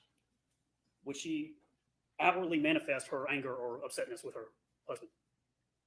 I mean, yeah, she would talk, she would talk trash about my dad to me, to my sisters, my brother. I mean, yeah. I want to talk to you about an incident. So July 5th, 2019 is when you found your dad remains. Said 2019? 2018. Okay. Go back, I think a couple, you tell us, was there an incident with seeing your mom break a plate? Yes. I've tried my best to remember the exact date. I know it was prior to his death. It wasn't really, I don't want to say it was several months, but it was within a few weeks or so. We were working on the project between the house and the pond, the big stone walls and everything. And I remember I was either planting some plants or doing mulch or something. My dad was on the other side of the property, and she came out of my dad's office doors and screaming and cussing, and she threw a plate up against the wall of the house, and she screamed, "I can't wait to the day he fucking dies. I can't wait to the day I don't have to live with him anymore." How close were you to this when she did? I was within 10 yards. How far was your dad away? He was over 100 yards away. Do you know if he heard it or saw it? I know he didn't. He never said anything to me that he noticed it. And I don't remember him seeing him. So I knew he was up on the other side of the property. So she walks out, and where does she throw the plate? So if you walked out of those French doors, there was a wall right there, and right next to it would have been the hot tub. It was up against that wall, right? How bad was what kind of plate was it? How bad was it broken? Well, I mean, if only plate like that would have been, used was the, just the white kitchen plates. We had like 2 different sizes. We had like a bigger set and then a smaller set, but they looked the same. Did you confront her or say anything to her about that? No, I don't remember saying anything to her about that. You know what she was upset about, or If I remember right, him leaving the plate in the home theater room. And it was probably a plate that he probably had some kind of dessert, key lime pie on. So he would occasionally leave a Mountain Dew can or a plate in the home theater. And her being, I mean, she cleaned a lot. She liked to keep clean house. So stuff like that. so how mad was she when she did this? Like I said, she came out yelling and cussing and threw it as hard as she could up against the wall, and it shattered into several pieces. And you're certain she was talking about your dad. Oh, yes. She ever say anything like that any other time that you witnessed? That I witnessed? No, I don't really remember, no. I mean, she always, talked bad about my dad. It's like she always tried to brainwash us, like he was, such a horrible person. But no, other than that, I never heard her really ever saying, I can't wait for the day he's dead. I'm gonna ask you some questions. We're gonna get into the third, fourth, and fifth. This is just to refresh me. This is Riley one's calendar, July 2018. So third, fourth, and fifth, Tuesday, Wednesday, and Thursday. Mhm. Coming up to those dates, do you know whether or not your mom, the defendant, was upset about a trip that Chris would use some money, your dad's money, to rent a condo or something for a beach trip? I do remember, so they all planned to go down to the beach. I remember her making comments to me that, she wasn't happy about it. Did she ever complain to you about Chris's spending or using money? I took everything with a grain of salt from that she said about money. Did she talk about money often? What do you mean to talk about, People using money or spending money or things like that. She always tried to say, Chris is stealing money, or, your father is paying for this and that and this. She tell you to get a job or anything like that? Whenever she would get pissed off about something. But then, an hour later, she'd be like, oh, let's go and do this. Did she ever say anything or do anything because around July 3rd, July 4th, with Chris and the money he was spending to go on the beach trip? Did you ever see her say or taking actions because of that, or confront your father or anybody else because of it? I didn't see anything. I know she wasn't happy about it because, I don't really remember exactly why she was not happy about it. I remember her asking if I was going, and I remember my dad asking me if I wanted to go, and I said no, because, somebody's got to stay here and take care of the animals. Was your dad going to go? Yes, he was planning on going. How about your mom? No, she was not. And the reason why I said I didn't want to go is I said to him, I was like, well, somebody's got to take care of the animals because I'm sure she's going to run off and go to Tennessee. Up to this point, you said your mom would kind of just disappear or during the week. How often would that occur? If you took it week by week, how often was that happening? For quite a period of time, it was at least once a week she would disappear. It always seemed like a Tuesday or Wednesday or somewhere, in the middle of the week, it seemed like. And then a lot of times she would just send me a text saying, hey, I got to go up to Martha James. I got to take her to the doctor. And she wouldn't be back until the following week. Or how consistent was this where she would go week for week? For a while, for the last year and a half. Up to the week of July 3rd, 4th, and 5th. When was the last time you remember her just leaving? I mean, that probably would have been the week before, maybe. So it's up to that the week before? Oh, yeah. I mean, she was always had an excuse to go. Martha Jane had to go to this doctor. And she would be gone. Would she just take day trips? Or the other? Sometimes it will be a day or two. Sometimes she would be gone, 4 or 5 days. Around this time, did you ever see your mom with more than one cell phone? Oh, yes. Tell the jury about that, please. I noticed that she had 2 cell phones when she'll be on the phone talking, and I walk into the house and her cell phone is laying on the counter. And then a lot of times I kept, I'll walk around the corner and she would grab her phone and tuck it into her waistband. So I knew she had 2 cell phones. And I told my dad she had 2 cell phones. Did she use the phones out in the open, or where was she using No, them? she tried to hide it from me. I do know that. Did you ever see her on it? But like I said, that one time I saw her on the phone, but yet I walk in and her phone's laying on the kitchen island. Did she ever, where would she keep that other phone? I have no clue. Did you ever see her on her person or anywhere on her body? Like I said, there was many occasions where I walk, into a room or around the corner, and she would move swiftly and tuck it into her pocket or waistband, depending on what she was wearing. On July 3rd, 4th, and 5th, I want to go through that on July. I think July 2nd, which is was that Monday. Did you go play golf that day? On the 2nd, no. Do you remember if you went and played golf and then with your friend and went into a restaurant afterwards? We played golf that week. So it was I mean, I played a lot of golf during that time because Hampton Hall, it was fairly cheap to play. It was only 20-something bucks, I believe it was, to play Twilight golf. So we played a lot of golf. Let's go to July 3rd, that Tuesday. Did you work at the house that day with your mom?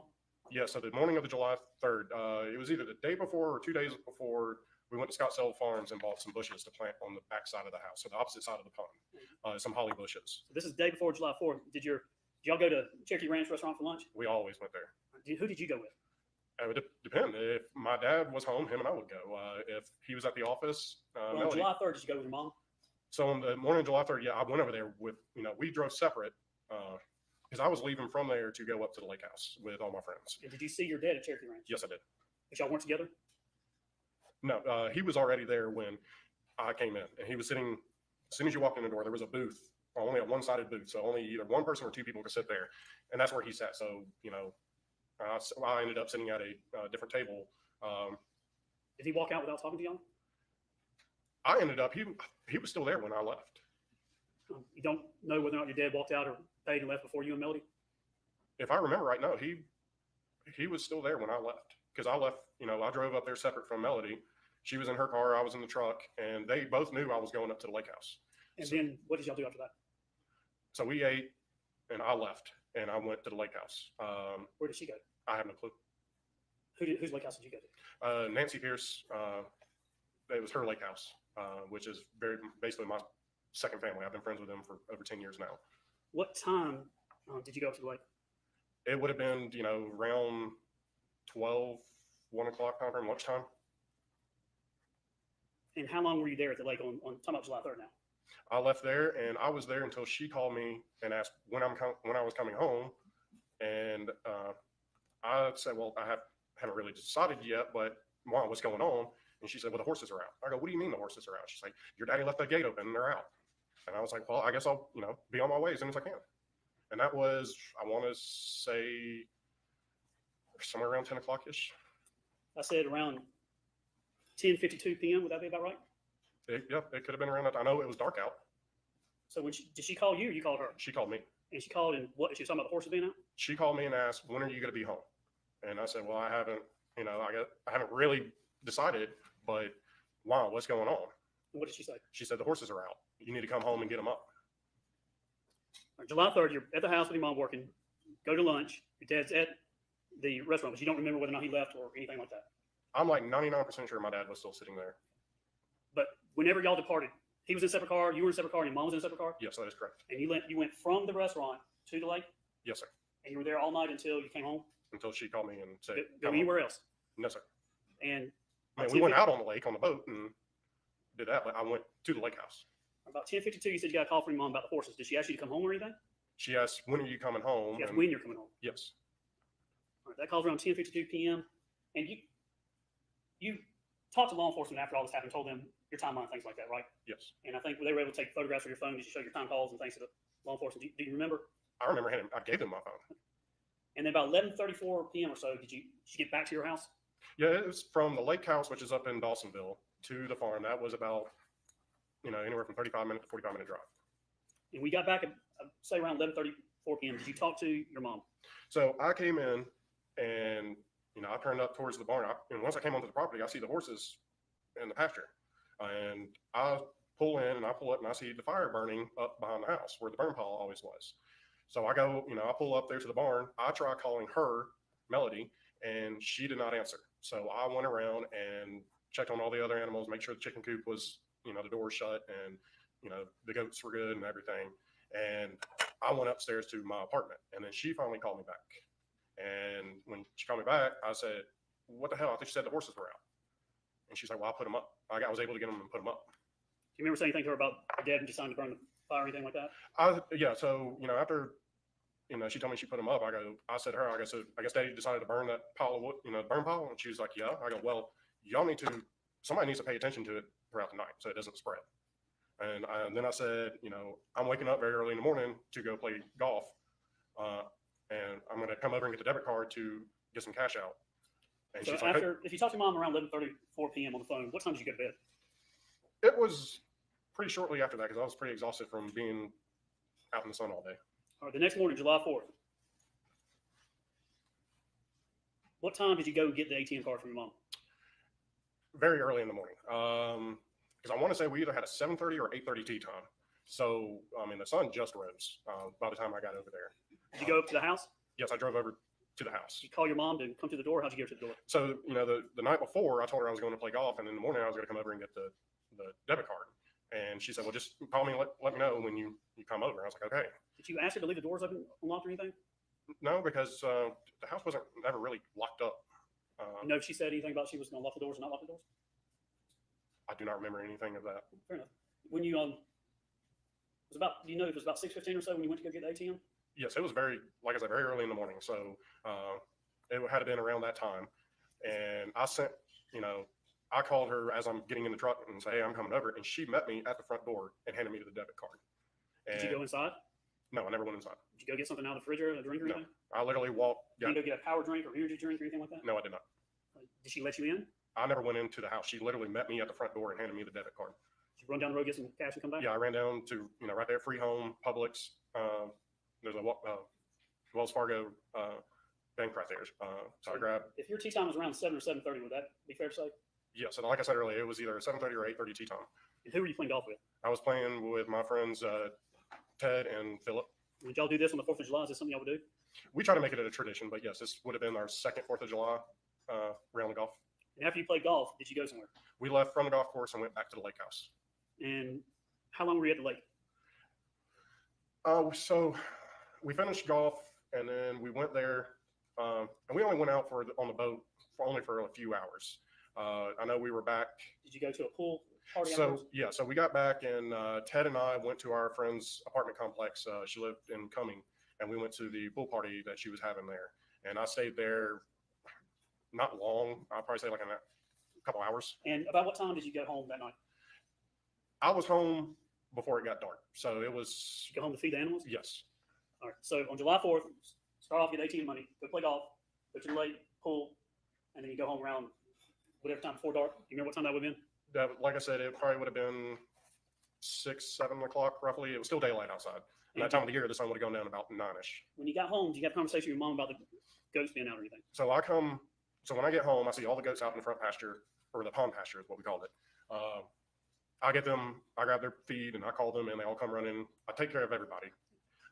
Then I ride over to the house. By this time, it's already dark out. I ride over to the house and, I walk in and I go back to the master bedroom and Melody is laying in bed with the dogs. And I talk to her and I'm like, what the hell? Why are the goats out? And she's like, well, your daddy let them out. I was like, okay, well, why didn't. That's what she said? Yeah. She said, your daddy let them out. I was like, okay, well, why didn't y'all put them back up? I was like, you're going to have to start doing this because I'm going to, start my new career at some point. So you're going to have to learn how to take care of these animals.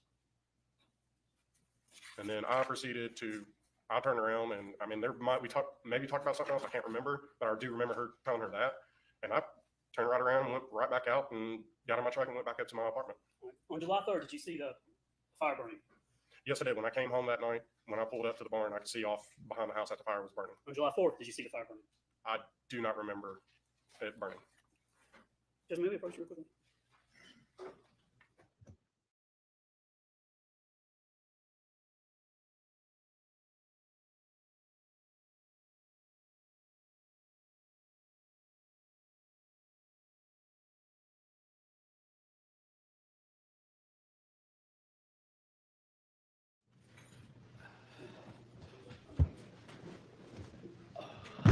I'll see that on July 5th.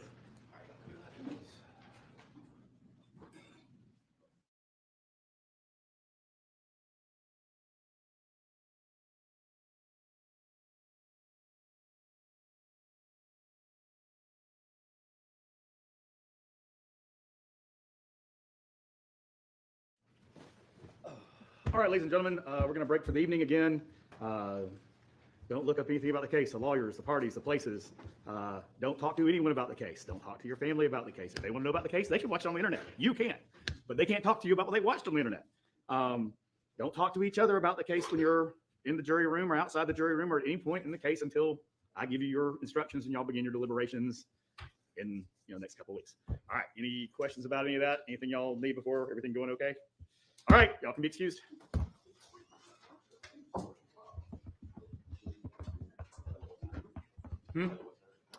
Yes, 8:30, 8:45.